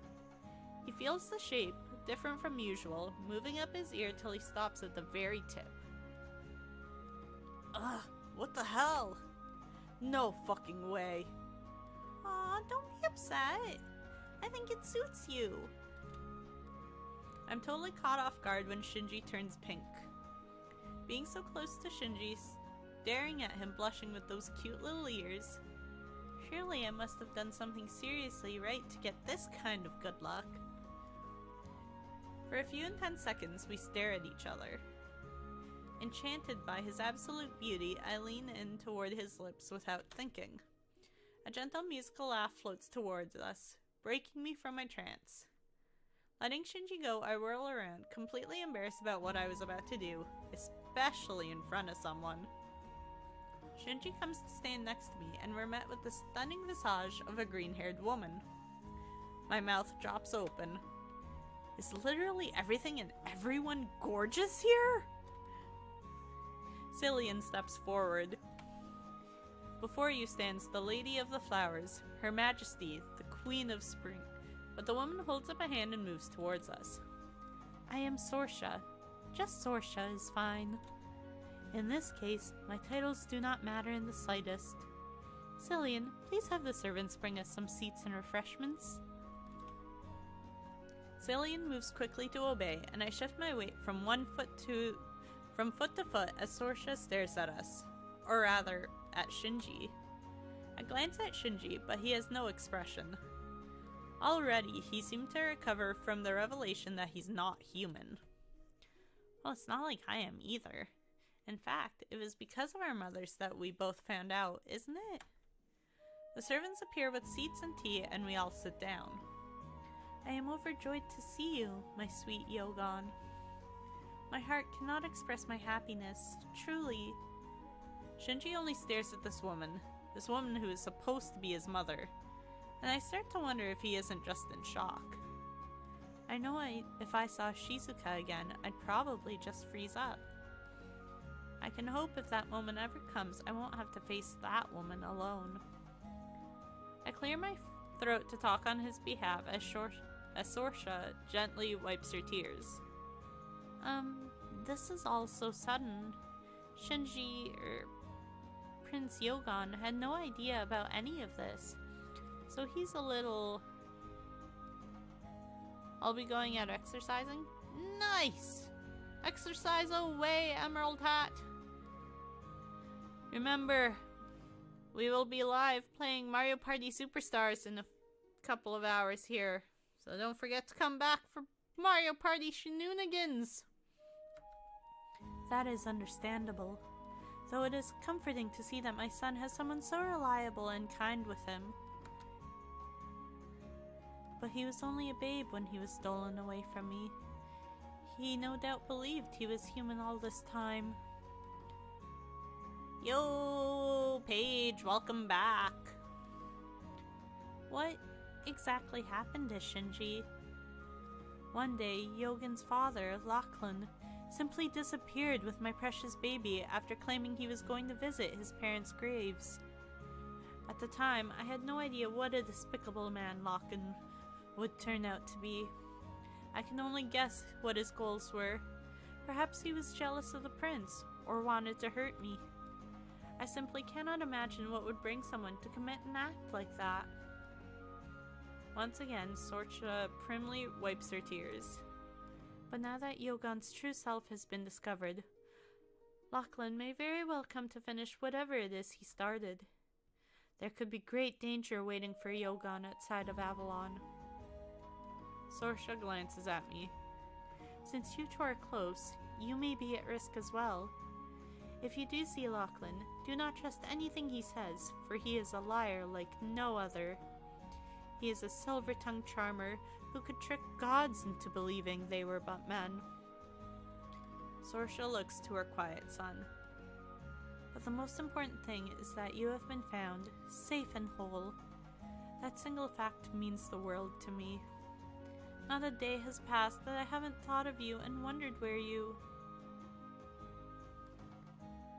No worries, Void Raptor. You get yourself some sleep. We love you. Love you, Raptor. Sleep well, okay? Your beautiful voice is putting me to sleep. Oh, stop. You're so sweet. You have yourself a good rest, okay? You deserve to get a lot of restful sleeps. I need to talk to my mother. But she's right here. Oh, right. Of course Shinji would want to see the woman who raised him at a time like this. His entire world has been flipped upside down. If I could have gone to my dad back then, I would have too. What? Please, don't leave. I have lost you once, and I'm afraid to lose you again. Lachlan is a very informed man. If we have found you, then there's no doubt in my mind that he knows you're alive and here already. It'll be fine. I just need to talk to her. If you must, then I have no choice but to let you go. But please, be careful. Sorsha's brown eyes, so like Shinji's, turned toward me.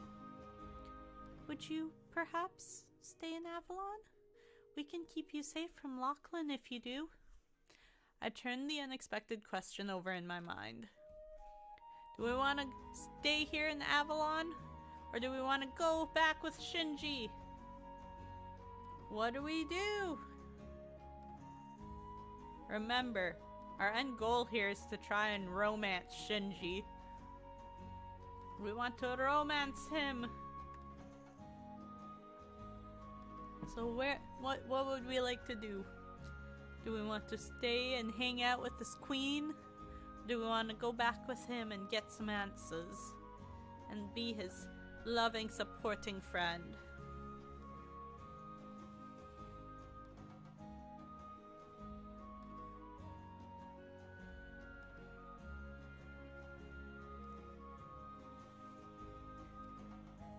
Hello.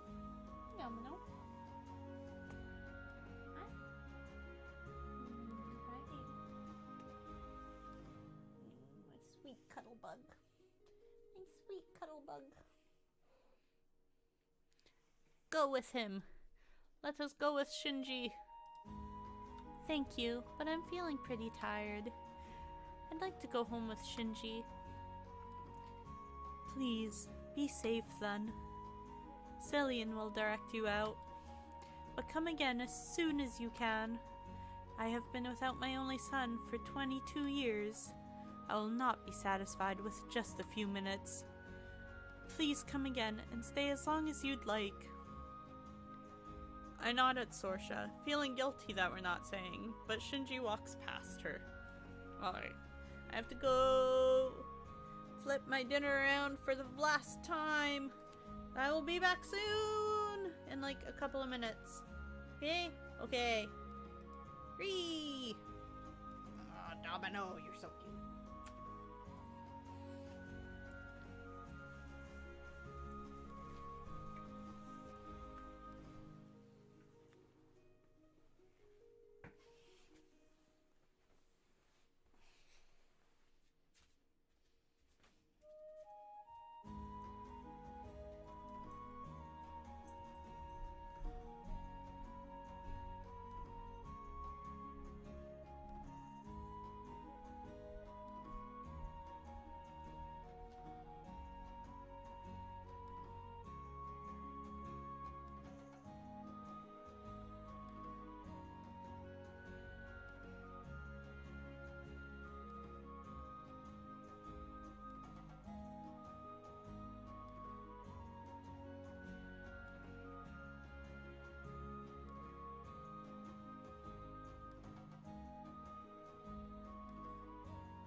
I'm back! Again! Yay! Hello, Yoshi Gamer! I don't remember if I've ever made you a command, but hello! You know what I can do? I can do this though. Ha ha ha! Ree!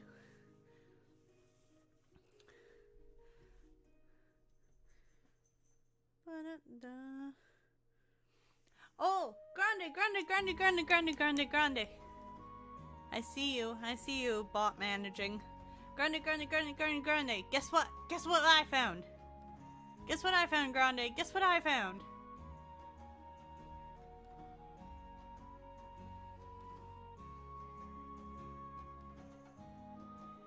Aww, Yoshi Gamer, you're so cute! You're so cute! Grande, grande, grande, grande, grande, grande. So, you remember how I said I was working on a book? And then I lost the thing that I had been scribbling on that had all of my characters on it and kind of what their positions were and everything? And I would have to reread my book to try and figure out everything again because I couldn't remember any of it. It's been so long since I worked on it. You remember that? Yeah. Yes, you are, Yoshi Gamer. Yes, you are. You are so cute. I do. Look, I found it. Just ignore the fact that my sister wrote her name on there. But I found it!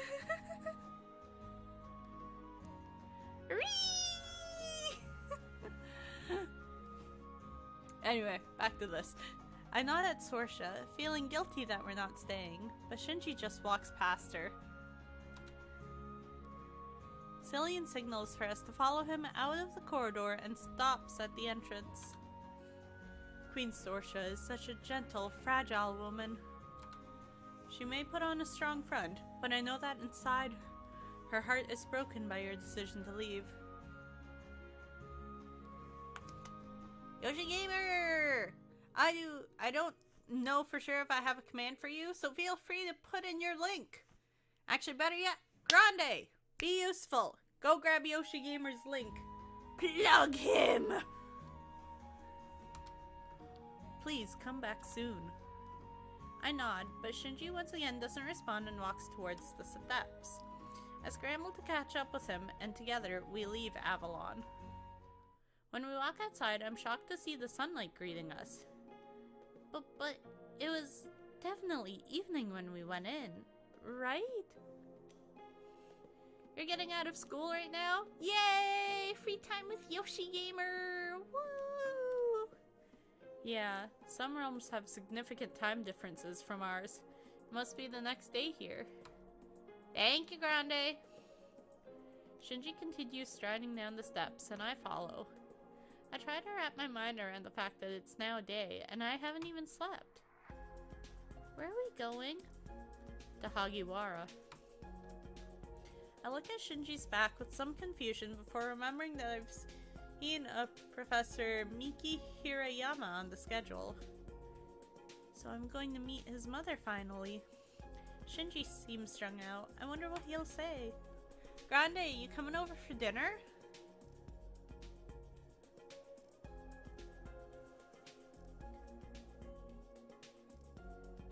The first time you came to my stream, I was so excited and confused because I didn't expect you to come by. I was so happy that day. Oh, you're so precious. I wanted to come see you. I had to come support my boy. Shinji and I don't talk for the rest of the way, but I can tell he's not as calm as he seems on the surface. I look forward to seeing more of your awesome content, Yoshi! When we get to Hagawara, Shinji and I walk into an empty classroom. Empty except for one woman. Shinji strides right up to her desk. Shinji, your ears. Why did you lie to me all my life? What on earth are you talking about? What's happened, Shinji? Hi, Charles. How are you? Welcome to the stream. I'll visit you one day to give you a lot of hugs. Maybe I'll come visit you one day and give you a lot of hugs. Bum, bum, bum.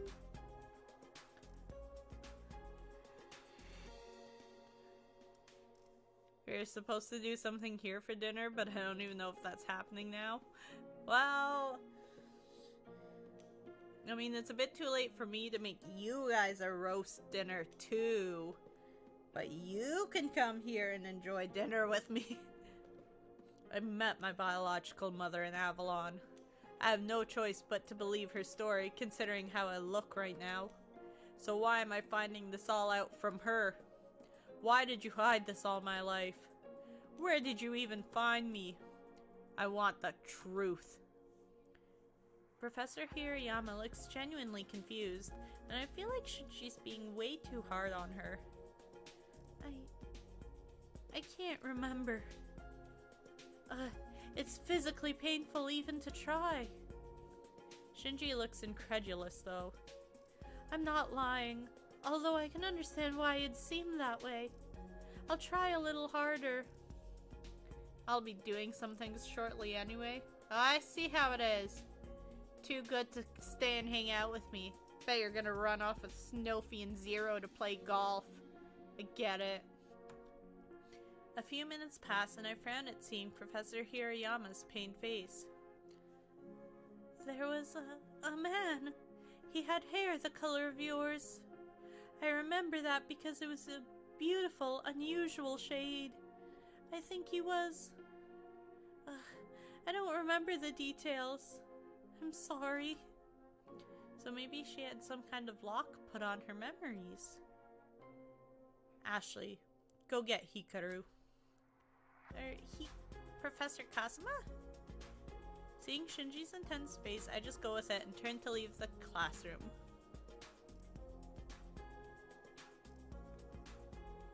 Didn't even know they were doing golf today? Oh. Well then. Now you know, and now you're definitely ditching me. I just messed up big time. I find Professor Kazuma in his classroom reading over some papers. He looks up at me as I approach his desk. Come to apologize for missing class today? What day is it exactly? Wow, had a rough weekend? It's Monday. I see. I guess traveling took even longer than I thought. I can't believe I lost an entire day or two.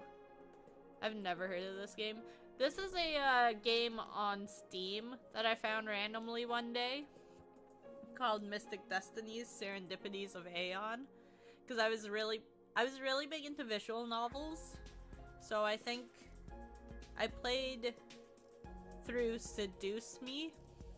And I think that's what Seduce Me is what really got me into visual novels. So then I started looking up random ones. And then I found this one, which the base game of it is free, but in order to go through the storylines, you have to download it. And when I first got this game, they were still working on all the DLC, so they were releasing it individually. So I think what happened was it took over a year, I want to say, to have this entire game released. So it would be like, I would play through the entire main story that they had out. And then a few months later, they released the epilogue for that story. And then a few months later, they released a new story and then the epilogue. And So on and so on. So it took a while for this game to come out. I do have to head out now though, actually. If I don't come back before you end, I'll see you for your next stream at some point. Happy Valentine's Day, Grande. We love you. I love you so much. You have fun. Take care. Adios, amigos. You do what you need to do. Anyway, sorry, but something critical has come up and I need your help. Shinji asked for you to come over to Professor Hirayama's class. Alright then, let's go. Having retrieved the professor, we leave the classroom and head back to Professor Hirayama's. I enter the classroom with Hikaru and he looks as surprised as Miki did to see Shinji's new appearance. Oh my god, nice Spanish, I love it. I know very little Spanish. What do I know? Hola, ¿cómo estás?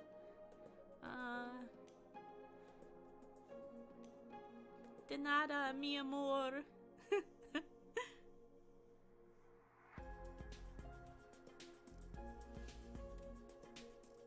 A grin quickly appears on his face though, and he points to the tip of his ear. I'm guessing that's not just a new fashion statement? Despite the seriousness of the situation, Shinji chuckles. It's a bitter sort of sound, yet still tinged with amusement. You know I'd never choose something like this if I did. You have your boyfriend coming over to see you soon? Alright, your boyfriend better be good to you, Paige, or I'ma smack him. Don't settle for less than what you deserve, my friend.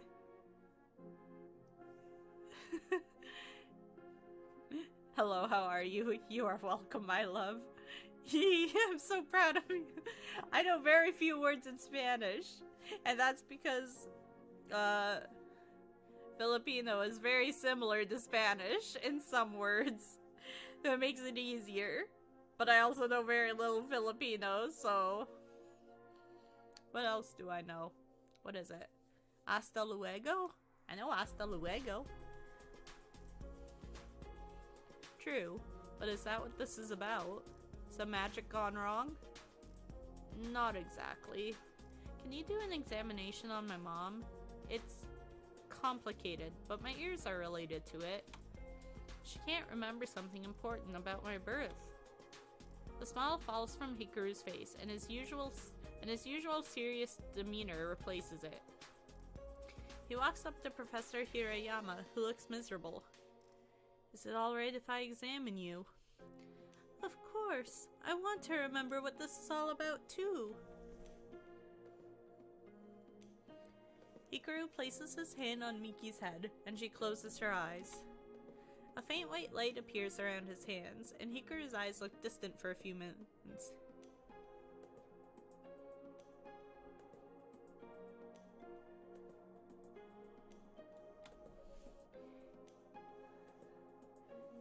He steps back from Professor Hirayama. It looks like there's a magical block around Miki's memory. It feels like fey magic. But it's too complicated for me to try and unravel it. It'd probably take hours if I even succeeded at all.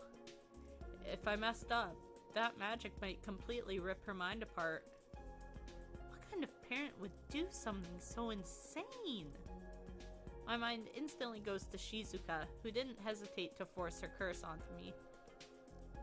I look at Shinji as he speaks to his mother and Hikaru. He would understand if I told him about Shizuka. I think we could understand how each other feel right now, in some weird way. Even more strongly, I know I have to become closer with him now.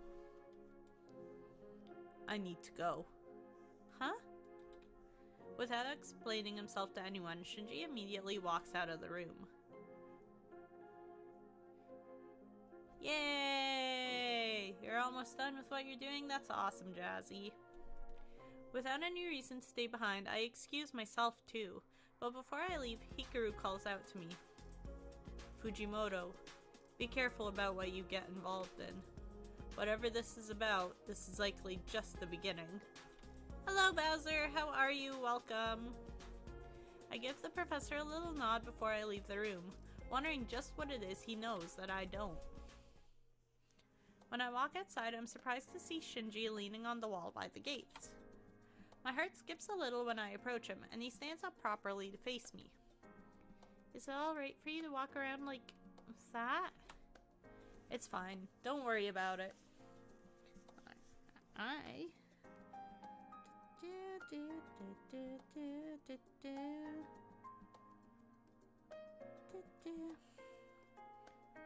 Finally done with short school? Nice, nice.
Aw, you're so sweet, Bowser.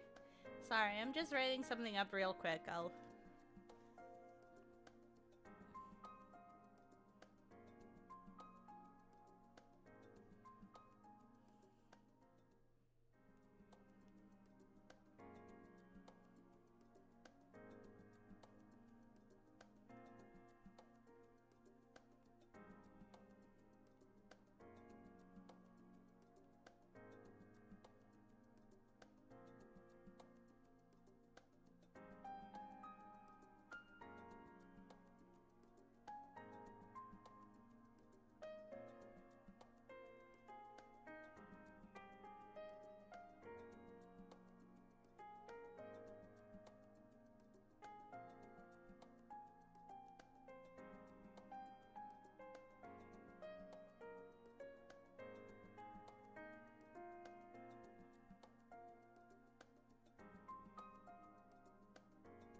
Well, thank you, Lan. I appreciate that.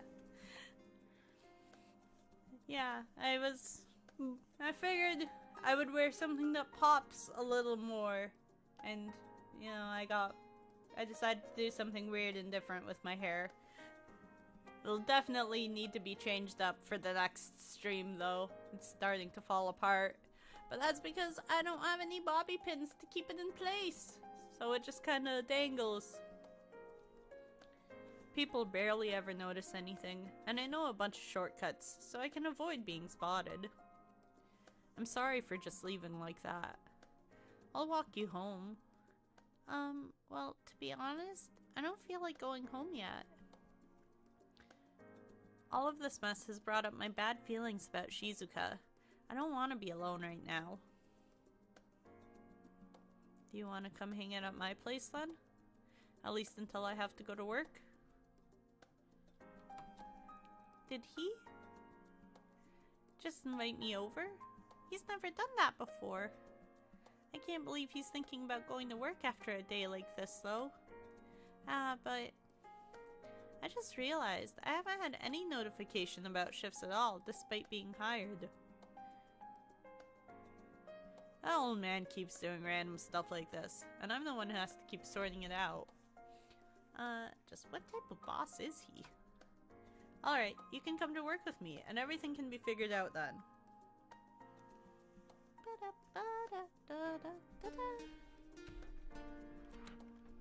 For now, let's go to my place. I need to grab my uniform anyway. I'm tired, but I'd be able to support him then, if I can work with him today. I'm sure he can't process everything this fast, and I'm worried. I agree without hesitation, and Shinji takes me out of Hagawara. We go through many different shortcuts over to his place. Well, I don't know, it's also hard for me to have this kind of hairstyle with the buns up here if I'm going to be wearing a headset because I'm doing a collab. So I'm going to have the headset on, and you won't be able to notice the hair anyway, so I have to come up with something different. But that's fine. As soon as we step into Shinji's apartment, we're greeted by his roommate, Shu. Whoa. Hey Shin, what's up with the ears? Shinji merely shrugs. Turns out I'm not a human. Shinji looks at me. You mind if I have a quick shower, Ashley? Sho can keep you company for a bit while I'm gone. Sure, yeah, go ahead. Don't worry about me. I'll just sneak into the shower with you and watch. Shinji excuses himself for a bit and leaves the living room. Left alone with Sho, I walk over to the couch to sit down, and Sho sits in the chair across from me. I look around at the spacious apartment, thinking about how much more extravagant it is than mine. Surely Veritas doesn't pay him that well.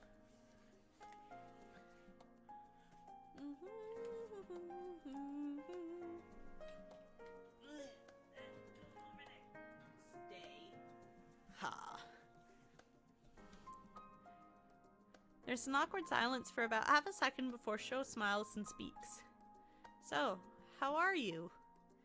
I start to say something perfunctory, but looking at Sho's open and warm face just makes me feel like I can trust him. So instead, I find myself launching into a description of everything that's happened so far. I begin with what happened today, and work my way backward. I start with explaining about Cillian and how we met, and he took us to Avalon.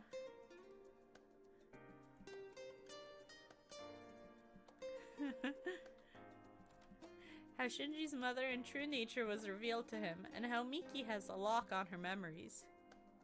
It's an awesome hairstyle, very similar to Princess Leia. Plus, I'm enjoying your random additions to the story. I sigh when I think about how I wouldn't even know all of this if I hadn't been forcibly dragged into it. So much has happened. Even I had no idea. But why do you seem so sad about it? Well, it's because I don't even think I'd be here if Cillian hadn't approached me. What do you mean? I hesitate for a moment. It's okay to tell him this, right? I explained to Sho how I met Emmy, and how Shinji told her he doesn't think of me as a friend, just someone he's helping. I figured we'd at least become friends over the past few months that we've been partners, but it seems like Shinji didn't think so at all. That doesn't surprise me at all. Why? Did he say something about me? No, it's just that Shinji doesn't let people in easily. How many times has Shinji willingly mentioned about himself without being asked? I think back, but I can't think of anything too personal until very recently. I'm sure if I hadn't been with him and I saw his new ears, he'd have just shrugged it all away like it's no big deal. Just how he reacted to Sho when we came in. How did you guys become friends then, if he never lets people in? Well, it's kind of a long story, but one day in junior high, I had to stay after school one day. My parents were supposed to pick me up. We were going to take a trip between realms somewhere, so I had to wait for them. I've got to go now since Landon is awake now. Okay, you take care, Hawk. Thanks for being here. I was hanging out with my friends after school for a bit, but eventually they had to leave, so I was left all alone. I started to feel anxious. I tried listening to music, and it worked for a while, but eventually I realized they weren't coming. I started to panic. That's when Shin found me. He has a habit of wandering around and forgetting the time, I discovered later. Anyway, he talked with me and helped me calm down. He made sure I was feeling better, and then he walked me home. After that, Shin would always find me and make sure I was alright. For some reason, Shin always managed to find me when I'd have to be alone for whatever reason. He went out of his way to make sure I was okay every single day. Even when Shin had to move schools to senior high, he still managed to check up on me somehow. He'd even come and visit me at home and bring games so we could hang out and study together. Shin saved me, I think. He can seem cold, but he's a great guy and my best friend. But even I don't know everything that's going on with him. Sho looks at me then. So, do you still want to be Shinji's friend?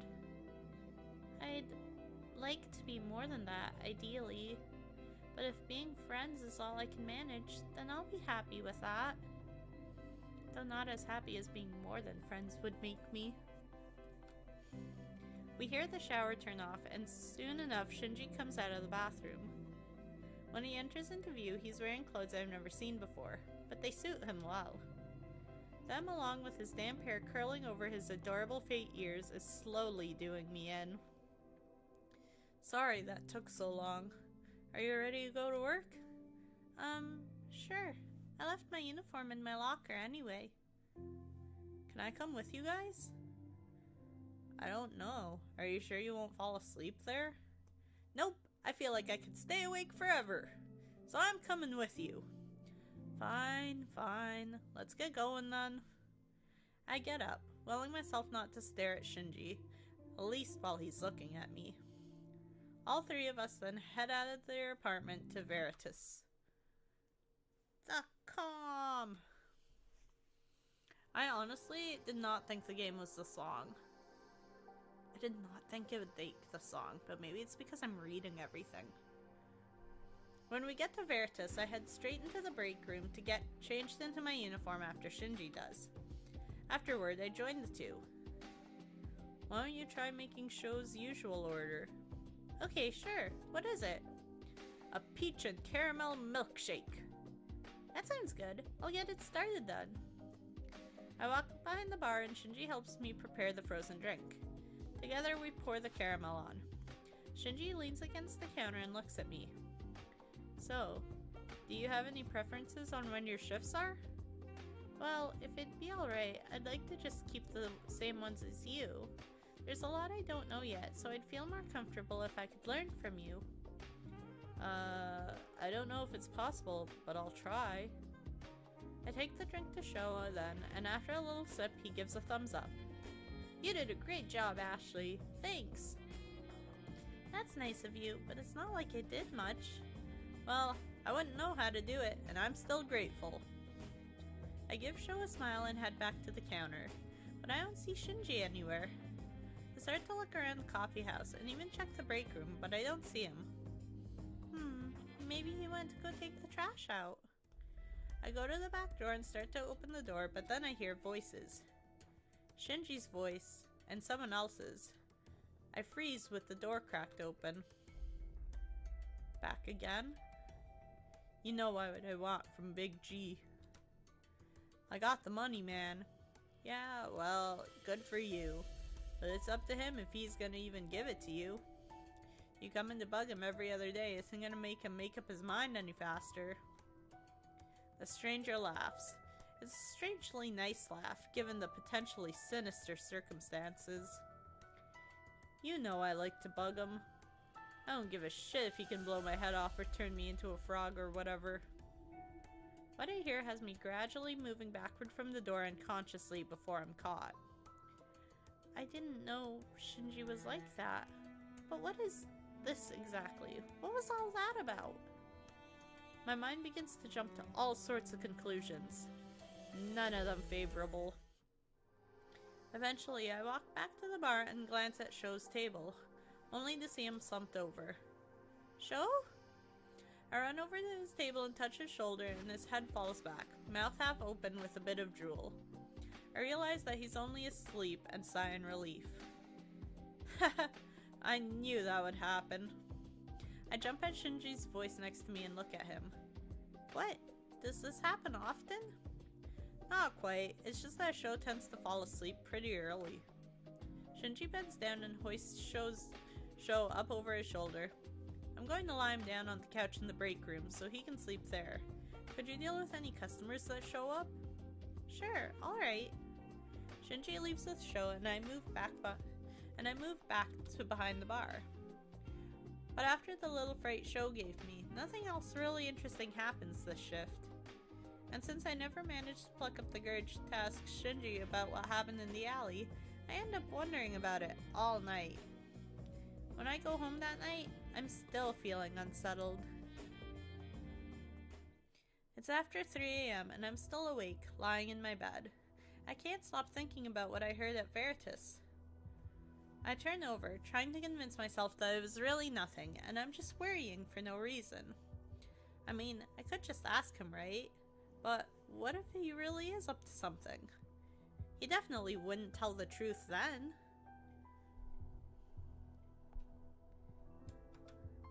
As the time passes, my thoughts seem to spiral out of control. I'm honestly starting to believe Shinji is some dangerous criminal. What if even Galen is involved? I mean, the pay for working there, it's good. Super good. In fact, when I think about it, there's no way an ordinary coffee shop could be making so much money. Even if it is in the upscale district. I've learned enough business from hanging around my dad's company to be sure of that. Could Veritas just be a front for money laundering? This could be dangerous. But even so, if they are, what should I do? I don't remember when it is that I fall asleep that night, but I do know it's with no answers.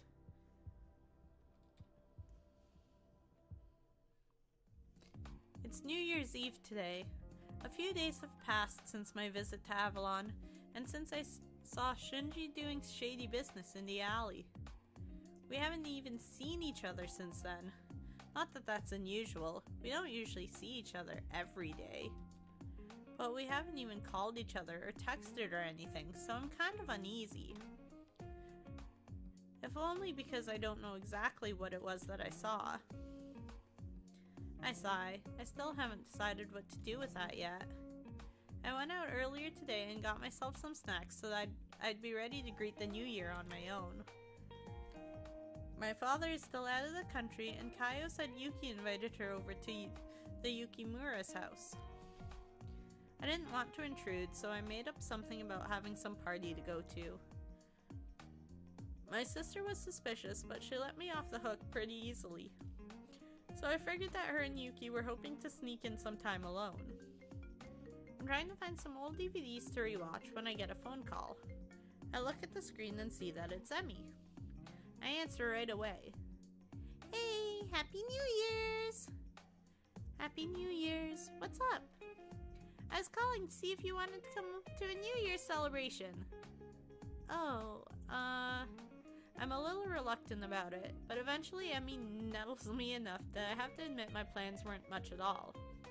Great, so then you can come. Yeah, I guess so. Somehow, Emmy even convinces me to come early and help with preparations, saying that I could meet her brother. After the call, I sigh. I'm a little disappointed that I'm not going to get to wrap myself in a burrito and watch old movies all night. But still, this could be nice. By the time I get ready to go, I'm starting to feel excited about going out and spending time with Emmy. I meet up with Emmy and Chua and go shopping for party supplies.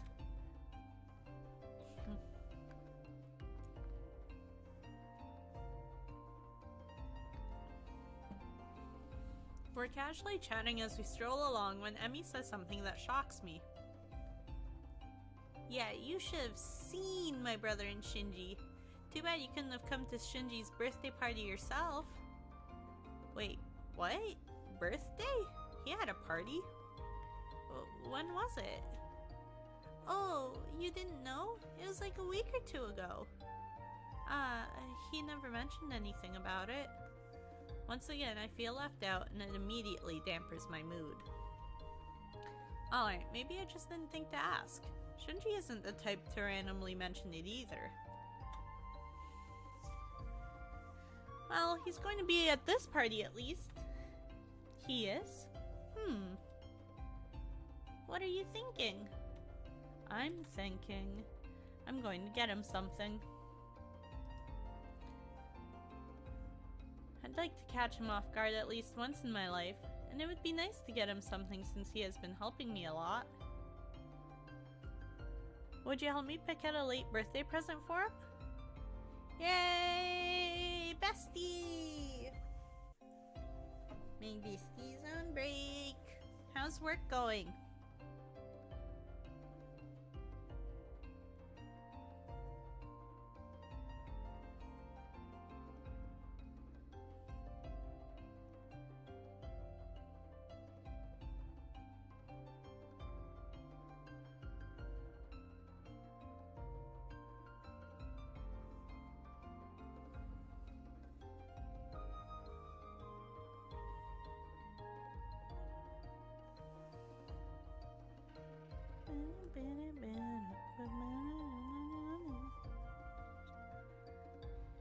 You really like Shinji, huh?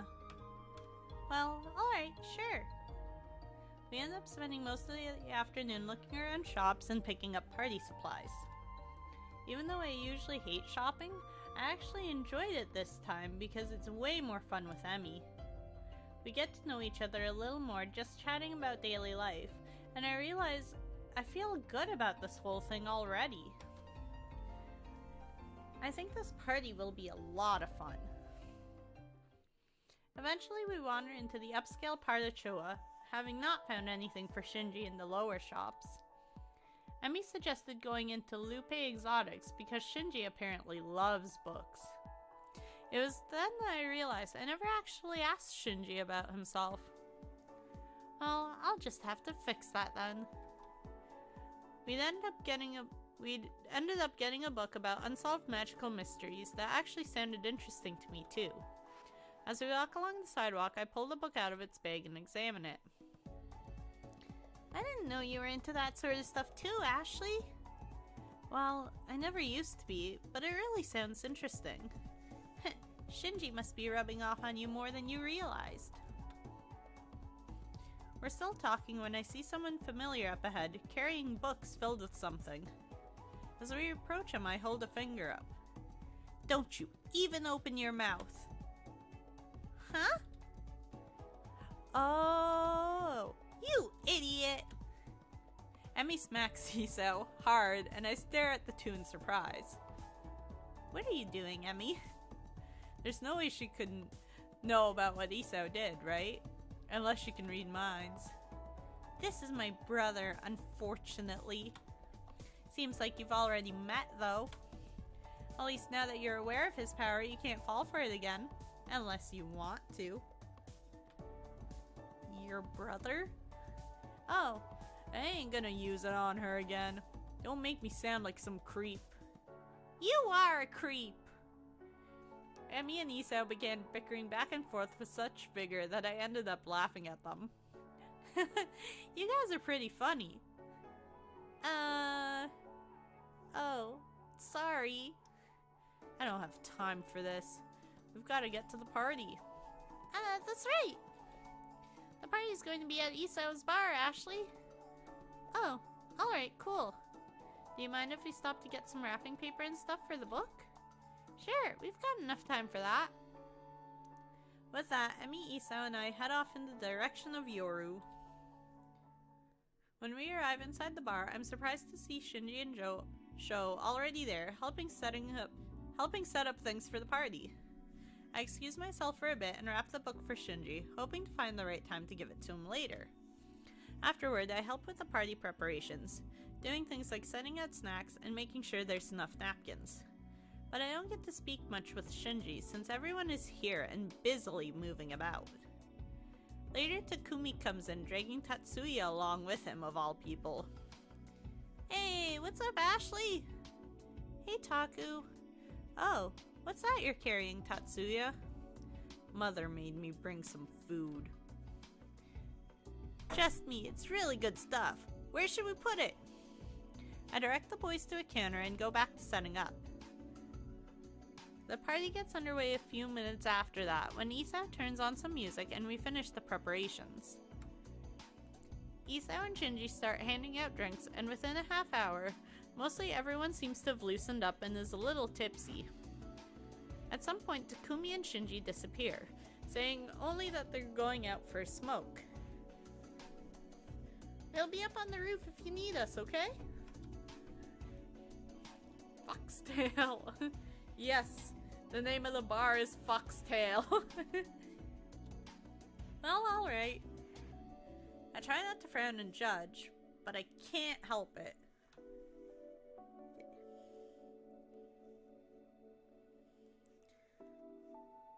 Okay, hang on. We've gotta do some things. We gotta do some things. We gotta do some things.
Nothing exciting is happening here at work, but when I get home, I'm gonna work on it. Aw, you're so sweet.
Tell him I said he's welcome. I just snuck in and donated and ran away.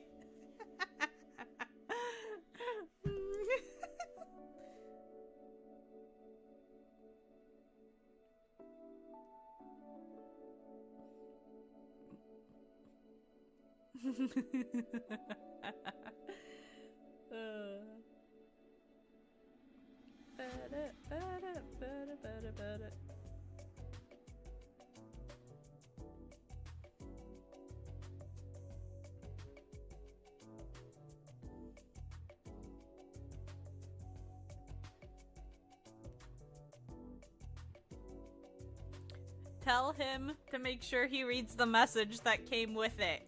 He has to read the message.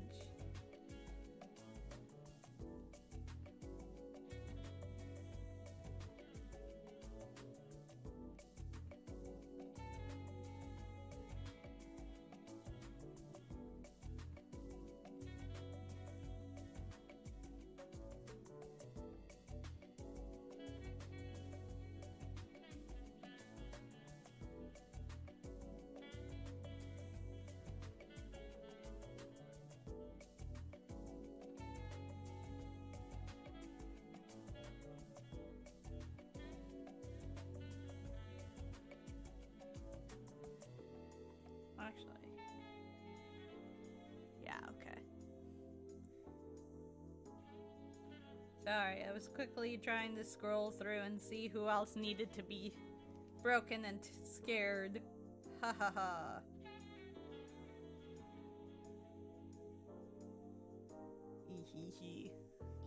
Alright, carrying on. The Taku I knew wasn't that kind of person. And Shinji, well, I guess after what I heard, I'm not surprised that he's into that sort of stuff. Something clicks in my mind, and I think back to that time on the roof, when Shinji tossed something to Takumi. Could that have been it? I wonder why he had to have Shinji get him cigarettes, though. The party goes on, and eventually Shinji comes and finds me, to my surprise. Hey, Ashley, enjoying yourself? Well, yeah, actually, though I didn't think I would. Woo! We're interrupted by a drunk and half-naked Takumi passing by right in between us. I can only catch a flash of his surprisingly muscular thighs before Shinji puts down his drink and says, "Excuse me." I watch with my mouth hanging open as Shinji chases Takumi down, corners him, and talks him back into wearing his pants. I can't actually hear what he says, but Takumi forlornly pulls his pants on a few minutes later, and Shinji walks back over to me. Sorry about that. It's not actually the first time that it's happened, so I guess I should have been more prepared. That's alright. But do you mind if we talk somewhere quieter? In private? Oh, okay, sure. Let's go to the roof then. I'll meet you there then. I need to get something. Shinji nods and heads off on his own while I dash to the place where I left the gift and grab it. After that, I follow Shinji up to the roof. We sit down together by one of the fences overlooking the city. Shinji looks at me curiously. So, what's up? Well, I decide to just go for it. You little shit, you didn't tell me your birthday was this month. I take the wrapped book from my bag and practically shove it at Shinji.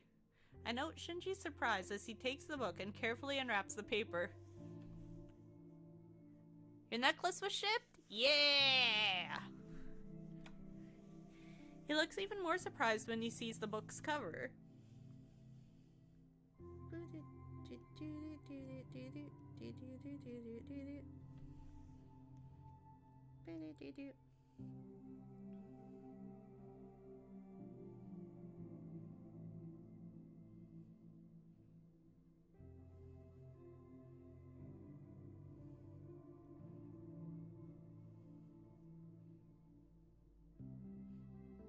I spit my drink out.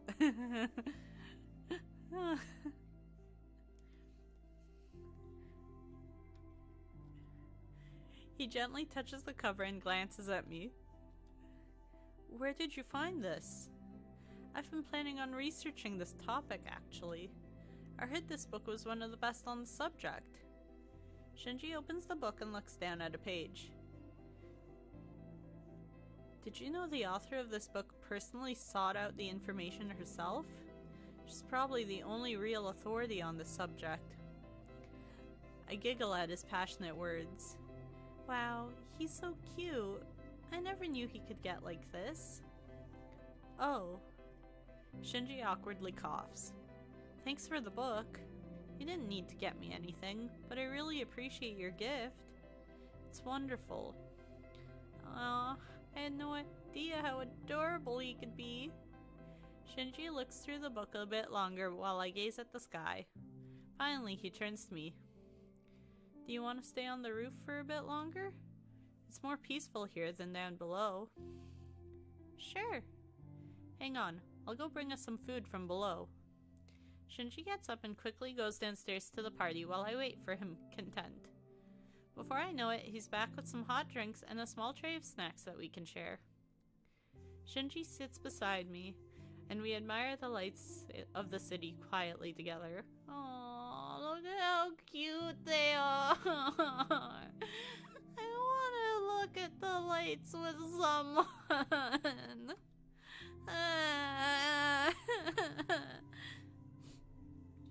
Just sitting next to him as we chat about just normal everyday stuff makes me feel so relaxed. But then, somehow, as I begin to feel closer to Shinji, things I'd kept locked up inside of myself threaten to spill out. I look at Shinji, hesitant. Can I tell you something, Shinji? Sure. The way I got these powers, I want to talk about that. I don't have the strength to look at Shinji directly, so I keep looking at the stars above us. I begin to relate the tale of the ritual, and what Shizuka did to me. I found out then that I'm not a human. I know. The real reason I was staring at you on that day was because your aura looked so unusual. When I took a closer look, I realized you weren't human or like anything else I'd seen before. Why didn't you just say so? All this time that you already knew. Just because I can see such things doesn't mean that it's any of my business. Your secrets are your own, and I would never bring something like that up to anyone, even you. Especially since you hadn't ever mentioned it to me before. I guess that makes sense. Before Shinji can say anything, I start talking again. When I found out you weren't human, it actually made me think of my own situation. I realized that I was trying hard, maybe harder than I realized, to just not think about it and to keep on living. But everything that happened with you brought it all back. It's not something I can ignore anymore. Hey, Liam! You're still streaming? I am. We're going to be ending soon, though. Within like half an hour, so I can go do dinner stuff. But yes. Yes! 6 hours? It's not bad. Shinji reaches to wipe the tears I didn't know had fallen from my face. I turn to look at him. I don't really know how to comfort you. I don't know how to help ease your pain. When Shinji says that, I feel so lonely that something in me, like a dam, breaks, and I start sobbing. Shizuka told me that I'm a homunculus, and I'm afraid. I'm so afraid that I'm just a copy of Shizuka. I'm afraid of what that means for my life. What if I'm just living my life the way I have because of Shizuka? What if I'm just repeating everything that Shizuka has already done? Have I actually ever really made any decisions on my own? Am I even real? I choke a sob back and manage to mumble one last thing. All this time I thought she was my mother. Oh, what if I'm just some doll for Shizuka to throw away her unwanted curse on? Shinji's expression is a pained reflection of my own before he reaches out and pulls me into a tight hug. I'm so surprised that my sobs stop, and I look up at him, my hands on his chest. His strong arms hold me close, and his warmth feels so nice. I look up into his brown eyes, noting all the little things about his face that I can see from this close. Then I rest my head on Shinji's chest as he rubs my back. Tears quietly fall down my face again. I can see him. I can't see him, but I can hear his gentle words. The devastation. The shock of finding out that you're not something you thought you were all your life is immense. It's soul-crushing in the realization that you've thought all your life was a lie. Do I even have a soul? A copy like me? Am I anything? Am I worth anything? Shinji gently lifts my face to look up at his. Our faces almost close enough to kiss. He looks back down at me, frowning, and almost whispers his next words. You have one of the most beautiful souls I've ever seen. You are auroral. A doll wouldn't have a soul, and certainly not such a beautiful one. You can't change your past, but you can at least build your own future. A future that you want. What if what I want is what Shizuka would have wanted? You should at least be able to trust in yourself. Believe in yourself. Hey, J-Babe, how are you? Welcome.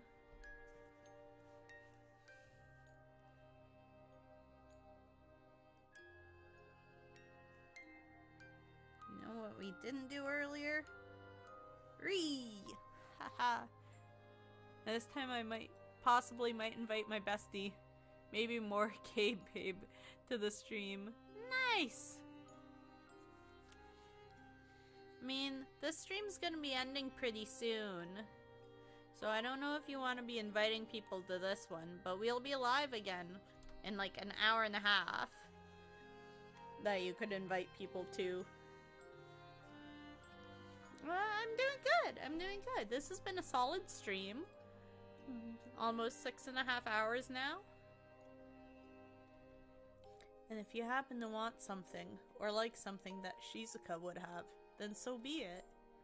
You said it yourself, and Shizuka said it too.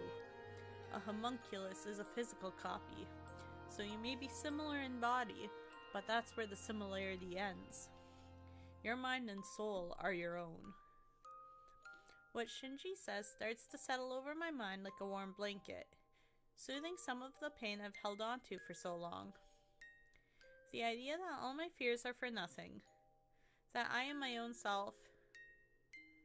I was in the school cafe getting Starbucks when you started. Nice. It sinks into my mind, and I start to feel relief for the first time in months. 2 streams in one day, you spoil us. Indeed. Well, the original plan was to just do this stream and try to play through it, but unfortunately that's not going to be the case because this is a lot longer than I thought it was, and it could just be because I'm reading everything out loud instead of just playing through and like giving you guys time to decide options and stuff.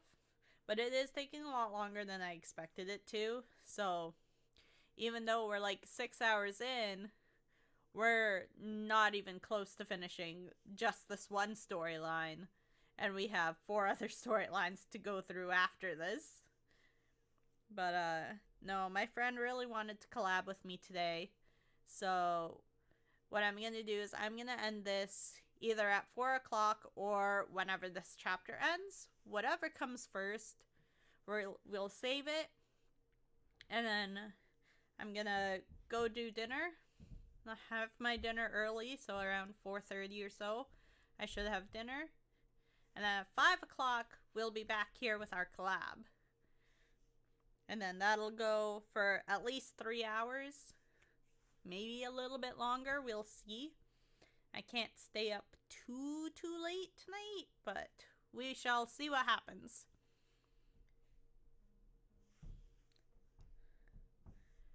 Then it suddenly clicks in my mind that I'm in Shinji's arms, against Shinji's chest, and close enough to kiss him. But this feels so comfortable, so natural, that I don't want to move away. They'll come to the next one. Awesome! We're gonna be doing Mario Party Superstars. I look forward to seeing you there, Lan. Fireworks begin going off in the sky while we both look up, still in each other's arms. But it's not long before I find that I can only look at Shinji as he watches the display above. Watching the lights dance upon his beautiful face in various colors, I feel an overwhelming urge to kiss him. You know, screw it.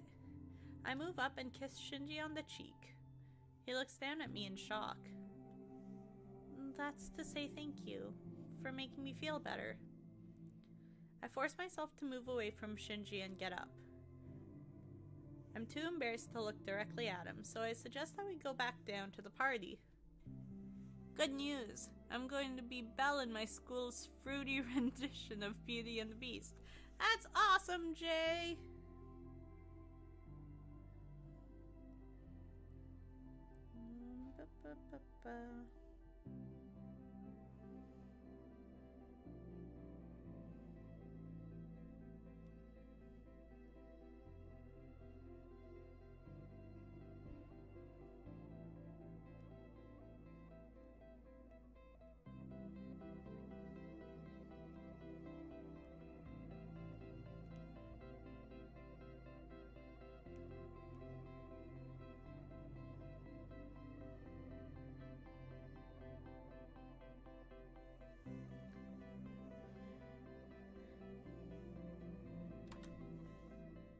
When we come back down, Isao immediately swaggers, or maybe staggers, up to us. Where have you two been then? All by your lonesome. Oh, you know, just off having wild sex as a virginal sacrifice to summon an ancient evil. I glanced at Shinji, who seems amused. Hey, is that so? Well, I know that's a lie because that ship has sailed for Shinji. It sailed for me too, so I can't say much there. True enough, but it doesn't actually preclude the wild sex parts. Are you saying you guys were seriously rutting up there on the roof? What? What? What? You were? No. We were just kidding. All we did was talk and watch fireworks. But where'd Taku run off to?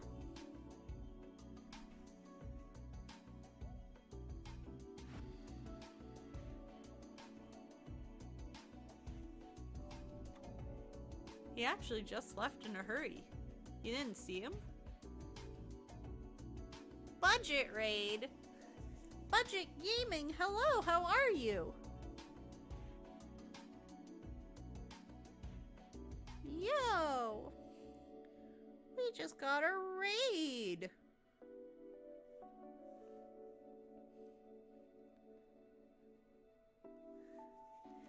Oh wow, there's a few of you. BIDK Gaming, hello, how are you? Welcome! And Abyssal Avenger, thank you so much for that raid! You guys are awesome! I am doing super awesome! Welcome to the stream! So for those of you who don't know who I am Little Ball of Fun, or Ashley, whatever you guys want to call me. I do a lot of RPGs and various other random content here on my channel, so if that's something you guys are interested in, feel free to hang out here for a while.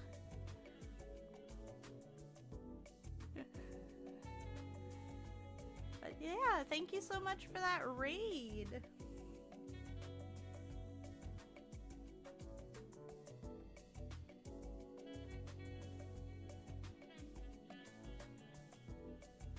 What were you playing today, Budget? I'm Lynch1. Hello, how are you? Welcome. Thank you for being a part of that raid.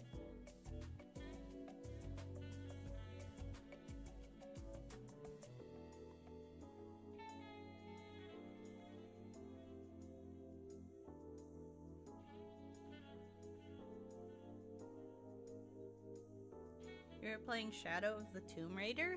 Nice. Nice.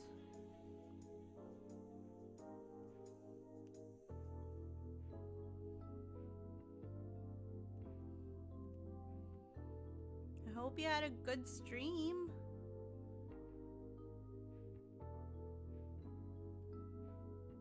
Boom.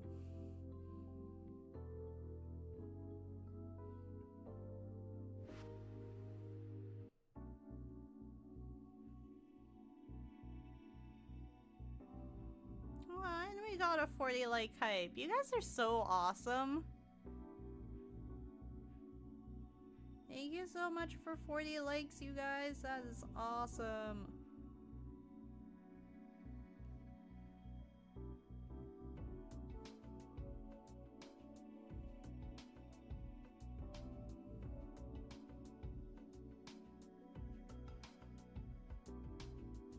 Woo! Oh, yeah. This stream was kind of just a Valentine's special, but I'll definitely have to keep going with this game after. It's Lara Croft's birthday today? Dang, did not know that. We'll have to, that's awesome. Alright, 6 hours live. What is happening? Are you... Oh, no, Aaron. Okay, so Aaron, hear me out. Hear me out. This stream is supposed to go until 4 p.m., which is like in 20 minutes. Are you gonna...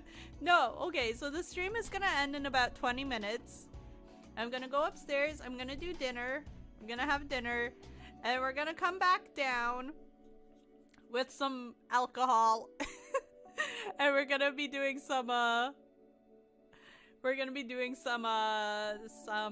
drunk Mario Party shenanigans at 5 p.m.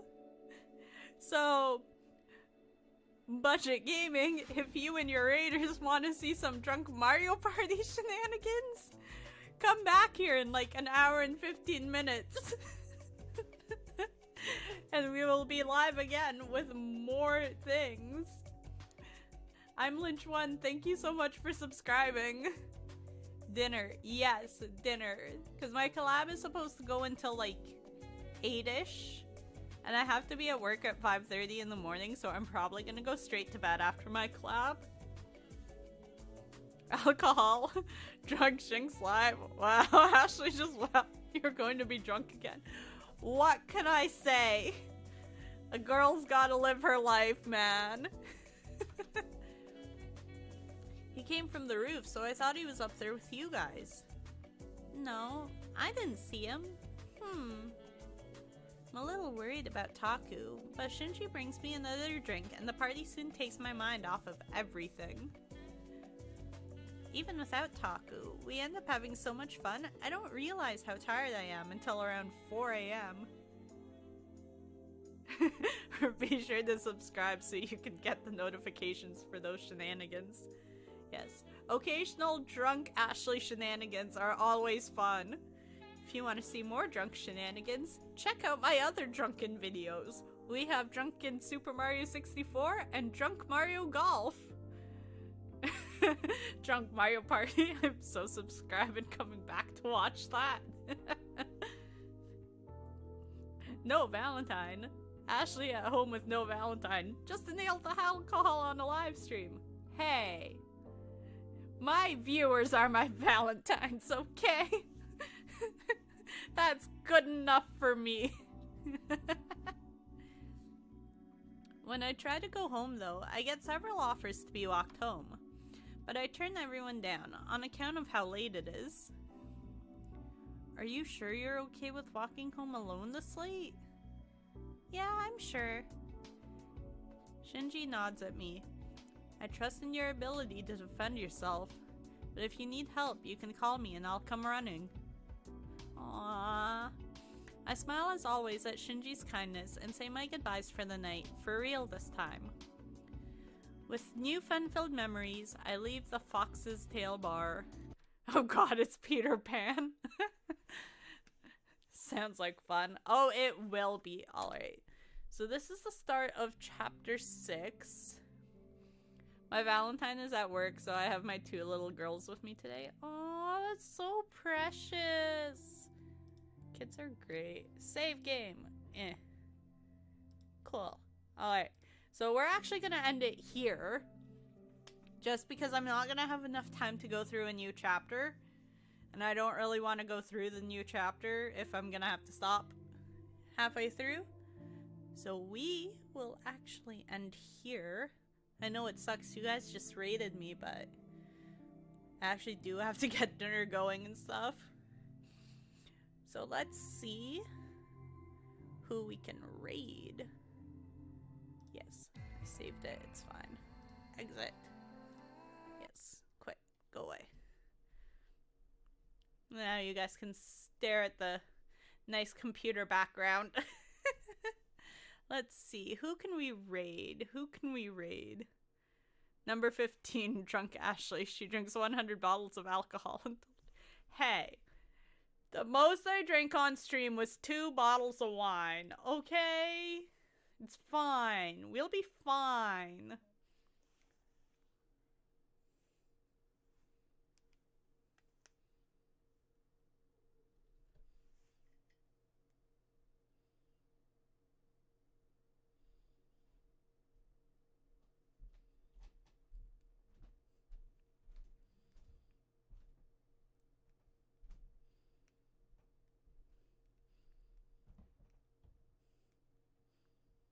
Alrighty.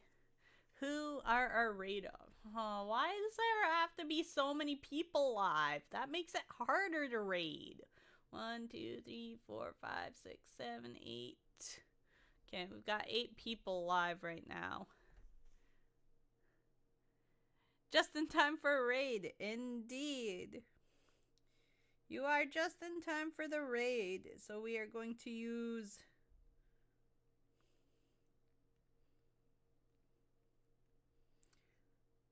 Hashtag little raid. I'm just trying to find somebody to raid.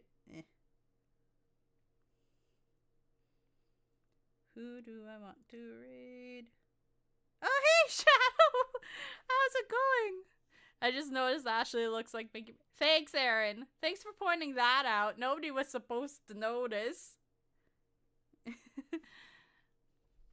I mean, you kind of made it, I guess. You're just in time for the raid. I just need to decide on a raid target. I kind of want to go raid my friend. He's only got 1 viewer. Okay, we're gonna go raid this guy. As long as he's still up. Oh yeah, he's still up. He's still going. Yeah. Okay. So we're gonna go raid this guy because I don't get a chance to raid him very often. Like, I don't know if I've ever raided him, but like, he's a super awesome friend of mine. I adore him to pieces. He doesn't really have a lot of people watching him right now, and I think he could use the love and support. So we're gonna go do that. But first, actually no, I can wait on that command until later. No, I'll do it now. Whee! Command for you! Ha ha ha! Because that's a thing I can do. Alright, you guys, so since this is a good friend of mine, just remember when we do the hashtag Lil Raid, please only use it once. Do not spam it. They will acknowledge us when they are ready. So please do not make me look bad to my friend. Please, please. So only say it once. You know, leave a like on their stream, and it's up to you whether or not you guys want to subscribe to them. Just remember, if you do subscribe, please do not unsubscribe right away, because that is rude and it really messes up their channel, and he doesn't have a lot of subscribers or anything, so I really just want to help him out and not mess up his channel. Please, please, please. So let's go help out my friend. He is playing Star Wars Knights of the Old Republic right now, which is a super awesome game that I friggin' love. I love Star Wars. I love Star Wars so much. So let's go on a raid. Gonna go on a raid. And then I will see you guys back here in about an hour for Drunk Mario Party. Woo! Let's go on a raid. Let's go on a raid. Yay!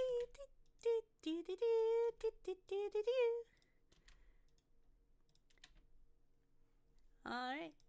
See you guys in an hour.